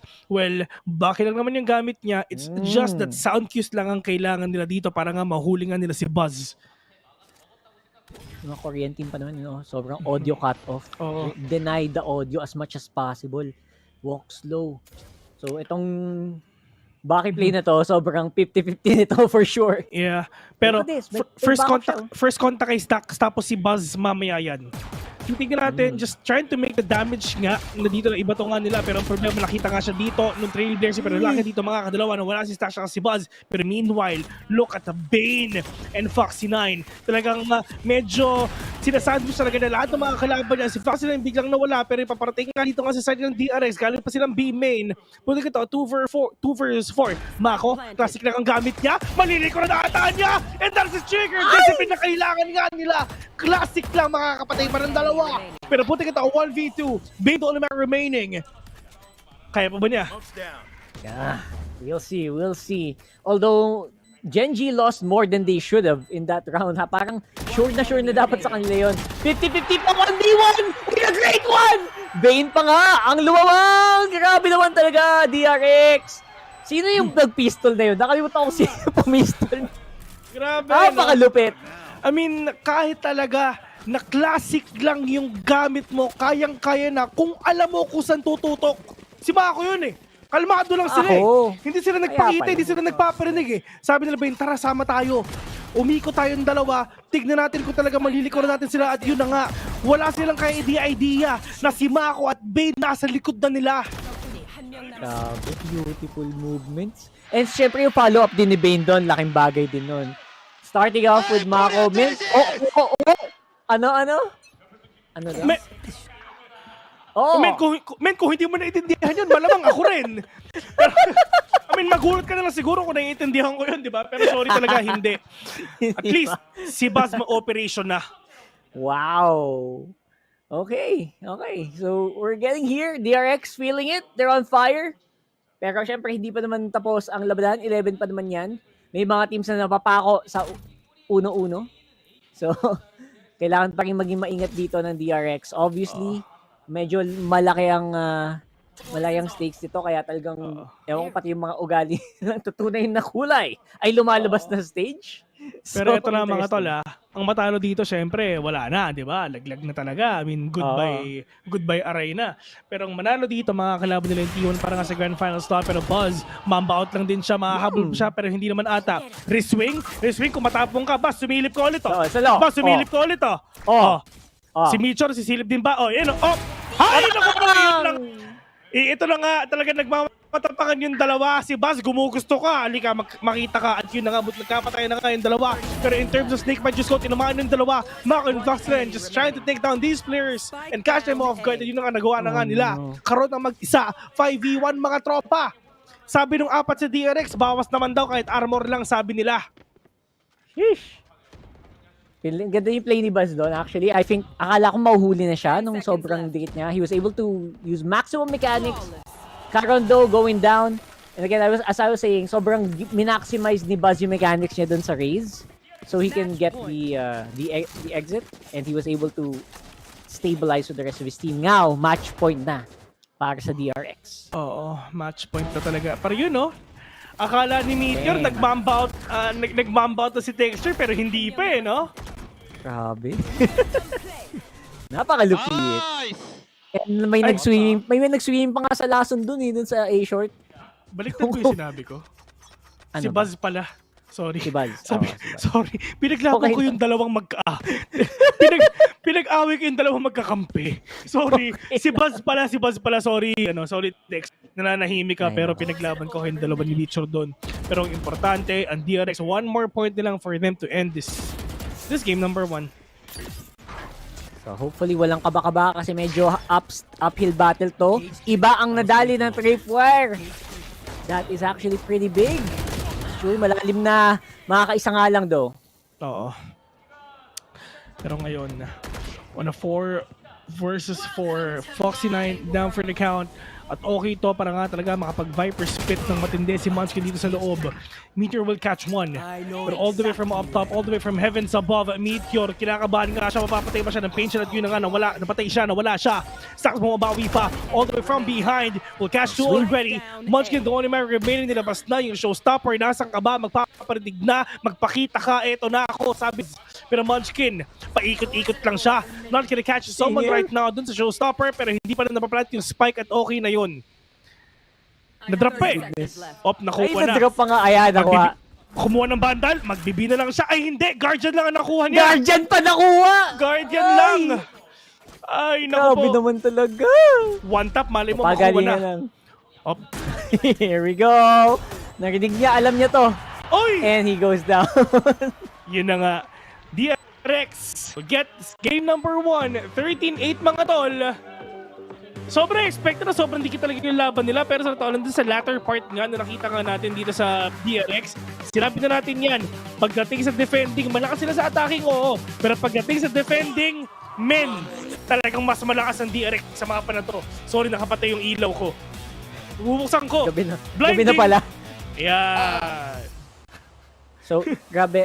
DRX, medyo may konting butas sa kabilang side. Pero once we up over, it was clean as hell. Yeah, tama. Like what you've said. Pero yun na nga, ibabato muna natin sa ating panel kung ano ba yung pwede nilang pag-usapan. So panel, mamaya-maya na muna. Pero yun na nga, di ba? I mean, Rocker dun nga sa nakita nga natin ngayon. Talagang pinakita rin talaga ng DRX kung ano ba talaga yung mga pwede nilang ipakita nga sa mga susunod nilang games. Well, hindi naman talaga silang tinawag na powerhouse of Korea kung hindi sila ganito kalakas. Talagang napako ang Gen G sa 8 nung nakita nga natin kanina. Pero of course, for the side of DRX, talagang dun sa addition talaga ni Bane, talagang mas na-boost pa yung playstyle dito ng DRX na mag-improve. Kumbaga, ang bilis na ng kotse mo. Nag-nose ka pa. Ganun kalala ang DRX. Ayun na nga, talagang bibilis natin papuntang panel mga tol. Dito na, yung nagwagwapuan! Si OSX, si Osiris, at saka si Raph. Kayo na. Maraming salamat. Kung merong Gen G ang Korea, meron ding Gen Z casters ang VCT Pacific, Rockart and Vil. Maraming salamat sa action na yun. Grabe, ito yung ina-expect nating laban, Raph and Osiris. Finally!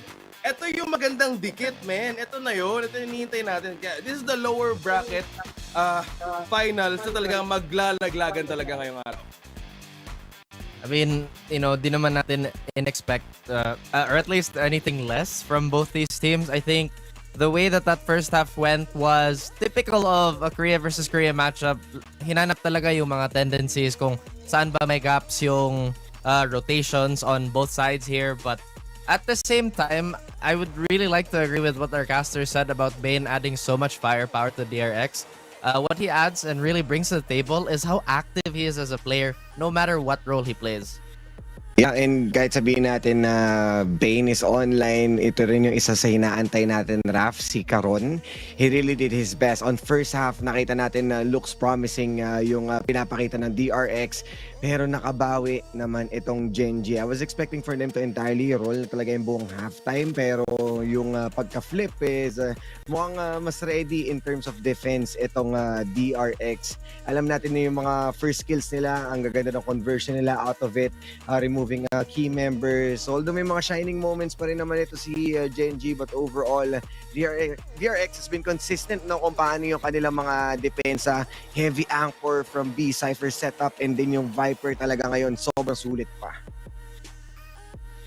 Yup, and looking at these highlights, ito yung time na nag-half nga, naghabulan ang 6-6 Gen G and DRX. At most parts, na habang tinignan natin how they wanted to cope up with the defense, ito yung naging confidence nga na nila. Gen G versus DRX, yung 4 rounds, doon nagising yung Gen G na parang kailangan nila labanan yung naging ipon ng economy. At some point, yung naging kalaban ni DRX was like maybe round 5, kung saan yung ekonomiya when they actually went short on how to make it back, kung paano nga nakabawi doon ng Gen G. Because doon na sila tayo na umabot na humahabol na sila doon. Kasi at some points, man, yung ginagawa ni Munchkin na plays and how he aided Caron as well, napakagandang ikot nila ginagawa kanina throughout na nakabawi talaga sila heading to that 6-6 matchup.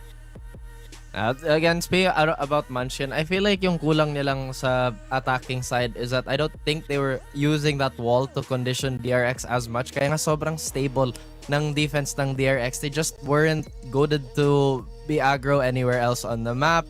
Yung rotation din nila sobrang linis, walang makapigil sa teleporter place if ever that happened. But hopefully again, Gen G can bounce back because they really once again ran out of stamina in that latter half. Yeah, yung counter utility nakikita rin natin na despite of them trying to maximize yung kanilang pagpasok dito, ilang snake bite yung kailangan nilang tangkihin, even yung poison orb, ang daming smoke plays na nakita rin natin na pasok kung pasok itong DRX.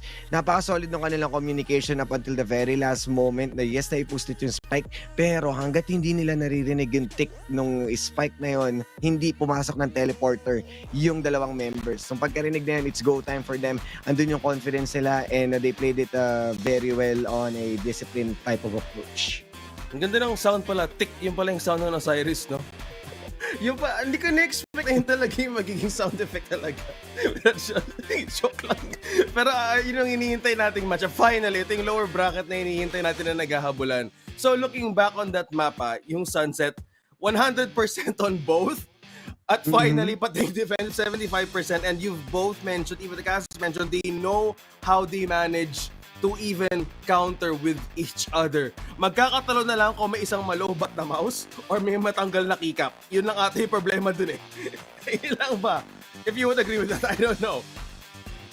I mean, I was just about to say, I think it was because of Buzz last year na bumili ako sa mouse ko. Again, no product placement here. Nice. At the same time, medyo dikit talaga yung laban.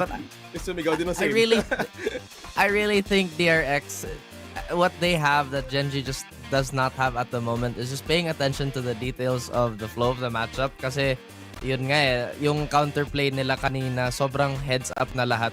And if Genji can't adjust to that too, it's gonna be a problem. Well, 2 steps ahead always has been DRX. Sila yung isa sa mga titans ng Pacific, and isa sa pinaka-regarded sa kanila would be their micro adjustment, identifying key placing, and yung paggamit rin nila ng timeout. May mga magaganda rin tayong results out of it. So masanay na sanay itong DRX on how to move with the flow, kung paano man ina-approach ang kalaban. Yes, they might be the same on 100% pagdating dito sa win rate, but DRX, kung sino man yung nakakatapat na, they always have a good read. So I think yun yung mas magmamatter ngayon dito. Well, habang bini-breakdown namin ang posibleng pwede mangyari in game number 2, ikaw na nanonood sa amin ngayon, you can also score Grab's lowest prices ever with 15% cheaper fares on Grab Car Saver delivery fees low as 15 pesos with Grab Food Saver delivery and thousands of budget-friendly meals as low as 99 pesos with Grab Food Saver meals. Katulad na lang ng ice coffee na dumating ngayon. Maraming salamat, Grab. Transfer ko na sa baso ko. So kaya, since mainit nga, yung dalawang kasama ko dito, nakapang-trophy ko na outfit, ako medyo out of place muna ako dito. Kailangan wala dito planado O, di ba? Like, legit, hindi to planned. I was like, oh, okay. First time ko rin mga partner si Raph. So talagang wala rin talagang idea na kung ano ang isusuot ni Raph. Grabe connection ng dalawa. Feeling ko magkasya sa pang beses kasi hindi na ito mangyayari ngayong gabi dahil we're heading on for the second game kung saan makita natin kung paano nga ba mababawi yung Genji. Again, you guys we were expecting in a bit of like a close call. Kaso kanina, medyo napako dun yung Genji para makabawi kasi there was so much utility and control na nahirapan sila. And we know at some points on Genji how they manage to play the game. They know how to read, they know how to do quick responses and find better angles. Kaso nga lang, may mga times na kung kailan nahabol na sila at medyo naiwan lang ng konti, doon na miso parang lumalamang yung kalaban na parang nahihirapan sila bumawi agad. Yun nga eh, doon lang talaga naubusan ng adjustments yung Genji if kalaban nila DRX. Kasi honestly, it's a finite resource. And again, DRX, by their nature, they're super by the book. So they study a lot, they anti-strat quite a bit. And again, yung attention to detail nila siguro is the scariest part about playing DRX. Yeah, nakita rin natin yun, no, on how momentum-based ang Genji. Doon naman yung kinaibahan ng DRX who can always play at their back against the wall. Yes, ma-identify nila kung saan yung pwedeng attacking points ng Genji, and then from there, hindi sila mag-overhit or mag-overcommit. Ilang beses natin nakita, and to be honest, may mga nakita rin talaga tayong labanan ng Cypher setups as Meteor and Foxy9 would be out consistently on playing on those different variations, on kahit sabihin natin ginagamitan yung utility to check every corners. Alam natin, they are also changing yung kanilang approach doon sa game. Well, malalaman natin sa mga susunod na mga sandali dahil malalaman natin yung ating agent pick. Feeling ko kailangan na natin makita tayo kung paano nga magkakatalo kasi nga napakalapit. Tingnan natin, napakalapit talaga ng stats in terms of this map. Let's see this. Ay, Akala ko yun na yun. Hindi pa pala pa. Sabi niya kasi anytime. May nagbumulong sa akin Angel. Parang anytime. Masyado akong excited. So parang, ito kapag babasehan natin ulit sa ano, ayan na. Nararamdaman ko na. Lumalakas na. Ayan, ito. Sure na to. Ito na ang ating agent pick. Tingnan natin saan magkakatalo. Genji on the defense, DRX on the attack. How is this, guys? Oh, I mean, with Wingman and just Gecko being present on the side of DRX, that's just gonna be another layer of problems for Genji. Pero mukhang gusto nila maging mas active dito kasi they're going for the double ini. They're gonna have an extra scan. Obviously, yung value ng silence ni Munchkin is gonna be absolutely important here. Lalo na if they wanna get that, I guess, bully Valorant going. But the reach of the breach, it's just might be too much.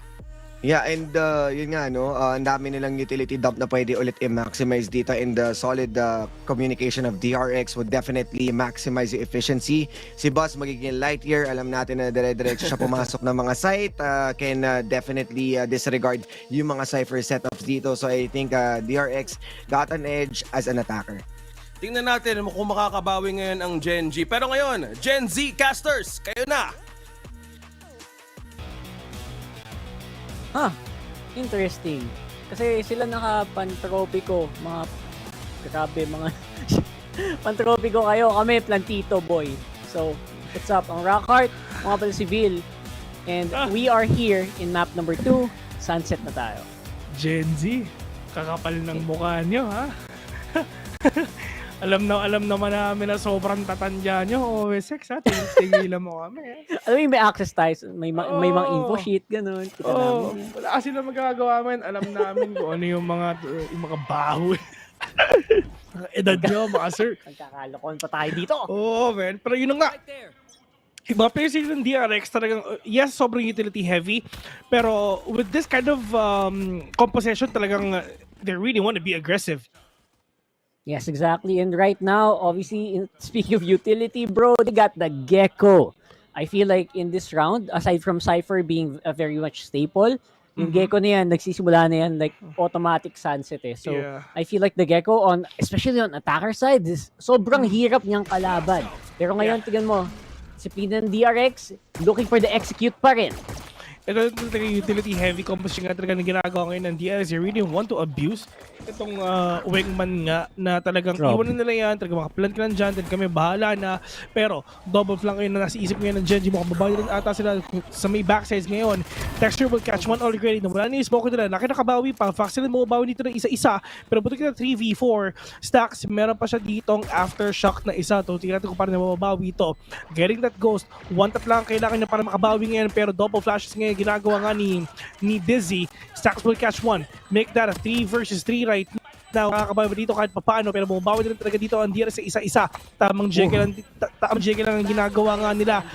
Pero all the way from backside, alam nila na meron tao nga dito. Tumama dun sa dalawa yung shots niya, pero si Karon talaga makakuha dito. Yung oras ba nasa kanya, pero feeling ko wala na. DRX, in terms of them, just using all the utilities for them na ma-delay pa rin talaga yung diffusing capability ng Gen G, talagang kuhang-kuha na nila.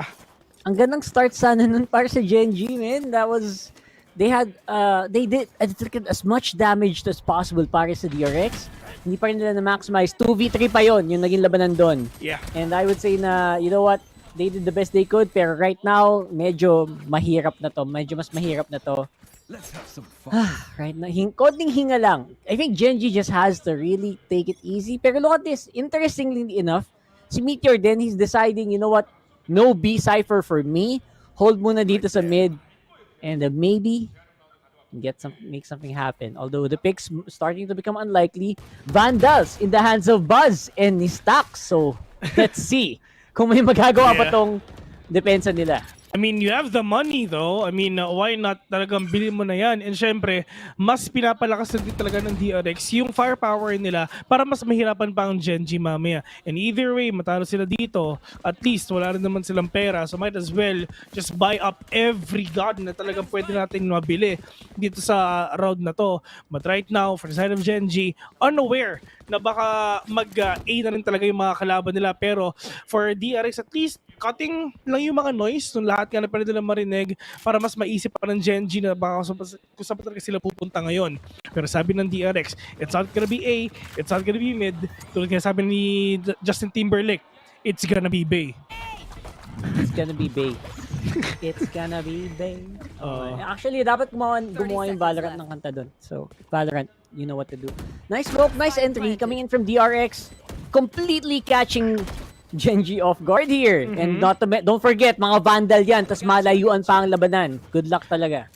May mosh pa si Bane dito just to deny and delay. Itong aggression nga dito ng Genji. Meteor is down, pero ito na yung po siya ginagawa nga ng Genji. They really want to conquer B again. Foxy9, munti ka na, will catch one. Might as well get that 2 instead. At yun na nga magagawa nga niya, pero hindi lang dalawa, kundi 3. Lakya! 1, 2-0 already. DRX, walang mamatay kahit isa. Ang hirap din pasukin ng defense ang ginawa nila doon. Kahit na sabihin mong, okay, complete information yung Genji. Alam nila kung nasan yung DRX. Anong gagawin ng Genji, di ba? Papasok kayo sa isang B main with what? Pistols? So, yeah, even if you know where we are, we can take you on a firefight. Sino pinakita doon ng DRX? Super worth buying those 2 Vandals. Dito naman ngayon sa side nga ng Genji though, tingnan natin kung paano sila makakabawi dito. Well, talaga isipin mo, 3rd round pa lang lahat na naka-Vandal na. Grabbing upgrade talaga yung ginawa nga ng DRX dito. Wala nang Spectre, kumbaga, wala nang bonus round eh. Parang wala tayong nakita. Kasi yung bonus round, usually nakikita natin mga Bulldog, mga Spectre, mga Sheriff. Pero ito, parang hindi. Parang buy round na talaga lahat sila. At yung iba, at halos lahat sila naka-half armor lang. Kumbaga, partida. But ngayon, Tex Jeremy really aggressive and catch someone off guard. Pero boss, biya siya na huling ngayon. Nasa-stun rin siya, pero makapag-dash naman siya in a smoke. Para rin talaga yung tracks niya. Pero Mako, onto that corner sa totoo lang, you have a total of 5 flashes. Maximum of 5 flashes ang pwede niyong mabato sa round na to. Kasi isipin mo, 2 kay Bane. Kay Bane, yung sa Dizzy, kung mapupulot ba niya. 2 kay Stax, at 1 kay Mako. So napakahirap naman talaga isipin kung paano niya mapipigilan to. Pero importante, si Texture low na, Meteor as well. Pero sabi nila, tara, mag-B tayo. Ang bilis, ang smooth ng galaw nila. Papasok dito sa market. Now they're going for it. Uy! Dito nasan si Caron? Lapag na. And there you go with Aftershock. There, Meteor with the kill. Foxy, nice answer here. Buzz, oh my goodness gracious. 2v4 na bigla.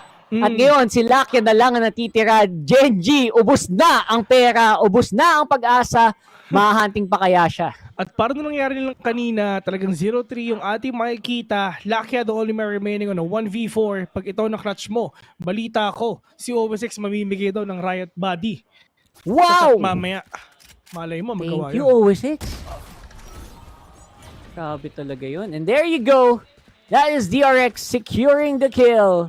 And kitang-kita mo naman, napakaganda ng labanan. DRX, you know what? Ano pa ba ang kailangan namin gawin dito? Ilaban nila yon with half armors. And alam mo, dinaan lang nila through pure execution. Right there on the market, completely caught unaware. For some reason, ang ganda ng basa ng DRX sa mapa na alam na alam nila pag nasa kabilang parte. Alam na alam nila kung kailan pupunta ng A bigla yung kalaban nila. Tapos biglang, tara, B na tayo. Grabe yung info nila dito. It's like they know when and where to strike talaga, lalo sa DRX. Well, with this kind of scoreline, talagang kitang-kita natin na they really want to win this map talaga. Pero yun nga lang ang problema, Diyos ko, na-stun ka na one-tap ka pa, Texture bumabawi pa, wala siya makita kahit isa kasi nga super flash siya, may paranoia pa. Ang hirap nga talaga kung paano nga makabawi ngayon kasi nga si Karon na wala pa, Diyos ko, may trash pa. Nasa pa yung mga kalaban natin, alam natin na nasa A lang din talaga sila at kailangan nila mag-reposition nga dito kasi if ever talaga na maisa-isa sila, delikado na. But meanwhile, Stax all the way sa may elbow mga tol. Nagparindig na siya. Huwag kayo mag-push dito, sabi niya. Nako. Siyempre, meron namang Marshall si Meteor. Ay, na-timingan nga lang though. Could have gotten the kill. Pero for the meantime, you are gonna be detected. Alam na alam ng DRX kung nasan sila. There you go, Wingman going for the plant. Another easy post-plant position here para sa DRX. Wala nang retake na mangyayari. Ano magagawa ng dalawang Sheriff sa 4 na Vandal na kalaban mo? The clock is ticking already. At yung mga players nga ng Genji, Diyos ko, papunta pang boba. Pero Foxy na nandyan para sa kanila. Mahaharapan ba? Pwede sila mag-double swing pero tamang one-way smoke lang ang ginawa nga ni Mako ngayon para mapigilan nila yung retake na pwedeng gawin ng Genji mamaya. Yeah, may flash naman si Munchkin. He has flash drive without even trying. Alam niya na for sure mga 3-4 siguro nakaabang dito. And because of that, it's gonna be another 4-0 for sure. Pero of course, we're gonna have to wait and see kung may exit frags pa ba sila, Munchkin. Susubukan makakuha, maka-timing ng isa. Pero looks like that's gonna be a no-go. 4-0 na nga talaga para sa DRX. Men, pakilang 4-0 na to Pakilang 4-0 na to Kanina pa tayo nagkaka 4-0. The moment that someone gets the first round, dire-diretso na no? Ayaw mo ata mabilis yung game Hindi naman sa ganun. Kala ko kasi nagreklamo ka na mabilis yung game. At least diba, sabi mo last day mo na, diba? Lubusin na lubusin na natin to. Fast games lahat. Pero at least diba, yan si Mako. Yan, in short for mahal ko. Pero at least, sa texture, meron natin yung operator. Let's see kung makikita pa niyo yung value ng baril na yan. Kasi nga, there's a chance na baka magbingan talaga yung DRX nga. Nagpakita na nga sila. Flash and a dizzy for him. Pero ito na, texture mo kasi silip na. Pero itong verticality nga na ginagawa nga ni Buzz, and this is huge for him. Oh no, makikita pa sila pero bumaba siya. Missing the first operator shot. Wala siyang dash. Kumbaga, if ever lumaban pa siya dito, one hit delete dapat yung magawa niya. Ooh, that's true though. Basically, this is Genji. Parang medyo go for broke na sila dito. Pag natalo pa tayo dito, guys. Sardinas ang ulam mamaya. So, dire-diretsong ano lang yan. Dire-diretsong lakadan lang. And they're sticking together as much as possible. You gotta commend Genji for that. Pero so far, it's not working out. And DRX, nagpakita na ng info dito. Kita sa spike. And there you go, texture. Finally! Stonks with the kill. Make that 2 for Lockya though. Foxy 9, magandang bawi dito. And papasok na ang iba pa niyang miyembro, mga ka-team dito. Oh no! Texture! Foxy 9! Huwag ka lumabas! Still! Foxy 9! Siya pa rin talaga yung makakuha ng kill na yun. Mako, on tirad corner nila sa may market pero makukuha siya ni Caron. Make that a 2v3. And this is gonna be really difficult for them to win this kasi nga kompleto pa dito yung mga tropa nga natin sa Genji. But at least, with that life already, will catch one. Make that a 1v2. May mosh pa. May wingman pa. Winnable pa. At yun na nga yung problema. Nakuha na nga yung isa. Ay, Diyos ko po! Wow! Gusto sanang i-half ni Caron pero ang sakit ng mosh pit, men. Sumasabog pa rin yan. Tiniis ni Caron yung mosh pit, boy. Nawala yata sa isip niya yung sabog sa dulo. Sabi niya, I can stick this, I can have this, and I can walk away. Pero hindi na pala. Oh my goodness. Ang we have to watch that. Half yun, you know. Pero, boom. Dun sa pagsabog. Hindi din niya in-expect na, panalo tayo doon. 5-0 mga tol. Genji, wala na silang choice kung hindi mag-timeout na. Ayan na sila Han, nag-uusap na. Nagkakaroon tayo ng trend dito lumalabas yung tunay na kapangyarihan dito ng DRX. Yung mga nakita throughout the regular season, they had their ups and downs pa rin naman against multiple teams. Some games were actually super close, pero this time talaga pinapakita nila yung complete dominance laban sa isang team na technically dapat parang close second or third sa kanila dito sa tournament na to.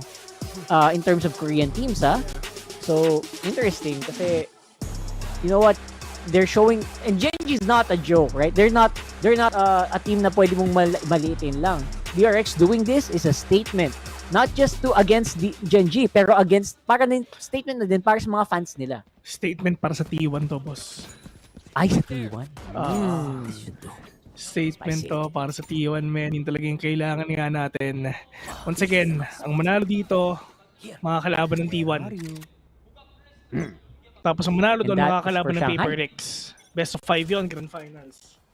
Yes, sir. Sino pinaka-antay nga natin na mangyari yun. Pero sabi ng DRX, hanggat lamang kami, lulubusin namin to. Hanggat yung momentum nasa amin, lulubusin namin to. Pero for Genji, kanina na-convert Nag-timeout yung Genji, nanalo nga sila, pero let's see if ever ganun din talaga yung mangyayari dito ngayon. And we're really hoping na makabawi nga dito yung Genji, kahit isa lang, kumbaga. Yeah. Kumbaga, make it a game of VALORANT lang, no? Hindi yung ginagawa ng Paper X sa mga kalaban nila. Grabe. Naku po. Medyo mahirap yun. Alam din naman ng DRX sa kailangan nila ng disiplina. Wag lang mamigay ng baril. They should be good. Right now, Foxy 9 maximizing the range advantage ng isang Vandal. Hindi talaga tumatama, boss. Yun talaga yung problema, men. As isipin mo, ang dami mong binatong guardian shots nun. Kahit isa mo lang tumama, pero ibahin mo si Munchkin. Mabawi siya. Pero ito namin talaga, babawi talaga si ating tropa kasi si Munchkin makatatlo. Make that a 2v2. May libreng Vandal pa para sa kanya. Buzz, wala siyang ID na meron palang tao sa likod pero magpapakita pa siya. Isipin mo, from 2v5 to 2v, at yun lang yung ginawa ni Munchkin nga makuha nila isa-isa yun. Spike is drop. Munchkin maganda yung position na dito without having any damage at all na ginawa nga ng DRX ngayon. Pero Stacks will catch one. It's all up to Meteor on a 1v2 scenario. Yung Rolling Thunder na Japan na flash ka na nga. Diyos ko, showstopper pa sa mukha! They really want to secure this win! Hanggang dulo, teamwork makes the dream work. Flash sa mukha, ta showstopper pa. Anong bitaw mouse ka na lang, di ba? Anong paglaruin nyo naman ako? Alamin, Diyos ko! Alam nila, isipin mo, sabi ni Buzz, tall flash mo, sabi nila. Tapos sabi nila, sige, ayun na nga, di ba? Ako, this is it, pansit na sana eh. Yun na yun eh. Alam mo yung tama na yung ginawa nila. Like, nakakuha na sila ng ano daw? Basta, oo, Gwenchana. Okay ka lang. All you had to do was just not give away guns. Ayun na, pumalpak na DRX doon. Pero you know what? At the very end of it, timingan lang din talaga sila Munchkin and Meteor dun. So, nice try, I guess. And now we are 6-0. Yeah.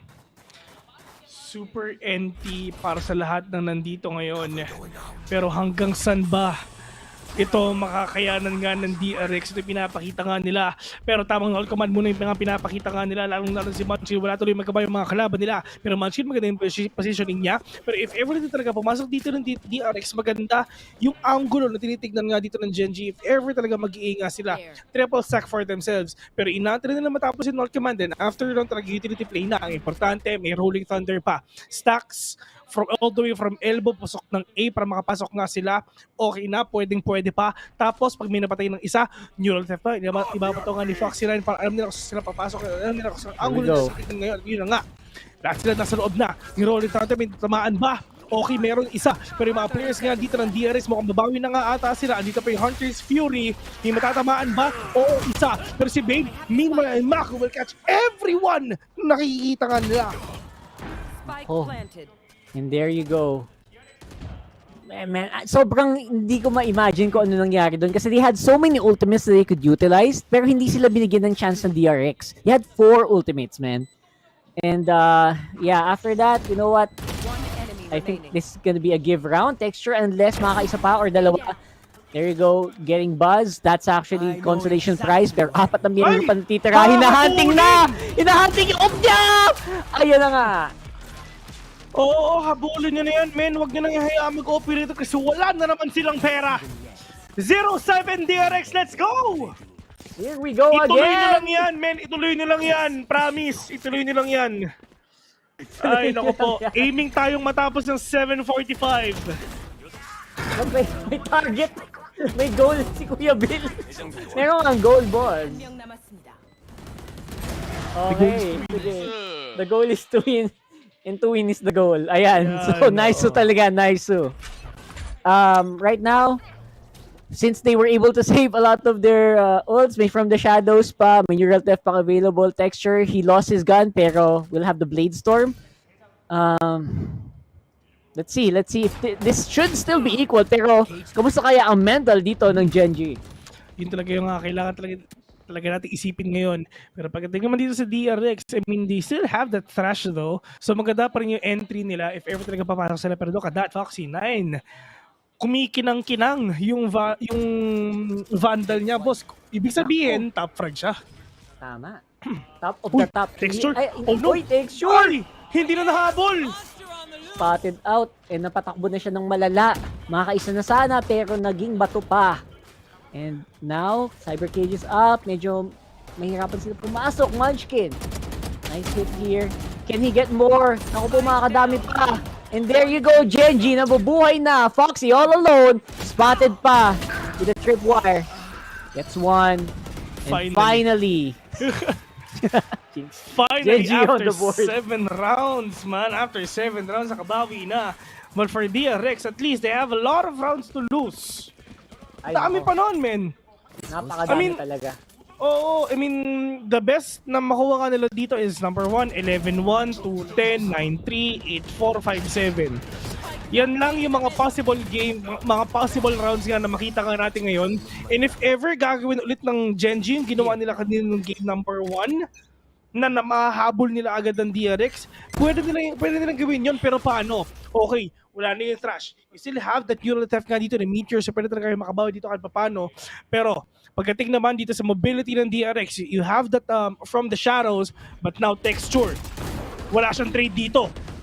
At ang hirap nito. Yeah, sobrang critical ng first skill dito to make sure that, you know, to make a statement na, you know what, we have your tempo, we have our mojo back. So for Genji, that first skill, so crucial. Pero so far so good, at least para sa DRX, they're able to get really deep. Sobrang lalim na ng nadali nilang info para dito, laban sa Genji. And question whether or not mauhold ba nila Foxy 9 at Makoto? Spotted out. Everyone blinded with the paranoia. And Meteor gets another. Good reset nga na ginawa nga ni Meteor ngayon. He can actually get the 3K at yun ang nakuha niya. 5 versus 1 already. Foxy 9. Golden remaining. Pwede na makuha si Lakia. Tamaan sa lahat yung tipling na ginagawa ng mga kalaban niya. Pero Munchkin na talaga makakuha nga sa kanya. 7-2. Genji, slowly and surely, getting back in his game. Yeah, counter momentum. And you know what? If you're looking for something to boost your spirits or, you know, get your teammates back on track, ito na yun. Every single round na ganito is gonna be something. Pero malaki pa ang natitira ng mga bangko. I think may isang buy pa yata yung ano dito, yung DRX, and they're gonna go for a timeout. Yeah, meron naman dito loose bonus naman. So, pwede pa sila makabawi dito kahit paano, pero yun nga, DRX, after losing 2 rounds sa Genji, napatimeout sila. Pero kanina, yung Genji, after losing 5 rounds, dun sila napatimeout ngayon. Parang nakadepende rin naman talaga sa timings nga, diba? Ng timeouts nga dito in order for you to break the momentum of your opponent, which is, this is actually one of the best timings na ginawa nga dito ng DRX for them to get the timeout done. I mean, Genji slowly, mukhang nakakabawi na sila, di ba? Might as well. Tara! Tayo naman. At the very least, you know what? It's 50-50 naman. Kasi it's still gonna be max buys for sure for DRX. So, kung ikaw ang DRX, ano kaya ang mga pag-iisipan mo dito right now? From the shadows of both omens are available. So, I don't know if that's something that they can play around with. Pero this time, at least yung Genji, pag isang loose nila dito, hindi pa sila completely broken. So, at the very least, may mga... You can feel better. Kung ikaw yung Genji dito, siguro na-reset na yung mindset mo. You can get back into form and wala na yung... Hopefully, wala yung kaba factor to make this more even. Yeah, pwede na tayong kumambak dito sa ganitong klase. I mean, 7-5. Why not? Talagang G na tayo doon. Tapos win the pistol round sa second half. Edi 7-7 na, di ba? Pero yun nga, Texture missing that shot. And that is huge for him though. Si Mako sana yung makukuha nga niya. Pero sayang, hindi na nakuha yun. Pero tamang dalawa na agad din nakatingin nga sa kanya. Tamang shot talent talaga. Tumama nga dun sa isa. Pero may rumba pa sa may kanan niya. Buzz will catch one. Pero makakadalawa ata si Buzz ngayon. Will get the head of Texture and Lakia. But Munchkin will trade off right now. Forcing them to do a 2v3. Stacks and Bane, doon may remaining, galing pang elbow, alam nila meron tao doon pero tamang crossfire talaga pinapakita ka ng Genji ngayon. Good flash by Munchkin, just denying the aggression of DRX again. 7-3. Ramdam mo yung gigil nila dito eh. Yung gigil ng Genji. Pag ano eh, hindi ko alam, obviously they're using mouses, pero kung may gatilyo siguro dyan, malamang ano na yan. Purol na yan eh. You can feel how crispy these shots are. Ang gano'n sila kagigil to go for multi-kills, trying to reset into other targets right after they go for, they get one. Man. Rat play yan, man. Rat play? Oh, rat play. Paano rat play? Daga, mouse. Di na daga. Kasi mouse. Di na daga. Oh, tama, kung saan yung wala yung kalaban, doon talaga sila pupunta. Pero meanwhile, Buzz wala na. Texture talagang hinarapan siya. Yung Aldo meron pa makukuwang isa pero yung flash nga hindi mo tumama kay Texture ngayon pero feeling ko talagang i-push nila. And this is gonna be really scary for Bane if ever talagang makakita nga sila pero yun na nga nakita ng Wingman yung kalaban niya. Reposition already. Fox na hindi nakapag-reset. Karon will get that head on 5 versus 3. Broken pa sila. Sheriff at guard lang yung gamit ng dalawa. At sabi ni Karon, pipigilan ko yung pag-push nyo yung ngayon. Pa sa mukha. Ayun naman. And there you go. As you can see. Ito na yung sabi mo. Magpo 5-7. Okay na yun. Pero right 5-7. now, it's a really far. It's becoming clearer. Cleaner rather. Yeah. Closer. Oh. Pero in terms of being aggressive, you have the ultimates right now sa side nga ng DRX. Ang dami nila. They have the From the Shadows as well. You have the Showstopper. Tapos meron pang isa which is ang Neural Theft. At maganda to sa side nga ng DRX. At isa na lang kailangan nga ni Bane, meron na siyang trash ngayon. Pero paano nila to papipigilan? Paano nila to gagawin? Siyempre, safe play. Ang kailangan na nila pigilan, siyempre, si Dexter with an operator. That's true. Paano pag binato ka ng nanay mo ng sapatos? Babatuhin ko ng ano, pwede. Oh, pwede. Shoes thrower yun. Okay, so eto na, showstopper tuloy. Showstopper coming in from DRX. Very early committal here. And si Texture naman may sagot naman agad-agad. 3v4. Genji, they can feel it. Actually, ang sagot, stopper, wala. Ano lang, parang si Munchkin lang. Null command, yun lang yun, wala siya nagawa. Pero tamang trash na muna, binato nga nila, tumingin sa likod, alam niya na meron tao nga pa rin tao doon. Pero Foxy 9 will fall down. Sax bumabawi pa. Alam yung tao na meron sa mid at sila kayo, nakita na yung recon ball, pero makuha ba niya ito, nakuha na nga niya. And together with Bane as well, with a trash kill already. I mean, with a mosh pit kill. In terms of utility play, kuhang-kuha pa rito ng DRX. Well, from 7-0 down to 7-4, ngayon 8-4 na at hindi naman ganoon kalayo. Ang kailangan lang na may panalo ng Genji is yung pistol round nila. My goodness, that is how you clutch it. 4-8. May pumapag-asa na sana yung Genji, pero right now, because of that, it looked a lot more DRX-sided. Maging mas DRX-sided to. Especially right now na parang, you know what, everyone's fired up on DRX side as well. They were able to stop the momentum. At the very least, 4-8 is farther from the truth. Mas ang layo na. Para sa akin, ang laki na agwat ng 4-8 kaka 7-5 eh. Kasi parang there are a lot of opportunities to equalize if ever. Yeah. Pero, syempre, I mean, hoping for the best pa rin, lalong-lalo na. Kasi, ang mga players natin dito sa side ng Genji, gigil na gigil sila, di ba? At syempre, being there sa Masters, ayaw mong ma-eliminate dito sa Pacific. The G in Genji stands for gigil. Tama. So, yung gigil nila, pinakita naman nila, and literally holding on to their Shanghai Masters dream. So, the fans are showing as much support as they can. Kasi possible last hurrah na to ng either teams na to, surprisingly, di ba? Actually, medyo surprised ako na pati itong DRX is nandito sa medyo elimination match na to eh. Considering again, best of the best in Korea. You know what? It is, hindi mo pa rin masabi talaga, high 4-8. Yeah. Talagang peso lang din talaga yung kailangan ngayon maipanalo for them to force it to 6-8. Pero oh no, ito yung maganda. Genji catching DRX off guard fully. Ang daming namatay sa mid. Tinry nila na maging aggressive din eh. Nahulihin din ng Genji eh. Pero mas nahuli sila ng Genji. 1v3. Yeah, sadly, it's their fault, man. They were so deep into a territory, tas locked yung kamay nila into utils. So, nice timing as well coming in from Genji here. Foxy 9, dalawang sisilipin yan. May answer naman Texture on the side. And there you go. There's a 5-8. 5-8 already. Genji. Puso pa, bumabawi pa. Malay mo talagang makuha nga nila Well, yun yung mga mistake na hindi mo nagagawin eh. Sabi ng DRX, Oh, pero yes. natin gawin yan. Scary, boss. Pero ito yung maganda ka sa side nga ng Genji din. At the end of the day, you have that KO. Para i-deny nga dito si Foxy9 sa Trip Wars. Yes. Full denial, and don't forget, there's also the ability of Genji to break the tripwires. Madami silang pang-break ng tripwires actually. So, let's see. Yeah. Now there, beautiful entry for coming in from Texture. Magandang sagot, talon-talon, just like a fox. Kala ko fox ka, ba't naging rabbit ka? Uy! Ngayon, ay, DRX! Sayang yun. Medyo na-flood siya dun ah. Oh, missing all the shots that you did.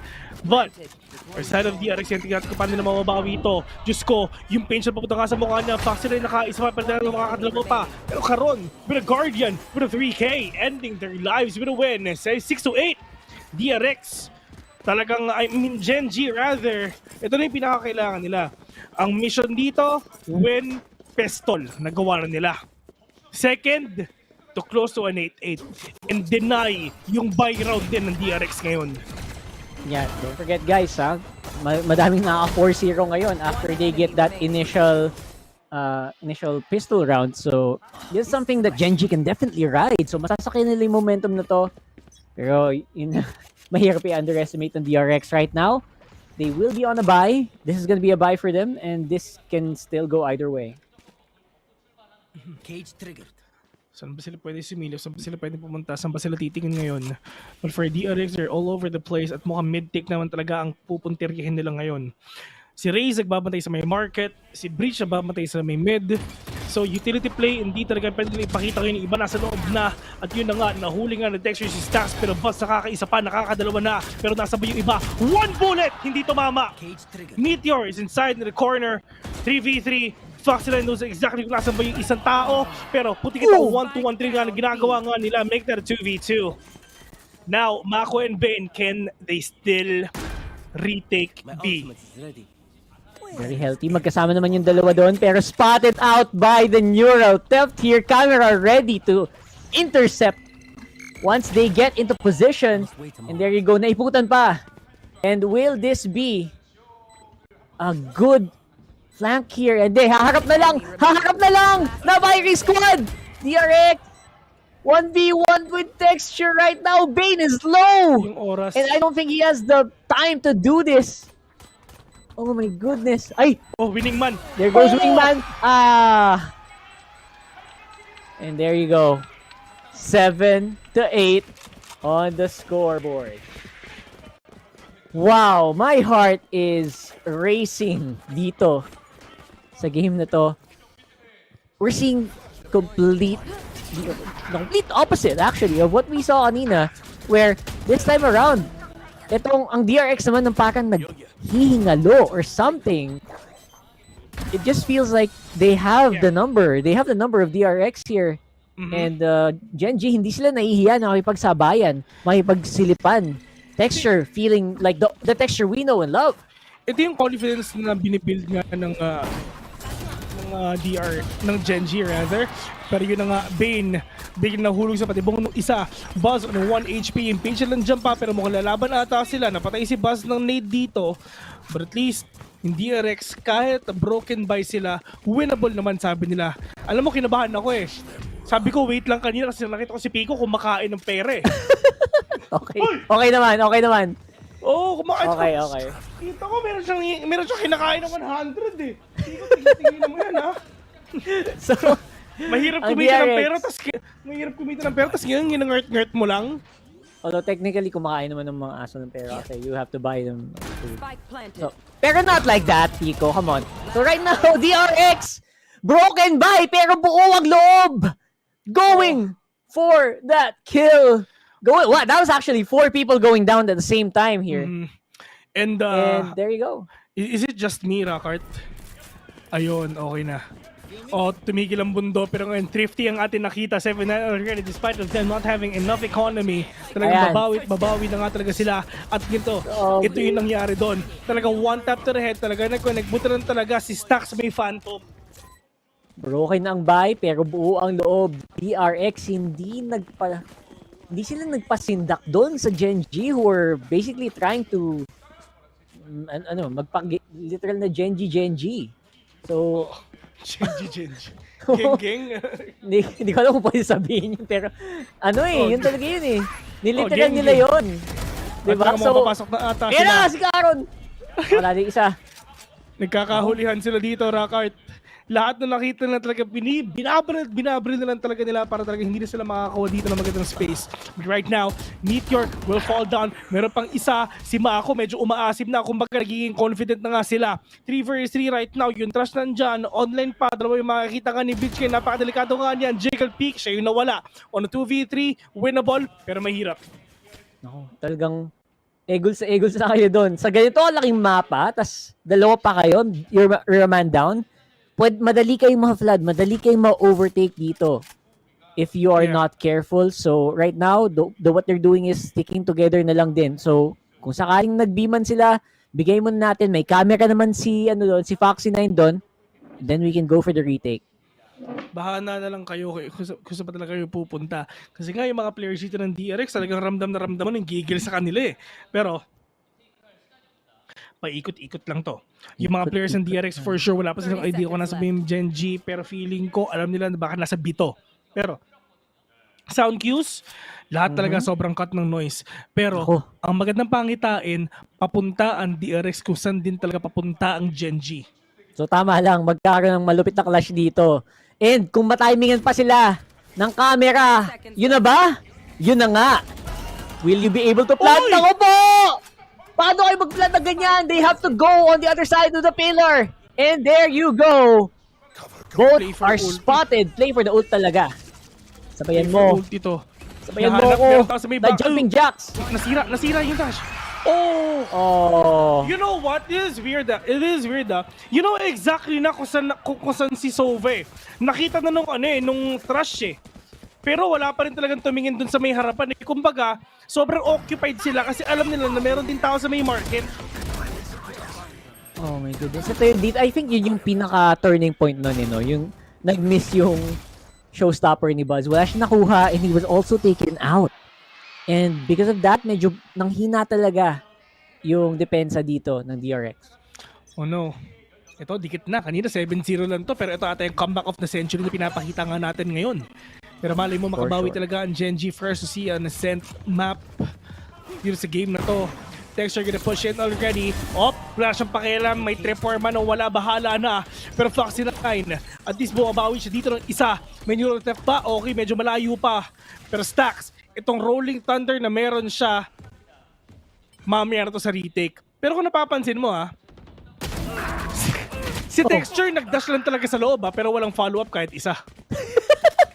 Hindi ko na babanggitin, binanggit mo pa. Pero yes, that was very uncharacteristic. Literal miscom yun. I don't know how, kasi I know... Alam mo kung ako yun? Kung ako si Texture, alam mo yung unang tanong ko? Saan kayo? Saan kayo? Nagkaroon ng medyo kakaibang usapan for sure. Mamaya, mag-uusap kayo. Pero syempre, ongoing yung round. So it's 8-9. 3 versus 2 Gen G. Nakat ngayon ang kanilang momentum. Although we can never count out the clutch potential, especially with players like Munchkin. Maganda posisyon pero ginamitan na ng Rolling Thunder. Wala na. Game time na. DRX 8 to 10. 8-10, and right now, Gen G, meron pa naman silang pera do. Pero pag natalo sila dito, oh no, wala silang pera mamaya. Buy ba sila? Half buy? Half nga. Nako, it's a half buy. Half buy, pwede maging 8-11 to, mga tropa. Pero ito, yun na nga, di ba? That is a big mishap that they did. I mean, Foxy9, napatay sa Jet ngayon. Nakita lang natin si Texture na nag-dash in lang. Yun yun. Tapos walang follow-up. Well, nag-smoke din eh. Well, yes. So, mahirap nga rin talaga makapag-follow up doon. Pero, yun na nga. It is what it is. Sad Texture line. is sad, man. The best line yun. Ay, naku po! Nadali pa sa talunan at ngayon sila na ngayon. Ang defender, kami na ngayon ng attacker. Sabi ng DRX, tumakbo na kayo! Napapaligiran namin kayo! Just like an old Filipino movie, eto na ang mga polis. Pero looks like iniikot-ikutan nila at magandang follow-up naman ito. Yun, the trades are real coming in from DRX. Meteor all alone, spotted out pa ni Wingman. Nako po, it's time for takbuhan. At least nakapag-save naman sila. It's 8-11 though, 100% dito. Ang hirap nito ng Clash of Fear Meteor, especially spotted out pa ang iyong posisyones. Nakakaisa pa, Buzz going down. Naku po, magkaroon pa kaya ng tsambahan dito. This is gonna be so crucial. Stun coming in, and the follow-up kill, Bane with it. At least, kasi yung ginawa ka ng DRX kanina, I mean, they're really confident for them to push. Well, buti lang talaga natamaan nga siya ng fault line ni Stax. Hindi sila aasin ng sobra kung hindi sila tinamaan ng fault line ni Stax. Ayun, tumama eh. So, kumbaga, tara, tinamaan, push tayo, dire-diretso, at yun ang yung ginawa nila. Literal na sinagasaan nila ang Genji bigla-bigla. 8-11 already. And may kita natin kung match point na. Ito na din ang nangyari kanina. Ako, ang Genji sa 8. Nako. Napanood mo na to, Kuya Bill, kumbaga. So, ito na nga. A lot of utils are available. Null command still there. Hunter's Fury, kung may madali silang isa, si Lakia, that would be big. And that's something na pwede siguro gamitin ng Genji dito. Pero right now, DRX, they're not giving away anything. Umaabante pa nga sila dito. Yeah. They really want to catch these players off guard. Doon ang ginagawa nga nila kanina. Pero stun is set already para kay Stax. Pero magpapakita na nga taas sila. Pero nga lang talaga makakakuha trade. Papakita pa si Bane o hindi na. Stun, tinamaan yung isa. Wala ng smoke. Yung mga players ngayon ng Genji, pero 4 pa sila on a 2v4. Malay mo makabawi pa Fox sila, maganda yung position niya. Pero ito rin talaga overhead flash ginagawa nga nila. May Rico tumama, pero at least si Fox sila nandiyan pa para buhayin nila lahat na pwede nila makuha on a 1v3. Makuha mag-isa, may paranoia pa, may shadow step pa, talaga pwede talaga siya bumawi ngayon. Nagpakita din sa owl drone, pero nasa ba yung iba? Texture, blazer lang mga gamit niya. Paranoia will connect onto these players right now. Shrouded step out with a rep position already. Nakakita siya ng isa, meron pa tao sa may elbow ngayon. Texture, slowly and surely, just trying to catch these players again na isa-isa. Tumatalon-talon lang din siya. Pero makikita mo siya ng mga kalaban niya, pero wala siyang idea. Si Micho nasa likod pala niya. 9-11! And ang laking bagay nun for Genji because considering they were able to save a lot of their ultimates actually. Si Texture lang pala yung nag-ultimate doon. He already used the Blaze Storm. Pero now, we are basically back on that previous round. Pero you know what, DRX might be in trouble here kasi this could be a very fast round.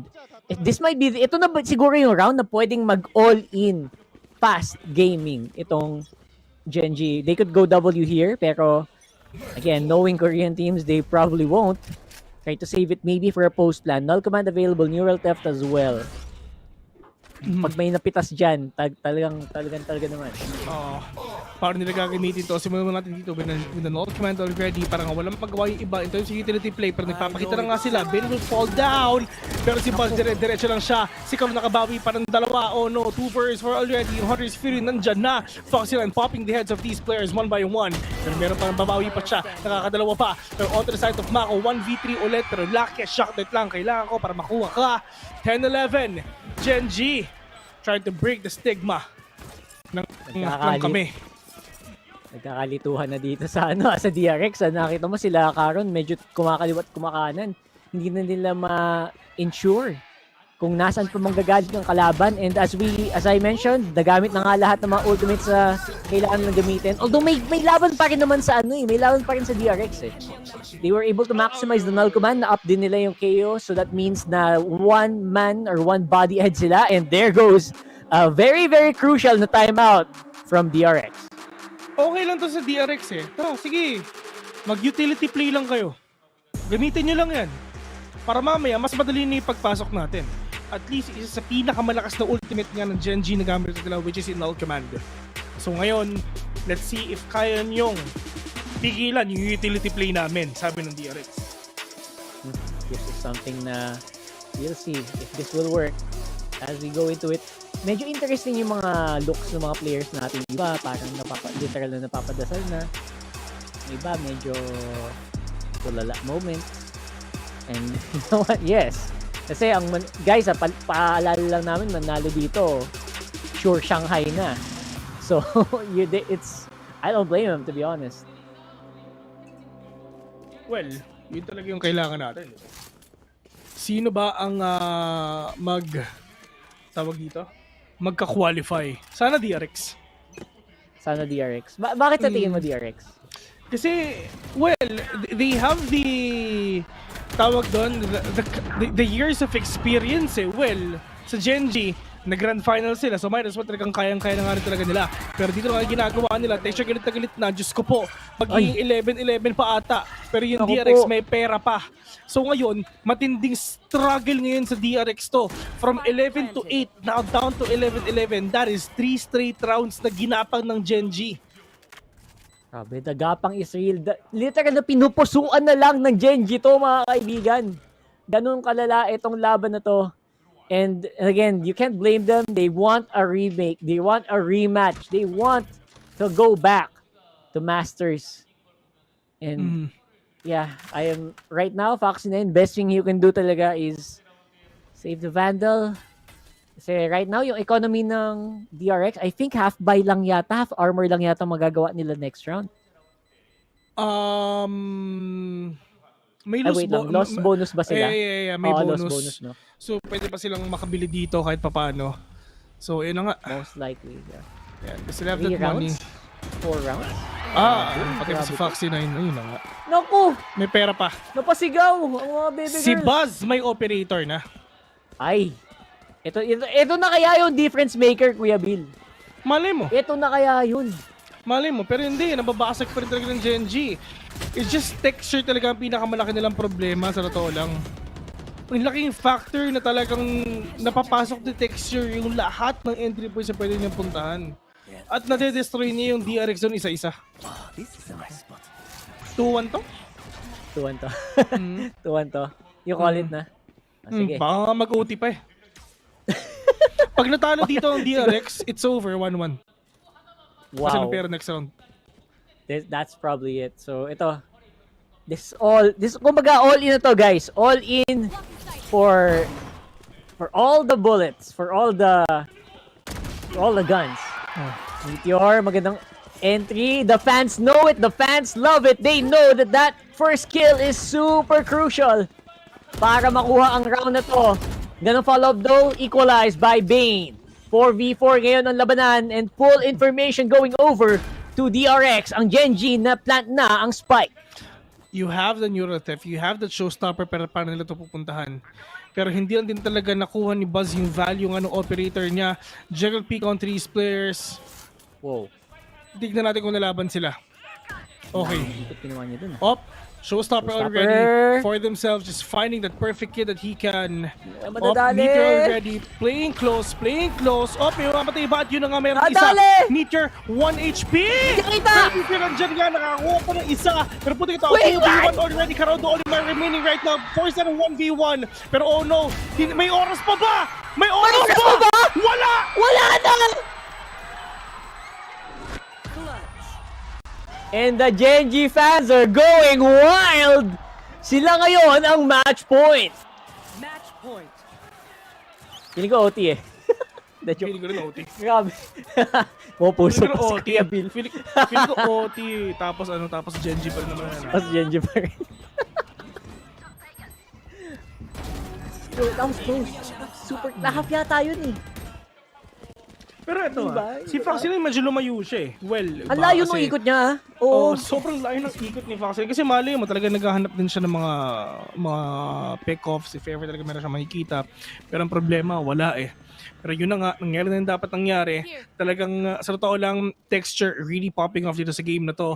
Pero we are really hoping for the best nga sa DRX dito sa round na to for them to force it to an OT. Ang tagal na nila naglalaban, tagal na nagkikita. May mga OT, pero halos lahat 2-1. Isang BS lang yung 2-0 nila so far sa taon to. Pero, tama ba? Isilipin natin yan. Pero yun na nga, di ba? Isilipin natin. Tama. Isang BS lang. Mabilis, Kuya Bill. So, look at this. Nung Pacific kickoff. Yeah.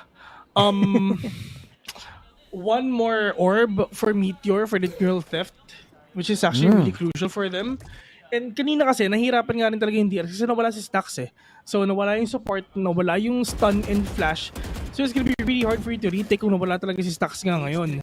Pero ngayon, yung mga players ng Genji trying to make some noise or probably na talagang diversion or anything, pero feeling ko talagang binarin talaga kasi nga yung oras andyan na. Oo, 25 23 seconds in, yung flash andyan na, Recon as well, flash talaga binabato nila, overhead flash nga binabato nga dito ni Munchkin, pero yung mga players dito ng DRX sabi nila, tara, retake na lang tayo. Of course, they're gonna have to retake. Apat ang nasa Boba, one walking over to market here. And DRX playing it super duper slow. I like what I'm seeing here. Oh, there you go. Lucky with catch one. Ladies and gentlemen, we're going to game number 3. We're going to game number 3, guys. Here we go. Kinocall na ni Kuya Bill. Kahit From na naka-dalawa pa. Oh, we're going to game number 3. Yun na nga. Ayun na nga. From 7-0 with a comeback play. Papuntang 13-11. Ang kalakasan ng Genji nandito pa rin. It really feels like one of the most unbelievable comebacks buong season right now. I can recall maybe 2, pero right now this is definitely one for the books, especially for the Genji fans. Alam na alam nila kung gaano crucial yung game na to, and the fans are they really can feel it. Talagang kayang-kaya pa, buhay na buhay pa mga tropa, pero yun na nga ipapasa mo natin sa ating mga panel. So OSX, Osiris, and Draft, kamusta? Okay na okay, Bill. Siyempre ngayon na natupad na ang ating game number 3. Woohoo! Basta nagko-call si Bill na 7:45 tapos na obviously magi-game 3 yan. Ilang beses na nangyari to eh. So, as expected, men, it took them 7 rounds para makabawi. Doon mismo nagkamali lahat. And that was like, doon na nahinto lahat. Doon mismo na, ano ba, yung comeback potential ng Genji, doon pala nila nakikita na pwede nila pigilan doon mismo yung DRX. And for that, ang lapit na sana na maging sweeping laban na to. O ngayon, muntikan pa yung Genji matuo, but at the same time, I feel like we're really coming down to a battle of just who's more prepared. And at the very least, DRX had a really hot start on a map that they didn't even bother picking to begin with.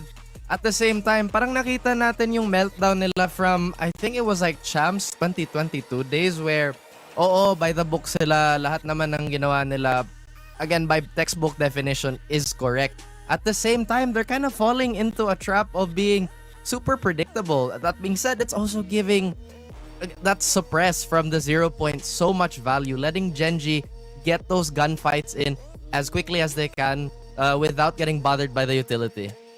Yeah, yung layering dito ng utility sobrang lacking para sa side ng DRX. At saka, ang daming questionable na plays, no?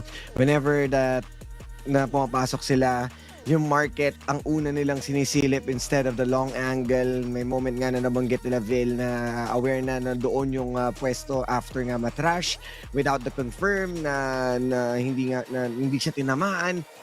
Pwede silang mag-split doon eh. Pwede silang mag-both ng swing and then isa would check market, other one would try to contest that angle.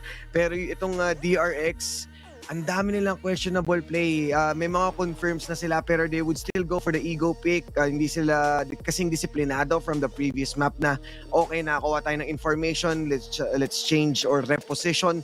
Ito parang okay, nakita ko, lalabanan ko pa rin gunfights after gunfights that they're losing. At doon natin nakita na napako talaga from that moment. It was the 7 points na kung saan yung Genji. Ito, it was full straight on DRX. Yun lang talaga yung kinailangan nilang gawin. And you've mentioned about the questionable plays. I think at some points that we saw DRX wanted to go for a play na medyo hindi nila calculated yung risk masyado. And it came out to be like a disaster moving forward. Ito, the first point na nakuha yung Genji, tumuloy-tuloy ng lahat. Yeah, ito na yun. Yung crossfire, tinamaan ka na ng utility but still ayaw nila mag-turn back. They would still go for it. And yung na-equalize din, sobrang nabasa sila in terms of aggression. This is the Genji's map pick, so they really have the homework. Pero yung post-plan situation lang, parang yes, may mga naipanalo pero could have been better para dito sa DRX, knowing na sila pa yung naka-thrifty on this round, hindi pa rin nagawang maibangon. Grabe din yung heroics ni Meteor on Speaking round of 23. Bango, That it's 10 to was 10. It was a race. We were expecting kanina na aabot pa sana ng overtime. At when we were talking about the comeback, possible comeback dito sa playoffs in the lower bracket, Gen G made it so possible na nagkulang. This was the round kanina na nagkulang na rin sa oras for diffusing at taas ang binigay na momentum doon ng Gen G. Tapos tuloy-tuloy ang pagbabawi nila. And heading on the 13 points, napakagandang release. Actually, it was a pangdagdag ng moral. Having from 0 points to actually catching up on what was missing at some points. Tama ba, Osiris? Yeah, I mean, 2-0 ang naiisip ko dito kasi DRX is really looking good. And after nga na series ng pagkatalo dito ng Gen G, alam natin na kaya nila may panalo. Really close for DRX, pero medyo naging pabaya sila when dumating na yung halftime. At dito natin masasabi that the momentum base coming in from Gen G, Texture has been aggressive on that operator and being left out playing with it. Sobrang mas naging komportable siya sa Sunset. Yeah, I mean, yun nga na-mention na kanina yung heroics sa round 23 ni Meteor. I thought for sure if that was half, then siguro kaya pa with a little time that was given to DRX. But at the same time, you just can't fault Gen G for, again, walking on to what they had and what they could confirm. Tama naman din yung sinabi ni OSX and ni Osiris na the diligence and the discipline of DRX after those 8 rounds, baka na-impatient sila, baka nakita nila, okay, pwede na ma-sweep. And they just kinda slipped. Yeah, and ewan ko kung ako mismo kung either ipipilit mo o hindi, siguro you also mentioned about there's some miscalculations, there were some miscoms na pwede ba sana maiwasan, but time was so quick.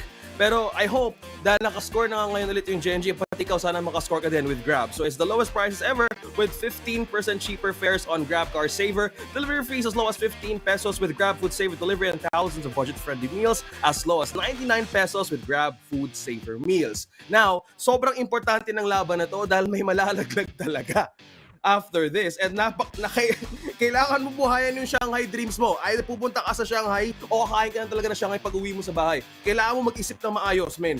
Yun lang talaga yung kailangan nilang gawin. Pero kung sino man na manalo dito, well, sangyup sila after. O, di ba? Grabe. Gutom ha.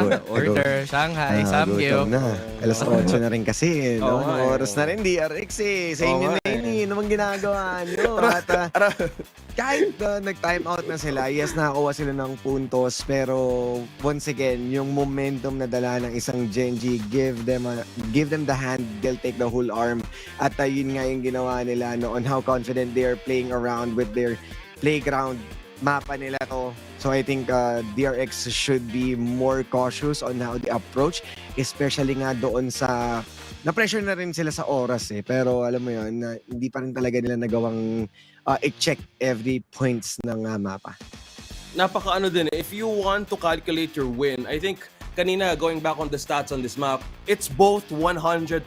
And kahit na inabutan tayo ng 7 rounds, it was still accurate na kaya nila talagang paikutin yung mismong laban na yun. And they were not like hesitating to like, oh sige, re-strategize, stop for a while, and the pauses for at some points, napakalaking tulong din kasi if either one of them face at the moment na 0-7, men, ewan ko lang kung ako, shucks, maghintay na lang ako kailan matatapos na lang yung laban because from that, but they were just completely like, let them commit the mistake, and it happened, and parang, we've seen these moments with Gen G na, they would, from the matches of RQ and some teams na nakalaban din nila, once they have the lead, sometimes that small error kung saan babasa ng kabilang team, nahabol sila agad. And you also need to be wary of how Gen G completely maximizes those windows of mistakes dahil napakabilis nilang bumawi.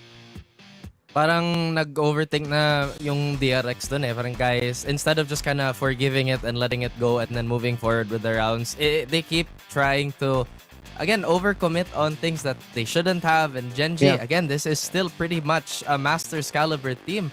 So DRX, they still have one more chance to try and come back from this. Or, again, Gen G, baka magsusnowball na sila. We saw already 2 maps ng Sunset kanina sa PRX, and one of the solid difference would be the mid-control na nakita natin ng Jing repeatedly taking tiles.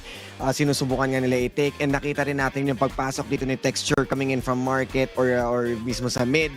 A lot of options coming in from Gen G, kaya mas naging komportable sila, mas nagkaroon ng pressure, blindsided completely. Kahit sabihin natin may anchor on a certain site, hindi pa rin nila ma-solve or makapag-invest ng tamang resources ng numbers of people, kaya mas napadali yung post-plan situation dito ng Gen G. Tignan natin kung ano magiging adjustment ng teams ngayon with the agent selection. Dahil sabi nyo nga, there were some moments na pwede sana magiging anchor. Let's look at this. Kung ano nga ba yung magiging balance nila for game number 3. And because, okay. So, habang wala pa yung ating agent select, I was expecting na dito natin makikita na yung pagbabawi na ng team. Kasi kanina, they were covering some angles and it failed na parang bakit pa nila tinutuloy. And you've mentioned it, Rav, overthinking and the overcommitment as well. Kasi there were at some points yung mismo nagiging lineup kanina ng Gen G or even DRX was if they fully commit, nahihirapan silang makaiwas and napakabilis na nagiging turnaround ng team. Because kanina, I think si Osiris napaka-expert ito sa commitment. Naririnig ko yung mga hugot mo kanina all throughout. Ano ba, kailan ba dapat ko-commit, Osiris? Paano mo malalaman kung kailan ba ko-commit? Kwentuhan mo naman kami. Well, sa commitment kasi, it takes a lot of information. You need to get to know muna yung mga certain site at alamin mo muna kung ilan yung mga numbers of players na involve. Kasi as long as hindi mo alam kung ilan yung tao sa site, masyado mong, kumbaga tumatalon ka head first.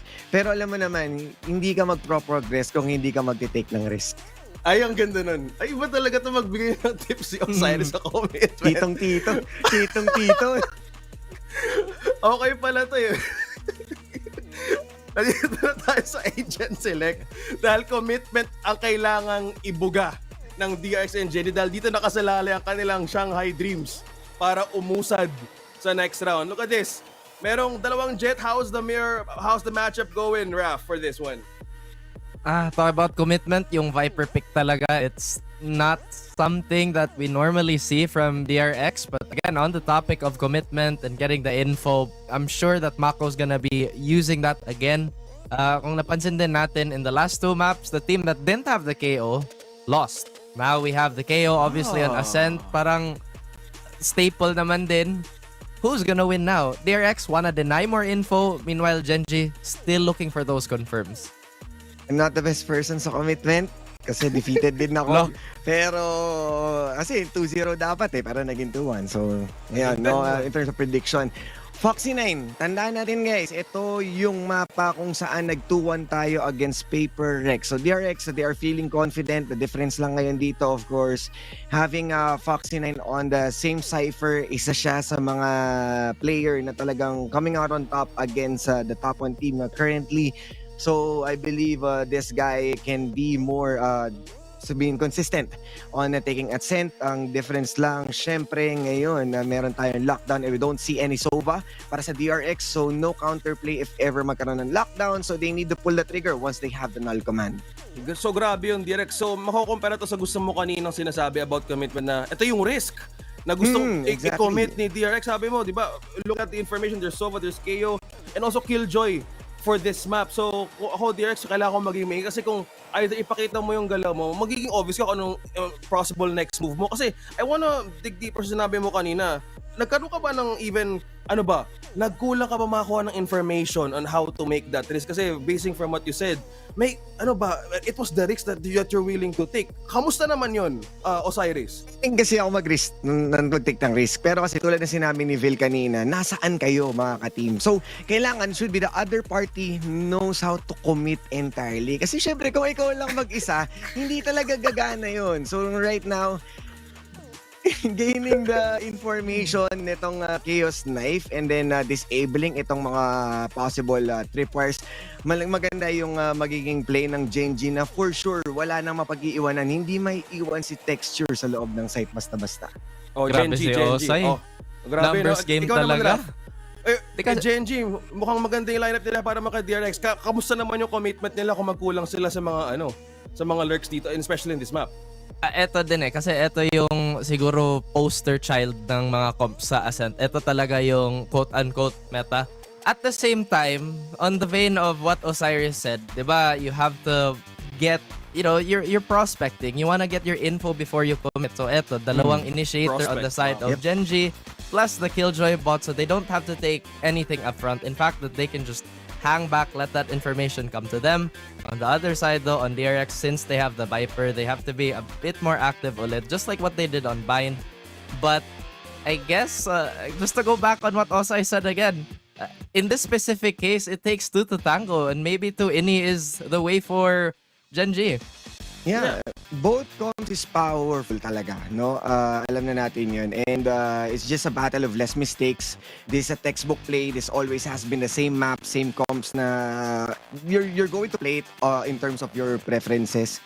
So, once again na makakita tayo ng mga errors na ginagawa ng DRX, na papasok na lang bigla, not having that prior information, knowing na may KO ka na, may Sova ka na, everything that you can use as a utility na mag-gain ng information, hindi mo pa rin ginawa, it's an error for the team itself.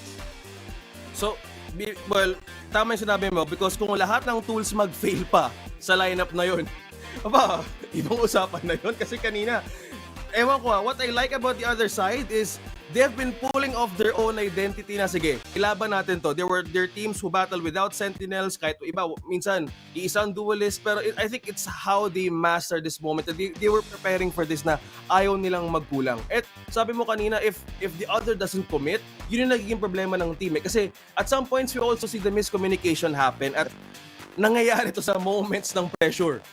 In this time na naging best of one dito na magkakainitan. So magkakaalaman na tayo. Okay, so Raf, Osiris, ito na ating hinihintay natin pagkakataon. Sino ang abangan sa next round? Dahil ipapasa na natin sa ating mga casters. Gen Z casters! Ay nabala. Maraming salamat mga tol. Pero yun na nga, makikita na natin yan ng game number 3 sa Ascent, which is, well, talagang DRX and Genji pa naman talaga maglalaban nga dito. Sino ba ang pupunta sa Shanghai? Yan ang the biggest question of them all. Pero balita ko dati, meron akong tropa. Kado si Yao Ming. Oh! Kilala mo ba yan, tol? Bakit mo? Kilala mo yan, Hindi ko kilala yun. Dati, men. Saan pumunta nun? Saan yun? Sa Guangzhou yun, hindi sa Shanghai. Isipin mo, men, binalya mo si si Yao Ming. Wala siya nagawa. Muntik mabalya. May bodyguard naman yun. Nakakangan naman niya. Pag napilayan mo yan, at least, di ba? Isipin mo, si Lebron di napalayan si Yao Ming, pero ikaw napilayan mo si Yao Ming. Siya pilay, ako baldado. Oo, di ba? Panis ka doon, Anyway, eto na. We're back into game, guys. The ever so crucial pistol round. After nating mapa-experience ng mga relationship advice galing sa ating panel. Yeah. Ito tayo sa seryosong labanan ngayon. Uy! And I would say na tama! Diyos ko po! Oh my goodness! Men, sheriff yung katapat mo. Sheriff yun ni Mityo tsaka ni Texture, men. 2 HP. Men, promise, taas ng lamig siya nun. Pero magkikita ata sila. Oh no, this is bad for stacks. This is bad for stacks. Oh no. Alam na niya. They know. Mid to spawn to B! Ayun na nga, walang nagawa ng stacks strategy sila. Kinakapatay din ng isa. Texture mo abawi ba? Make that a 5 vs 2 already. Fox sila ng Buzz. The only man remaining sa side ng DRX. Grabe mo, parang mas dami talaga ng Genji fans dun sa stage. So, pag nakalamang unti yung Genji, ayan na nga. Buzz though, this is gonna be so hard for them to retake 2 people. Alam pa nila kung nasan yung isa. Good luck talaga, Munchkin low as well. Pero can they capitalize? Dalawa yung nakatingin dito. First contact kay Karon. Ayun na nga yung nakita natin ngayon. Hop, pero ang problema. Oy! Nakadrop pa yung stacks! Winnable pa on a 1v2. Nakakastig already. Pero hindi. Kalabat kanan yun. Mahirap nga yun. Meteor will get that kill instead. 1-0 already. Now Genji, at least good start from them. Kung nakuha niya yung dalawang yun, kaliwat kanan, history of VALORANT na yun. Good. Isa kang alamat. Hindi history yun, man. Check PC ka dun. Check PC ba yun? So right now, it's actually surprising that Fox and I was able to get so many kills. Pero to be fair, ang tagal din niya bago nagawa yung flank na yun. So it was also very reliant on Buzz para makapag-buy time. Yeah. dun sa ano na yun, sa very, very difficult moment na yun. Open pa naman. Siyempre, hindi pa naman to end of the tunnel sa side nga ng DRX. Well, we're just starting anyway. Pero sa side nga ng Genji, at least itong aggression nga nila talagang binibuild up na nila slowly. Lucky, however, onto the corner. Medyo malayo pa siya dito. Pero tamang one-way smoke lang din talaga ang ginagawa ni Tropang Bean ngayon. Pero kaya pa ba nila to? Sa side naman ng DRX, tol. Patience gaming para kay Buzz. Sobrang pasensyoso mo dapat talaga dyan. Not to mention, they're also super 50-50 kung saan titingin. Naka-shorty ka nga pero taas ba o baba? At this texture malalim na. 0 points sa mukha. Hindi siya tumama dito pero mga kabakay, classic lang ang gamit niya. Pero yung Marshall hindi talaga tumatama dito. Just ko si Stax buhay pa rin siya. 4 vs 5 already. Bane low on HP. Pero ito yung rotation nga na ginagawa nga dito ng Genji. Sinasabayan nga ng DRX. Meter, 1 tap to the head. Pero Mako nakabawi siya ng isa. Nakakuha ng Guardian gamit nga ng kalaban niya. 3 vs 3. Pwedeng pumulot ng baril yung iba. Pero yun na nga. Binakakuha nga ng Marshall ngayon. Pero texture kanina pa siyang hindi tumatama. Uy, tama. Isa. Kanina pa. One tap lang yun. Actually may nakakalimang bullets na siya. Pero hindi pa siya tumatama dito kahit isa. Actually, 7 bullets na yata, hindi tumatama. May butal na yung ano niya. Anyway, texture definitely needs a lot of warming up. The rest of the team is keeping up though. So at least, kung hindi man niya nakuha, yung ibang teammates niya is doing the work for him as well. Pero look at that. Again, up to the very end, tumama ng isa. Pero will it be enough? Not really. Munchkin takes the kill. Okay, Mako rather takes the kill. Stacks with double. It's gonna be enough for at least the wipe. Tanggal ang lahat ng baril. 2-0 pa rin para sa Genji. Alam mo, buti lang talaga napatay niyo yung buong Genji. So, at least, economic damage pa rin sa side nga ng DRX. In terms of them, na bonus round, walang bonus kasi nga lahat sila patay. So, lahat talaga sila kailangan nga bumili. Kumbaga, lahat ng laban ngayon, pantay na pantay. Yes. Well, at the very least, you know what? Pantay yung laban. Maybe half armors on some of these players. Pero one thing's for sure, and actually lahat pala, buong Genji half armor. Okay, so that's not bad for DRX. Still got some advantage. Half armor lang dito. So, sabi ng DRX, kailangan nila panalo to kasi if ever hindi, Genji talaga makakapanalo dito. Pero sa tao lang, ito yung game kasi na alam mong sobrang bagal nung laban eh. Oo. Oh. And okay lang mag-half armor actually, diba? Oh, I mean, it's Panda fine. rin. Talagang contact play for picks all the way na mag-13 yung score natin. Yun din talaga yung gagawin natin. Meron team na like literally half armor sila lagi. I forgot what the name was. Anyway, I'll try to find that out. Sinimulan nila yun kasi ang daming gumaya. It's actually Fnatic. Fnatic yes. yun. Fnatic yun.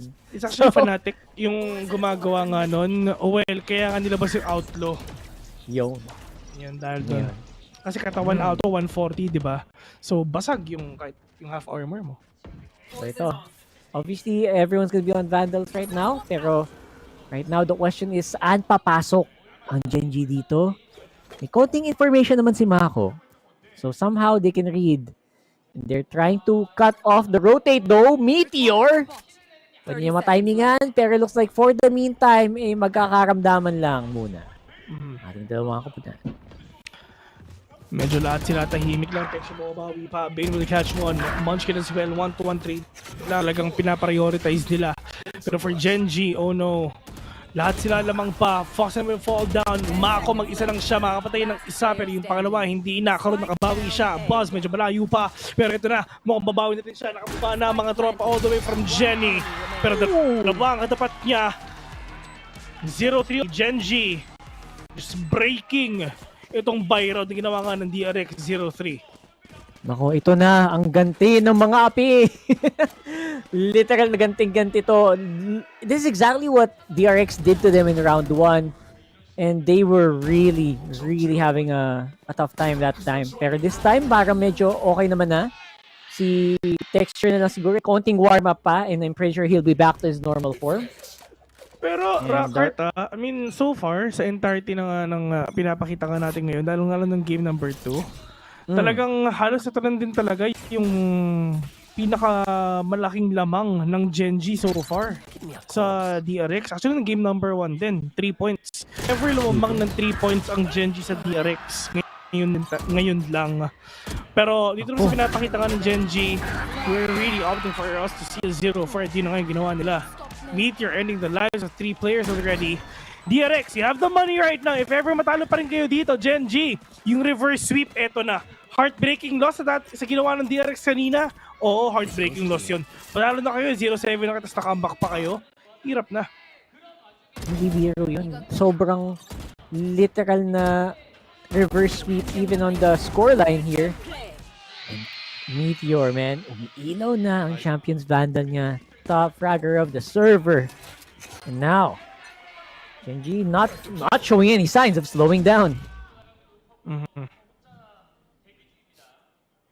Okay, playing very safe here is DRX.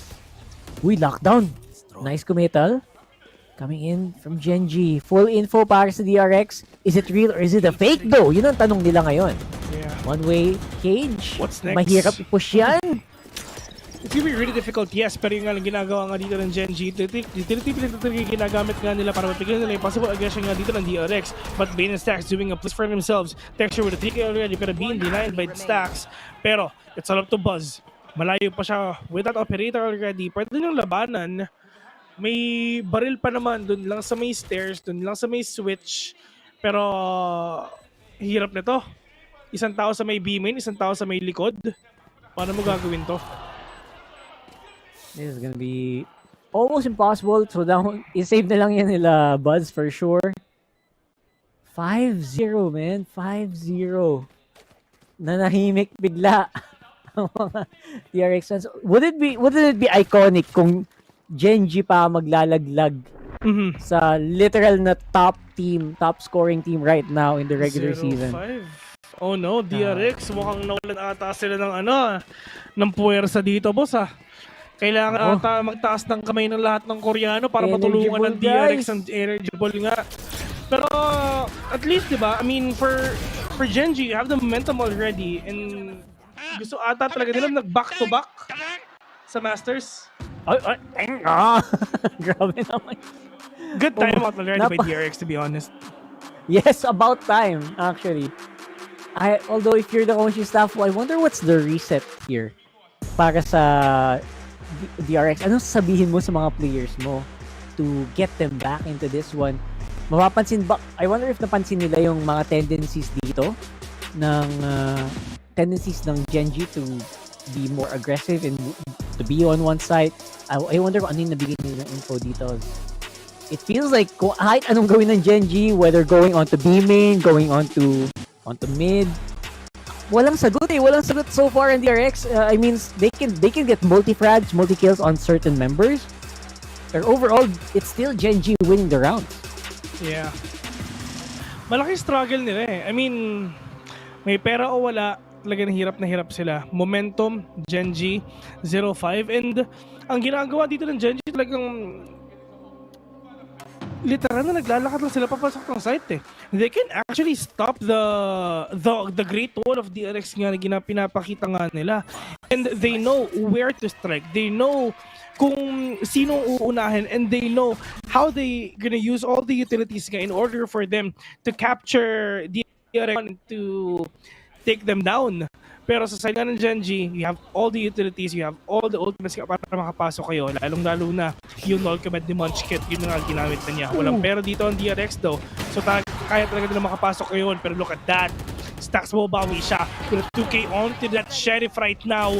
Pero kahit mag-ultimasi ka dyan, boss, kuhang-kuha pa rin nila. Make that a 3v3. Mahuhuli ata pero munti ka na. Luck to get that 4K. Aim it to get that ace! Pero sabi ni Bane, hindi! What the heck? What the heck just happened? That was... Wow.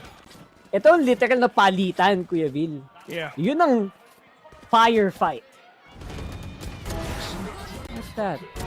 Look at that. The beautiful kills. Actually, akala ko DRX round na yun for sure. Let me think. You know what? May chance pa pala yun? Even the players, sila di makapaniwala sa ginawa nila eh. Parang kumbaga si Bane talagang tinoro niya, no? Sinagasaan din niya dito yung Genjin. Ang dami na nangyayari, mag-i-ace ka pala, halika, babawian kita. Pero dito naman ngayon sa DRX, they can still stop this though. I mean, sa totoo lang, hindi mangyayari yun kung hindi dahil sa ginawa ni Stax with the 2K and Buzz again with the operator that he did a while ago. At least nakuha pa rin nila operator ngayon. You still have the money later on. 5 ultimates up for the side of DRX. Nako. That's a go signal. If you see all of these, yung mga icons yan, ilaw, nako, alam na ng teams yan, go na yan! Pero look like hindi na yata kailangan, at least for now, with Buzz with a kill. Lakya, going down, Meteor, makakaisa pa kaya? Hindi na. That's a 1-for-1. Oh no, maganda to para sa side nga ng DRX. Kasi yung mga players dito ng Genji talagang nagbaback away na, pero hindi. Si Meteor nakabawi pa ng isa. Denying that from the shadows, alam nila kung saan papapunta at mukhang binga talaga. DRX, 3 versus 4. Kanina okay na sa kanila eh, pero yun nga talaga nawawala sila isa-isa eh. Protection nakakuha dito ng operator ngayon. Mag-1-6 ba tayo? Yung delay nandiyan na, may Vipers, may snake bite pa, may storm grenade pa si Meteor ngayon. Yung delaying factor talaga pinapakita nila, sobrang sulit talaga. One-way smoke for themselves. Lamang si Genji dito because of that smoke by Omen. Protection will catch 1! We'll get that 2 with a reset and aim it to get that 3K already under his belt. At nakuha na nga niya. Texture with comfortability and the confidence that he is giving and he is doing right now sa game na to. Diyos ko! We can actually see a Genji na panalo. Yung ganong galawan, man, that's gonna shut down yung confidence ng DRX for sure.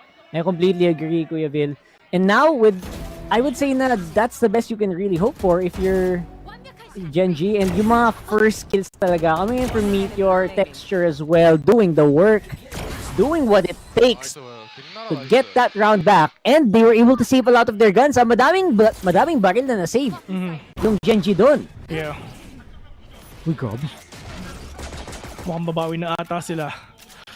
Dito naman ngayon sa side nga ng DRX, pero napakahirap nga bumawi ka lang talaga yung baril mo. Just call literal na wala, classic lang, pero paikot-ikot lang siya. Bane nakabawi pa with the Stinger ngayon, pero ito na yung trade of potential and yung crossfire na pinapakita nga nila na kahit Stinger lang yung gamit nila, malay mo makabawi pa, pero texture from afar. Spike is drop already. Pwede rin makuha si Mako, pero magpapakita ba sila, pero feeling ko hindi na. Pero yung mga players dito ng DRX, lahat sila nag-back away na, antay na natin sila makapasok ng site. Huwag natin silang hapan kasi wala naman tayong pera, wala naman tayong baril ngayon. Classic lang, mahirap to. Smart play yun for DRX. They know they have the numbers advantage. Nakapwesto pa, naka-set up pa ngayon si Foxy9. So hindi nila kailangan ipilit sa totoo lang. They can just play this a little slowly. Try to make some picks happen. Although Texture also has the operator, so pwede mas malamang sa malamang sila ang makakapick niyan. 3v3 bigla. 3v3 already. At least yung DRX mo, puso na rin dito kahit papaano, pero nakaklasik lang yung isa, pero equalizer nandito na. Texture with that Blade Storm helping him na maging aggressive pa dito kahit papaano, pero mukhang papasok na ata sila. Tatlo yung na-suppress, wala silang nagagawa, tagang barilan talaga yung pinapakita nga nila. Operator, not gonna catch anyone right now. Hunter's Spirit nandiyan pa, 11 seconds in mga tol, papasok na rin ata siya, will catch one. Meron pang tao sa hell, makukuha na nga niya. Hinahabol si Cypher ng mga tropa, nasan ba? Oh no, na-tripwire pa! Na-tripwire pa! Sorry, that was so funny. That was so insane. Oh my goodness. Ang ganda ng itsura ni ang ganda ng itsura ni Foxy, yung tumatakbo-takbo tapos na-tripper yung mahabol sa kanya. Parang ako na lang yun, mapasigaw na lang ako nun. Oh my god. And that started with that, yung pick na yon, yung medyo, I would say, over-aggression coming in from Genji as well. Or siguro sila yung na-over-aggress. I don't know. Pero what I can say is magandang sagot from DRX. They were able to do a lot from that. Let's see if they can keep it up. Yeah. Pero dito naman ngayon sa ng DRX at least huling-huli texture dyan. Wala siyang nagawa doon, pero lahat sila patay. You have that operator battle nga na pwede ilabas nga ng Texture and Buzz in a Vandal battle again ang ginagawa nga dito ng 4 na players nga ng DRX. But right now, And it's just the information that they're trying to capture here. All the way from B, there's a lot of traps already. Dalawang trip war nandito. Yung camera dyan sa may harapan pa. Papasukin ba nila to? Pwede sana kay Texture pero naka-operation siya. And mahirap nga to if ever kasi kailangan muna nila makapag-updraft and a dash at Texture. If ever makakuha siya ng Vandal dito, pwede sana nila makompliment nga yun at pwede nilang sumahan si Texture if ever ganun yung gagawin niya, papasok nga ng B. But I think it's just the sound cues lang din talaga ang kailangan nilang iparinig dito. Nagawa na nga nila, yung camera, wala na.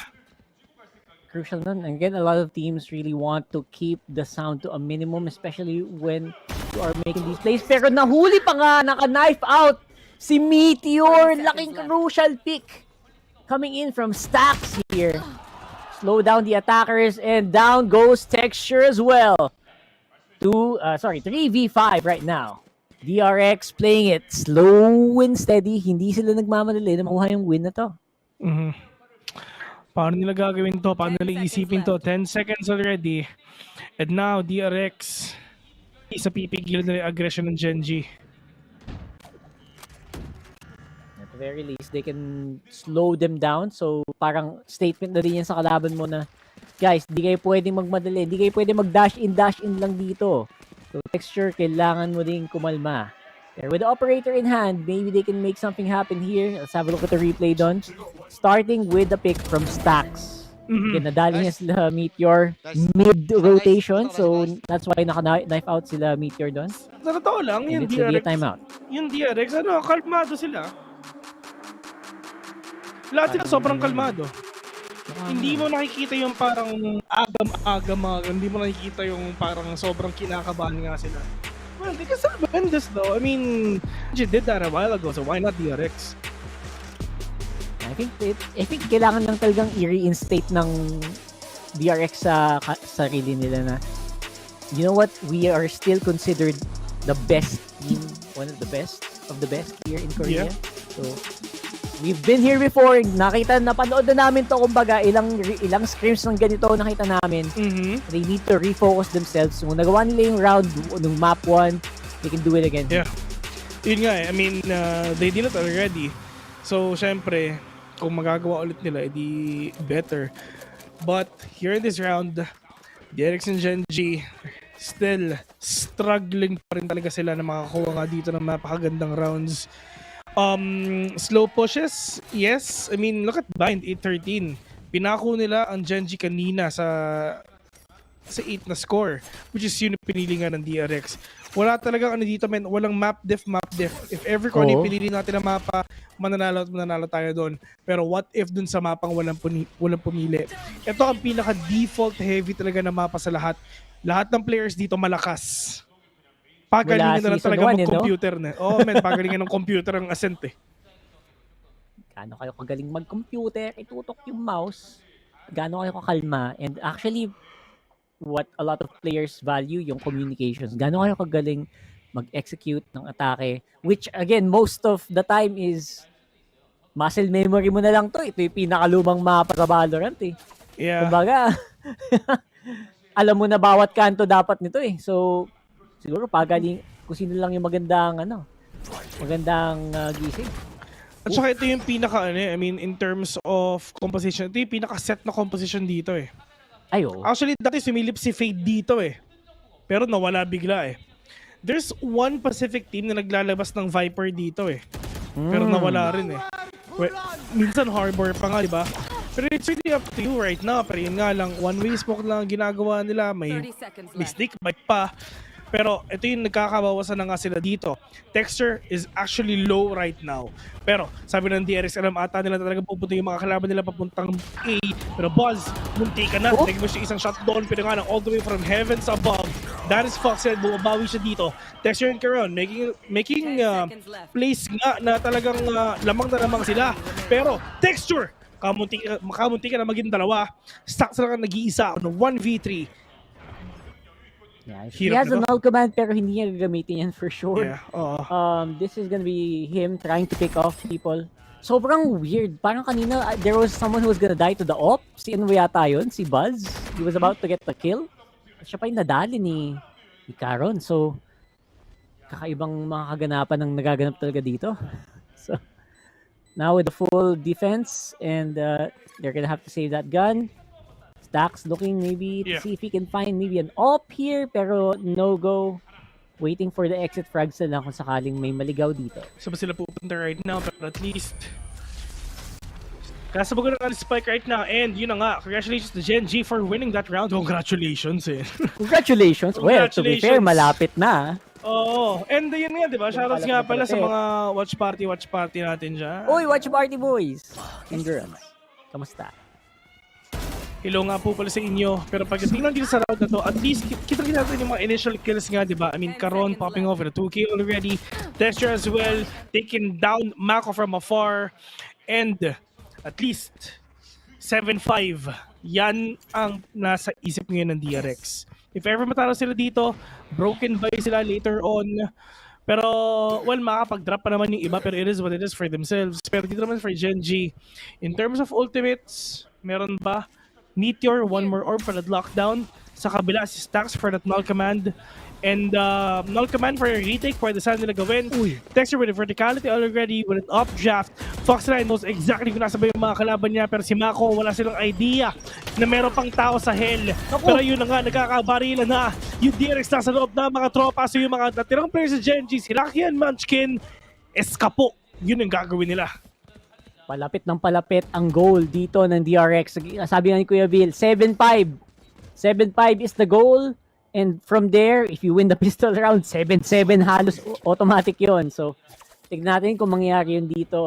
Obviously, DRX looking really good. Surprise na hindi gumana yun kasi ang ganda ng execute ng Genji dun eh. I guess naging mahirap na. 1-2! And land there. Buzz won't hit the shot rather. Will be able to back off, buy some time para mapag-rotate yung teammates niya. Malakang pa kaya ito nila Lakia. Munchkin, medyo malalim na. Si Kuya Lakia dito, dalawang angulo kailangan tignan. Kaliwa o kanan. Nadali ng kanan. Ngayon, nasa kaliwa. Nitong si Munchkin all alone with the operator. 1 kill is all he needs. Operator Then he has na to go 1v4. reload. Okay, 1 kill. Okay. Palit ng Vandal. Gun? Makakita ng isa. Winnable pa. On a 1v1, ladies and gentlemen, Munchkin is all alone. Wala siyang idea. Si Mako nasa likod niya. At yun na nga. 7-4. Nice try. Yun ang literal na NT. Oh, yun ang NT, man. Yun ang NT. My goodness. Vandal para mabigay kay Buzz. Woo! Last round. And there you go, operator. Para lang madali ulit.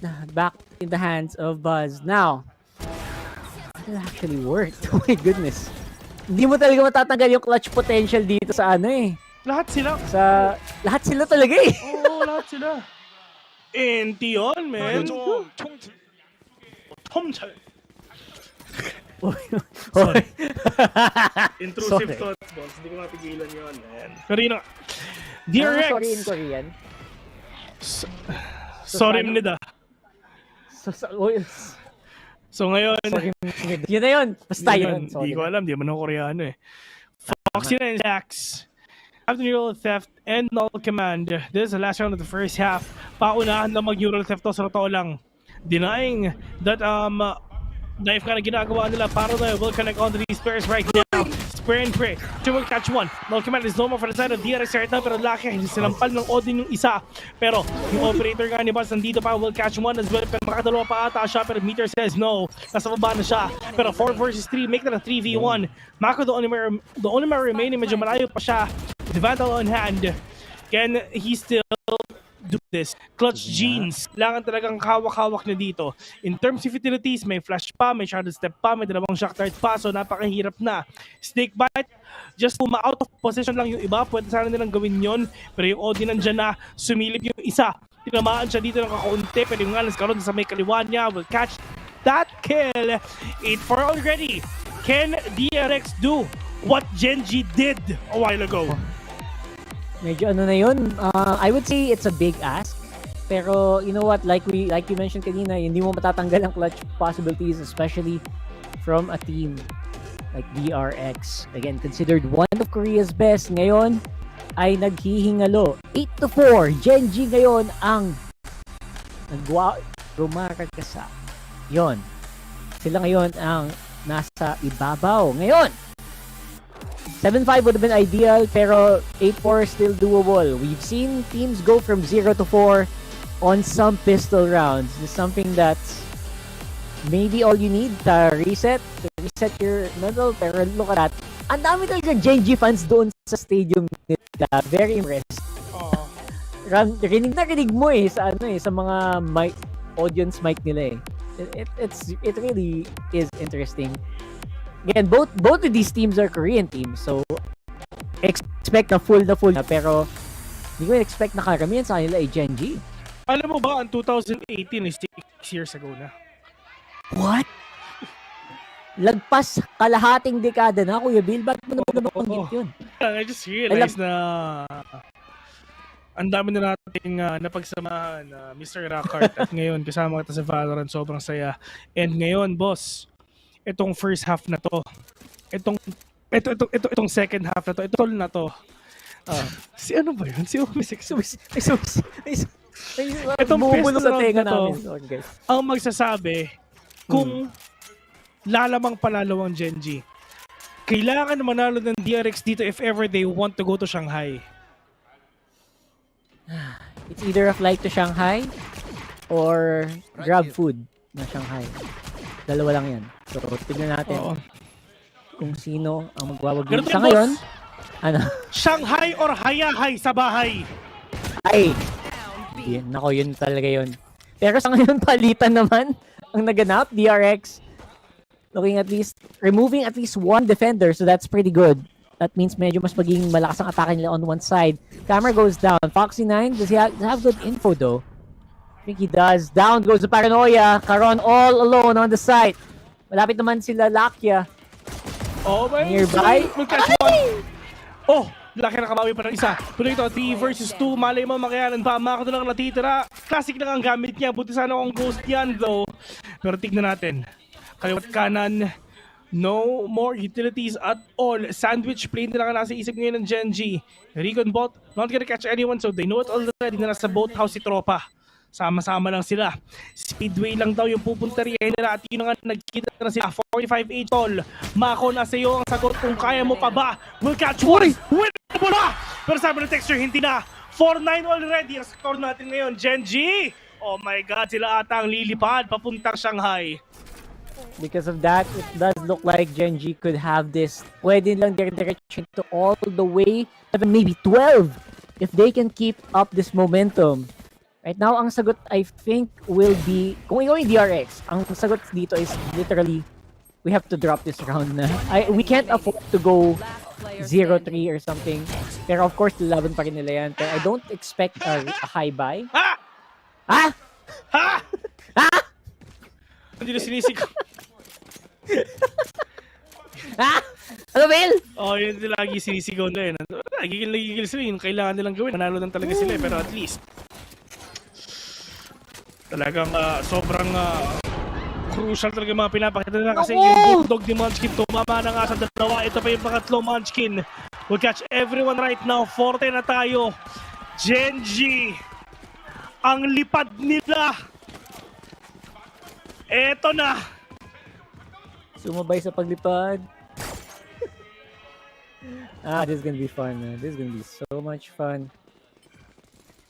It's gonna, ako for me, honestly, yan, medyo binato na talaga literal ng direction. Laban na! Next, GG go next for this round. So ito, I'm gonna be so interested how they're gonna play this. This is the most crucial round for DRX. Pag dinrap pa nila to, ibok muna ang tickets. Magbubuk Genji. Yun na yun. For sure. Knife. Catch one. How are they playing this? So nilalaro nila dito, DRX. Mid control. It's all about the mid control nga na kailangan nilang gawin. And lalong-lalo na papunta nga dito sa baby, si Lakia waiting patiently already. If ever meron pa siya makikita dito, well, Guardian naman nagamit niya. Bullet penetration niya, medyo mataas din. So, he can actually wallbang yung mga players nga soknan. Pero sabi nila, tamang short lang muna ang pupuntirhin nga nila. Ang problema nila, tatlong katapat nila, si Caron, si Texture, at saka si KO na nag-aantay na. Stacks in Bane. will catch one by one. Pero onto the side naman nila, 5 versus 3 already. Stinger ni Munchkin, mukhang i-faptaan niya. So it's all up to Meter kung mapipigilan ba niya. Will catch one. But the second one right now, pero sabi ni Bale, hindi na. 4 versus 2 mga tropa, sabi nila, B na lang pupuntahan natin ngayon. Yun na nga. Papunta na sila. Pwede kasi makat off dito. Rotation on the mid. Munchkin, pwede niya makasalubong! Yung kayo! Ng kalaban. And there you go. 2v3 ngayon ang labanan. Open na ang door. The door is open. Wala nang i-hold the door. Si Nine, good position with the camera. Nakasilip pa sa B main. Medyo mahirap talagang pasukin. Mababa si Bane. Pero may paranoia pa yan. Magandang talunan ang naganap dito sa labanan. Texture 89 HP with a dream. And now, detected pa ng camera. Talaga namang pesky na camera na yan. Foxy 9 and Bane low. Makapali ng isa. 1v1 pa nga! Walang oras. Walang oras. Patayin mo na lang, men. Ubusin mo na lang yung ekonomiya. Pero hindi mo ubuhay siya dyan. Alright. Sure. Puso lang, men. Kayang-kaya pa, sabi nila. Kahit ang score is 10-5. So, nakalagay RX din sa crucial round nila. The crucial round where they really needed to swing it. Pero ang good news for Genji is isang baril lang naman ang nasave nila doon. So, somehow mapapagastos pa rin itong DRX kung sakali. So, Genji still pretty much can still fight this. Odin in hand para kay Lakia. And Outlaw as well for Texture. Kaya pa. Puso pa, di ba? Yes, mapupusuan pa talaga to. Yung mga ganitong class lan kayo mag-settings. Ilaban nyo muna. Baka madikit nyo pa. And as you can see, 5-10 the score, one-way smokes dissipating right now. Napalitan ng bago. That means kinumit na ang mga smokes para dito sa A. Pushing on the cubby. Munchkin, medyo off-angle tong ginagawa nga niya pero may flash pa pero tamang paranoia din talaga ginagawa dito ng Genji. Second paranoia lumabas na. Yung mga players nga dito mag-gumamba out na pero tension muntik pang tumama dito. Makakakuha ngayon pero tamang counter flash lang talaga ang binabato nga nila pero Munchkin buhay na buhay pa pero papatayin talaga ni Stacks ngayon isa. 4 versus 2 already. Lucky and Meter galing di pa. Medyo malayo pa. Ito na ang ganti ng api.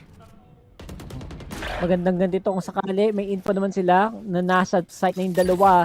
With the help of the null command. And now, Meteor. And see if they can make a pick happen.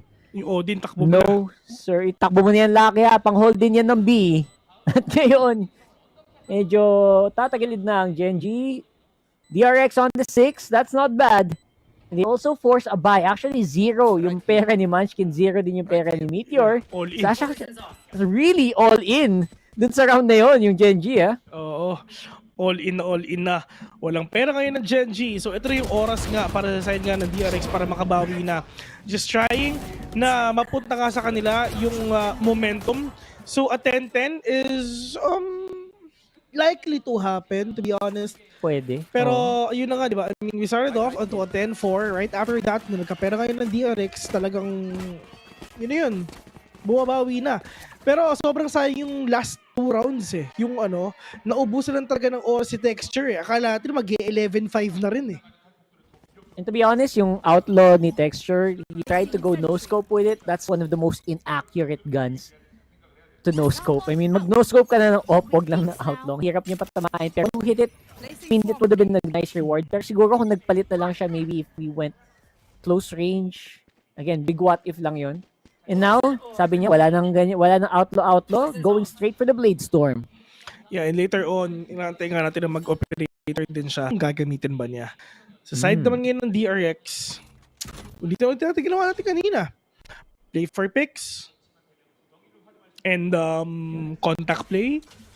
Ubusin yung utility nila. Then after nun, tara, pasok tayo lahat, sabay-sabay. But this is gonna be a really difficult side nga na talagang pasukin. Why? Because of the killjoy nila A. That's true. Hindi lang dahil sa alarm bot, you have to dance around yung mga nanoswarm dito. Hindi siya kaya, hindi masaya mag... And normally, alam mo kung nasa sila nakalagay, pero you have to, if you wanna shoot them, titingin ka sa baba. At pag ginawa mo yun, minsan, mapapahama ka talaga. And because of that, you know what? Sabi ng DRX, let's try to go for it. See if they can break the momentum. Texture lock dun sa heaven. And now siya naman ngayon ang mapapaatras. Lakia nandun pa rin. Hawak pa rin ang kanyang Odin. And with a kill, Munchkin actually might be able to equalize that. Check Hell. The normal. Oh my god, lamang pa rin ng Genji at napakahirap nga nila to. Paano nila gagawin to? Yung mga utilities nila, kita na tamang wallbang na talaga ginagawa niya from up above. Nakatamaan ba sila? Pero mukhang hindi naman ata. Mako will catch one. Talaga for the second right now, pero Munchkin pa rin talaga nakakaway at munti ka na ang DRX doon. Konti na lang, panalo na ang Genji doon, pero DRX pa rin talaga nakakuha ng round na yun. And DRX showing up the power that they have here. And because of the bonus, Genji still has full loadouts, I think. I think dalawa yata sila na half armor. So light armors are not bad, especially right now na nakabundle lahat ng kalaban nyo. So be able to at least be on a bit of an equal footing. Pero maganda yung makapas niya. Ramdam mo yun. Yeah. Pero sa talaga ito talaga yung momentum shaker nila, no? So far hindi pa nananalo ang Genji nung nagkapera na ang DRX. We started off as a 10-4 already at after that 3 straight na ginagawa ng DRX na nanalo nga sila. Pero right now, ito na yung aggression nga pinapakita nila. Tatlo yung nascan! Pero hindi namatay yung isa. So ito na yung pagbangon ng api. Bas bumabawi na, nakapatay ng isa. Para noon nandiyan na, pero meter at least. Yung shots niya tumatama doon. Nawala si Bas bigla. Pero si Lakia, nasa loob na mga tropa. Yung neural tip, alam ko kung nasaan ka. Yung mga players dito ng Genji trying to wrap around the players of DRX right now. Lakia, one tap to the head. It will connect. For the third one right now, talagang tumatama talaga si Lakia, mga tropa. Saka sila mag-isa on 1v2.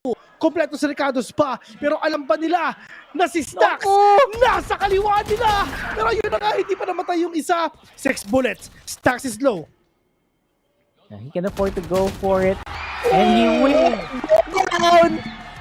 Genji, tanggal ang momentum dito ng DRX. A very expensive round for Genji, but you know what? You can afford it, especially if you get the operator, the retrieval para kay Texture. Laking back. Pero you know what, Will? Medyo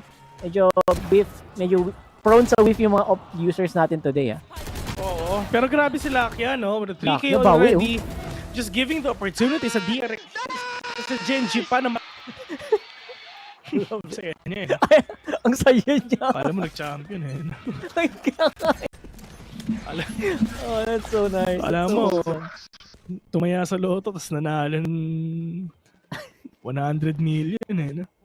Yung mga ganyang klaseng saya, hindi sapat yung air fist bump. Kailangan tumayo ka, tapos patalon-talon ka, para kang Energizer Bunny, tapos punta ka sa mga teammates mo. Para taga-ramdam na ramdam natin yan. So ngayon, ang Genji, one more point for the match point. Natanong kung makukuha ba nila to. Yeah, we'll see. Again, Texture, crucial, first kill. Mag-flash ka. Umayos ka, Stax, mag-flash ka. Huwag ka mag-dry peek. Please lang. Op! Ay, timing. Op! Nakita sila! Missing that shot. Seriously. Pero Stax is low. Wala silang sustain kahit isa. Same goes with Genji as well. Oh! Again! Oh! Meteor with 2! Can he get more? Paranoia goes in. Kung sino man yung nandun, good luck sa'yo. And he will go down. That was lucky apparently. And now it's gonna be DRX going in. May lockdown silang kailangan labanan, pero sasayawan pa rin. 3 versus 2 already. It says the match na inaantay nga natin dito if kaya pa rin talaga ng Genji or hindi na. Reposition, pero hindi. Fake lang yun, boss. Fake lang yun. It's a fake. And I think aware naman sila. Nag-detect kaya sila, I think, tatlo ang na-suppress doon. Oo. Munchkin will catch one. Gain the only man remaining. Alam nila na nasa boathouse yung isa. Spotted. Wala na to. Napakahirap na to. Paano nila gagawin to? Oh my goodness. And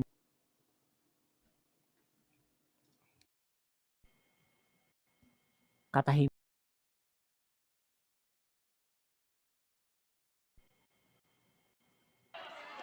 Match point. And there you go. Oh, we're back. Nice. Oh, beautiful. Nice. Nice. Nice. Match point. And it's a timeout. Needed timeout. Woo!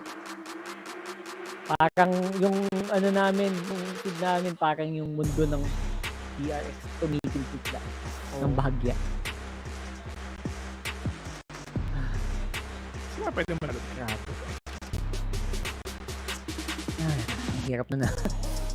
ang hirap sabihin hindi DRX ay Genji kasi 12 match point 12. Bubunuin nila yan 5 rounds. 5 rounds tapos kailangan pa nila ng extra para mag-out. So and I forgot, may pera pa kaya yung DRX doon? Plan sila, right? Yeah, we're gonna get to see later on if ano ba talaga yung pera nga na meron nila para nga malaman natin kung makakayanan pa ba nilang ipanalo to. We're really hoping for the best nga dito sa side nga ng DRX. Sana talaga makuha nila, pero yeah, may pera pa do. Okay. Meron naman. If ever na may 8-12 nila to, alam mo, Rockhart, dapat lahat sila buhay.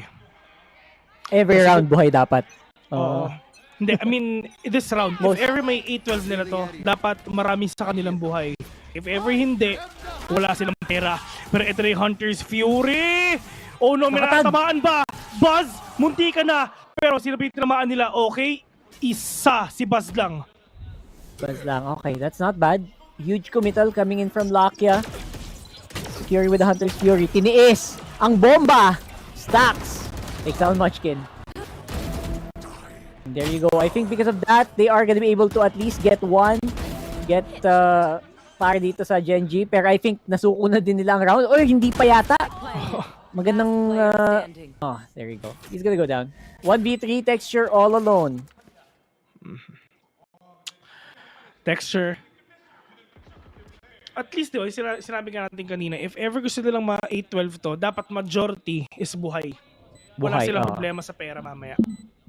At least nagawa nila. So right now, importante. Yeah, importante na bagsak nila yung spike and they're able to secure these Vandals. That's all they can ask for. And on the other side naman for Genji, at least na-secure ni Texture yung operator. So, hindi siya masyado gumastos. He can buy Lakia a gun later siguro, pero si Munchkin might have to slow it down with a half buy or low buy. Pero yeah, I would still say na after everything that happened this time, finally DRX lamang sa ekonomiya and they can do something with this one. Ito na. Walang pera ang Genji. So, we're expecting na baka man-9-12 to ng DRX. Sa totoo lang, yung OT, pwede pa eh. Pero if ever sa DRX, sa totoo lang, napakalaking choke nito. Panalo sila kanina ng game number 2 eh. Pero nahabol pa sila ng Genji. Once again, that is 0-7. And Genji, with this kind of play, with this kind of talaga sinirantal ng DRX, men, baka hello to Shanghai talaga ang Genji ngayon. Mukha nga, Kuya Big. Hello. And again, that's also Shanghai talaga. As in, hi! I think kasama na yun sa pagiging isang kampiyon, no? Kailangan hindi nangyayari sa yung mga ganong momentum swing. No. Secure na secure mo na. Naka-judge ka ron. Naka-judge ka ron. Ang hirap nito. Oh no, DRX, delikado kayo. Maganda yung position ni Karon ha. Pero kung siswingin ata nila, kaliwat kanan to. Kaliwat kanan na swing ata to, pero hindi. Ayan na, alam niya. Pero eto na mga tropa, pumasok na nga sila! Oh no! Wala man lang nagawa si Karon mga tol. Pero Buzz will catch one at okay na yun. Pistol and a Sheriff lang ang gamit nga nila, pero Stinger play! Pakakuha ni Mitchell yung isa, pero meron pang pangalawa. Yung Stinger nakuha pa niya, pero tamang defense yung ginagawa nung iba. Diyos ko, napakahirap nga nito. Foxy low on HP. Texture lang ang may barrel. On a 3 vs 3. Pero mukhang lalabanan ata nila, boss. Fox na yun, low na din siya. So I think na-communicate na yun sa the rest of the teams. Mako, low as well. Oh my goodness. Foxy na yung nag-whiff pa. Pero sobrang low na importante doon. Flashing for himself. One bullet na lang si Mako and Foxy 9 dito. This is really scary na mga matalo nga nila. Munchkin will catch one and a good opening na to. Pero ayun na nga, Diyos ko, nagka-whiffan yung dalawa mga tropa. Buzz na sa loob. Pero tamang shorty lang yung gamit niya. Foxy 9 will catch one. Pero pinupasuan! Pinupasuan! At yun na nga! Defenders win. Ladies and gentlemen, Genji will advance to Masters Shanghai. ang pangatlong team nyo na papasok sa Masters Shanghai. Genji na naman against the powerhouse team of Korea na DRX na gawa nila to. Against all odds. Literally against all odds. DRX had it. They had game number 2. Sabi nga ni Kuya Vil, but they let it go. They let it slip. And Genji, nung nakuha nila yung foothold nila, na dire-diretso pa. Narin nyo na. Pinakawalan nyo pa. GGL played sa side nga ng DRX. So likely to see na sa isang dalawang masters ng DRX. Mas last year, yung mga nakaraang taon, lagi silang nandun eh. And ngayon, it's Genji's time. Sila naman talaga ang pride of Korea. Wala. I mean, the previous loss they've had, hindi mo na maalala yun, man. Yung mga record nila laban dito, Genji, mga record nila against other teams in the Pacific, biglang naglaho ng parang bula. Ngayon, tinitingala itong Genji. That's true. Pero yun na nga, di ba? I mean, kasakita nga natin ngayon yung comeback na ginawa nga dito ng Genji. Reverse sweep yung nila dito. Sa game number 2, 7, tapos na natin nakaku nila sa 11 ang DRX. Game number 3, 5-0. Umabot yung score natin dyan. DRX really tried and na makakuha nga sila namang. But at the end of the day, it's just Genji paving their way to victory. And now, sila na ang ating pupunta nga sa Masters Shanghai. Kompleto na.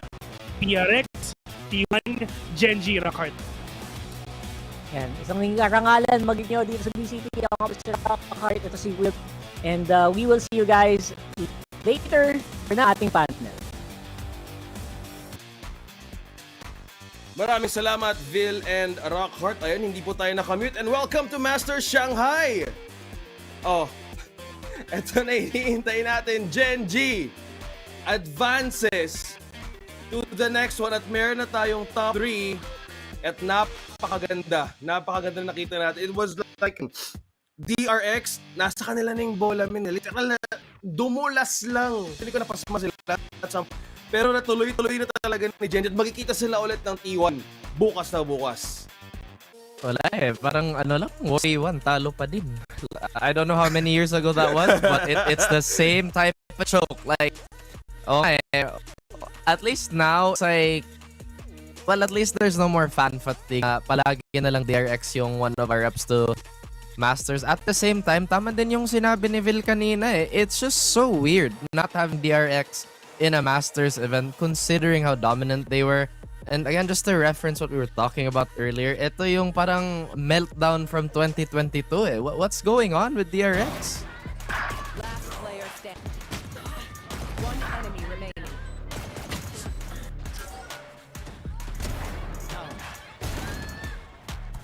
Spike down B. One.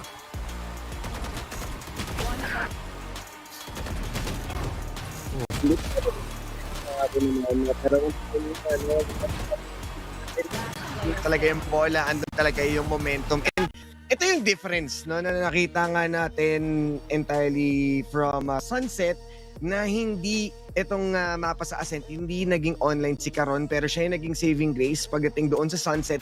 And right now sa Ascent, nakita natin yung firepower na dala ni Texture, kung kailan naging confident na siya, and even Munchkin topping it all out, na everyone from dito sa side ng Genji is online and really did their job. Habang yung DRX from that 5-0, totally it was a slump. May mga few moments lang pero didn't really see any good micro adjustments. Predictable pa rin sila every round. Kaya napupullback lang din ng Genji yung panalo. At nabasa sila from there. And napakadelikado din na naging naging decision sila moment on na nawala na sila ng momentum. It was like a struggle for them to fight back. Kasi at some points in the early first round of the game, na-mention ka din ni Rockheart and ni Vil, literal na naglalakad lang sila sa mismong site. That was just it. yun nga eh, parang DRX, we get it, you know, yung sinabi pa ni Osiris kanina, ang daming pwedeng info confirm yung sa side ng Genji. And I guess in the playstyle of DRX, it was a bit of a double whammy on their end. They just gave up so much map control for whatever reason. There should have been a time they should have capitalized on Buzz being absolutely disgusting with the operator with that saving grace of, I think it was Bane 2. Pero yun nga, they had their windows but they missed it. Yeah, yun nga eh. Parang alam mo yun, hindi nila challenge yung mga usual spots na alam natin kaya nila may pagsabayan. It's really different from what we saw from map 1. So dahil nga nagkaroon ng espasyo itong Genji on how they want to retaliate, may mga off angles, may mga peaks silang. Yes, I'm saying na dapat nila i-challenge yung mga espasyo na yun, but then again, they are losing. Lalo pat hindi sila nagkakaroon ng good read yung pagkuha nila ng information. Laging nandun na lang si texture and then may extra layer of protection pa. Parang once na hindi man niya makuha yung kill na yun, may magpo-protect up to go for another pick. And yun yung medyo weird doon, no? Alam mo na nandun yung operator but you're going to go back at i-contest mo pa rin yung angle na yun. And that was the layering of attack na gusto nilang gawin, moments from moments. At kung babalikan natin sinabi ni Osiris at the beginning of this panel, we're looking at 13-8 Genji. It was the full commitment.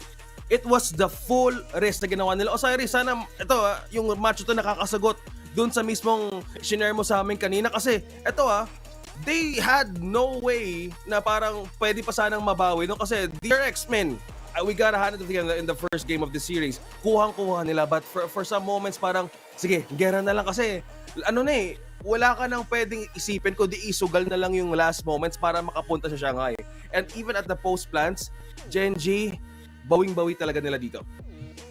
Ito yung magandang nila sa attacker nila na nakapag-pondo na nga sila. Remember guys, we started with 5-0 and then from there on, feels like demoralized na yung DRX. Yes, nagkaroon sila ng mga timeout, may konting pullback man sa kanilang side, but Genji is feeling confident. Ang daming ginawa doon ni texture na this guy is really on fire at hindi nila magawang ma-shutdown yung operator plays. Man, again, just to break it down, it's just a bunch of small things that added up to for DRX. I feel like Mako's Viper, while having his moments, parang kulang pa din eh. Naging non-factor siya sa mga retake at again, just the holds of DRX, which once again brings me back to my previous point. Why were they giving up so much map control when they're playing double controller? At the same time, Genji, they caught, I would say, a lucky break kasi sobrang online ni texture sa first half. Tas everybody just kind of caught up on that in the second half. And again, DRX, they might just be feeling really, really bad right now. Ito yung pinag-uusapan natin kanina bago magsimula yung match. You have the KO, you have the Cypher, even you have Omen. Kung magkamali pa kayo sa lahat ng tools na meron kayo sa lineup na to, kasalanan na talaga nila. Pero we can't point out na paulit-ulit na it was the main problem na ang dami nang pwede sanang ma-utilize pero parang naligaw pa rin how to properly execute it. They had all answers, man. Like we were breaking it down.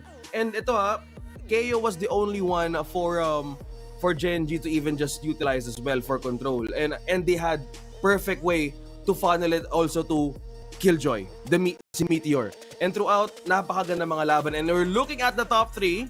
Napupunta siya, we have PRX, T1, and Jen. Muling magkikita yung dalawa. From match 3, binaba sa lower bracket, bukas, magtutuos ulit sila. My God. Parang mga rematch lahat, no? Like, moving forward ulit. At the same time, it's like, I don't believe it. Tayo dito, nag-breakdown tayo kung anong nangyari in-game. Yung DRX mismo, nag-breakdown in-game. Come on, guys. Like, this is the thing. Like, mahala na kayo sa buhay.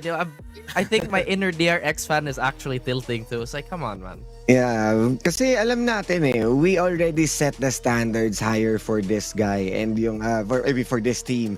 And nakita na natin yung mga winning moments nila sa mga map wins nila na this is not the game or the strategy that they play. This is not the DRX that we know. And lalo pa to Masters yung na-miss out nila na parang hindi pa ba sapat yung ma-miss out yung isa to fix things. So ngayon, mas lalo silang kailangan mag-focus. Everyone is really doing their best, pero in terms of the team as a whole, they're missing something sa synergy and communications nila. At sana maayos na rin heading forward sa mga upcoming matches nila in the next chance here in VCT. So again, kung sila nakascore papunta Shanghai, sana kayo nakascore din with Grab. Score Grab's lowest price whatever, up to 15% cheaper fares on Grab Saver. Delivery fees low as 15 pesos with Grab Food Saver delivery and thousands of budget-friendly meals as low as 99 pesos with Grab Food Saver meals. So again, GGWP pa rin, pasensya ka na sa inner DRX. Heart mo, Raf. Again, we enjoyed this match. I hope kayo din na nag-enjoy sa mga nanonood dyan sa mismo watch party. I hope nag-enjoy din kayo. Because again, sobrang saya na naging run dito for VCT and for me and Rockhart. Thank you for giving us the honor to be with you guys and for welcoming us so warm dito sa VCT. Osiris, Raf, Vil, kayo lahat direct, maraming salamat. And I hope we could see you again sa mga future tournaments dito sa VCT. So thank you so much. So sa ngalan po ni Vil, Rockhart, Osiris, Raf, Direk at buong production ng Philippine Broadcast ng VCT, maraming salamat po sa inyo. Panoorin natin ang winning interview. Now, congratulations, Caron, and thanks for joining me for the post-match interview. But today, you know, huge comebacks, fake comebacks, if you might say, from DRX, and you know, it went the distance, and there was just so much things going on. But you guys pulled through and made it to Shanghai. So, you know, what's it like? Do you feel relieved at the moment, or are you happy, or is it more like, oh, thank God, I'm just so glad that we were able to do this all together? 오늘 너무 많은 일들이 있었는데 결국에는 해냈거든요. 기분이 어떠신가요? 기분이 이제 매우 좋고, 그리고 저희가 사실 마드리드도 그렇고 원하던, 사실 마스터즈 안 가면 속상하잖아요. 그리고 원하던 게 눈앞에 놓여지니까 그대로 이제 간절함이 또 이렇게 저희를 이끈 것 같습니다.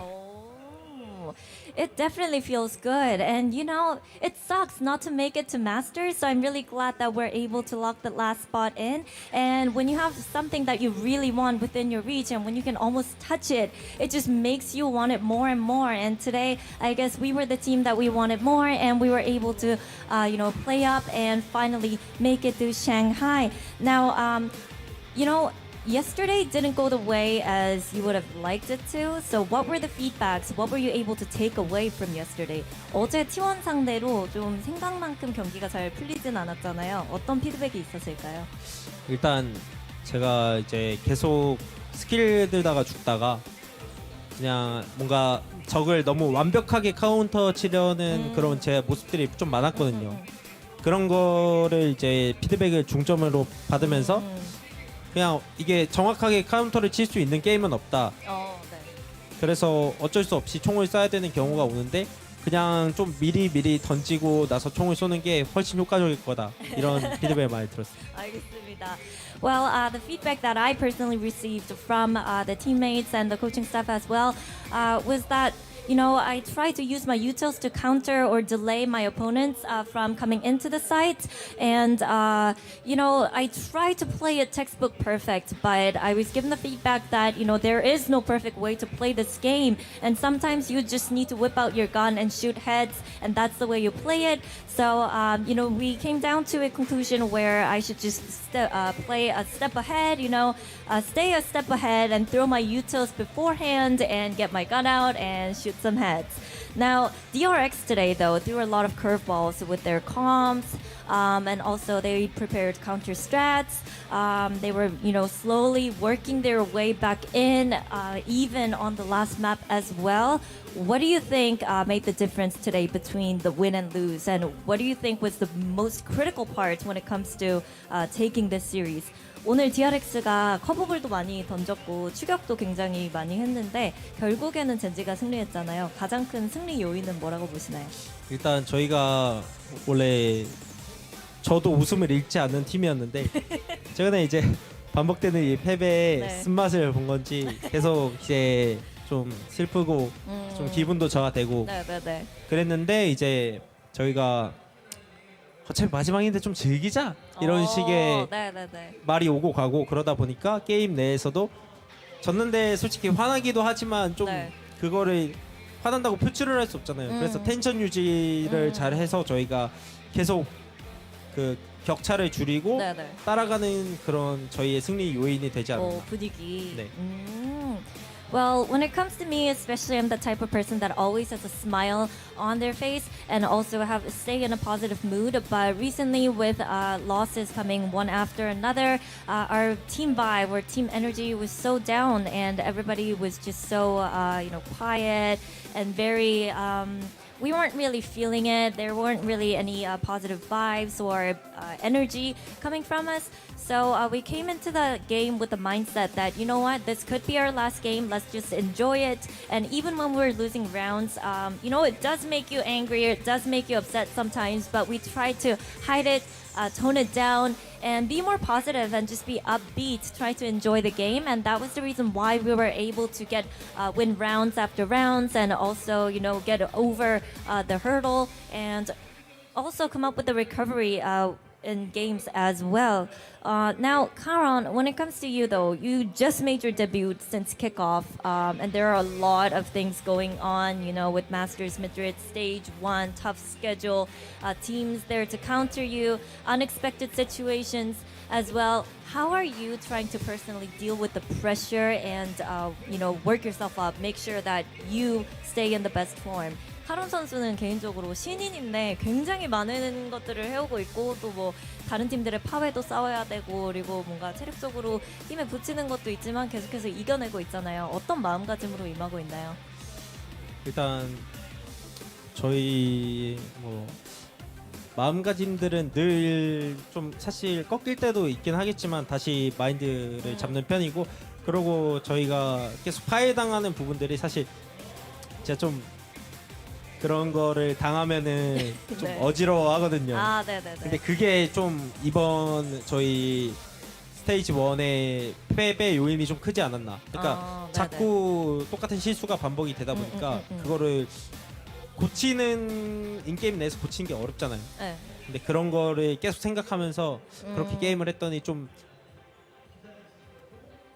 괜찮아진 것 같습니다. 괜찮아졌어요. 네. 빨리 어떻게 해결책을 찾아가는 그런 방법을 그렇죠. 터득한 피드백이 거죠. 네. 좀 많이 그런 부분에 대해서 나오다 보니까 계속 더 잘 된 것 같습니다. 알겠습니다.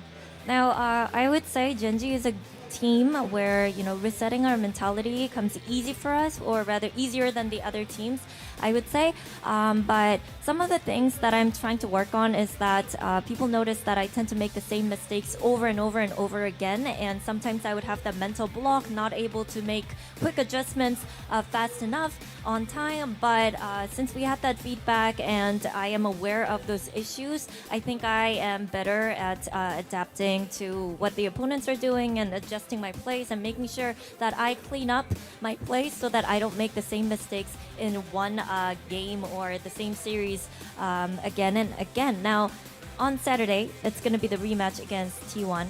If you win that one, it's the grand finals against Paper X on Sunday. What's your mindset heading into the lower finals and possibly to grand finals? 이제 로어 파이널이랑 그랜드 파이널이 남았잖아요. 마음가짐, 각오 부탁드립니다. 이기려고 많이 노력을 할 거고, 그리고 이기려는 마음가짐과 저희가 열심히 남은 기간 동안 준비를 해서 그렇게 임할 것 같습니다. 네, 알겠습니다. Winning mindset and also winning mentality would be what we need to make sure that we claim that throne once again. So we'll try our best, make sure we make the best out of the off days, and put in very good prep and try our best to win on both matches if we do get to play the grand finals. And that was Karan, everybody, with the post-match interview. Congratulations, Karan, once again, and best of luck on Saturday. Thank you. Thank you. And with that, it's time to close out the day. Now, all flights for Masters Shanghai for Pacific teams are fully booked. We have Genji, Paper X, and T1 heading off to Shanghai. Now, starting this weekend, it's going to be all about who's getting the higher seed. We have the lower finals on Saturday and also the grand finals on Sunday. So tune in, and we'll be back soon.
enemy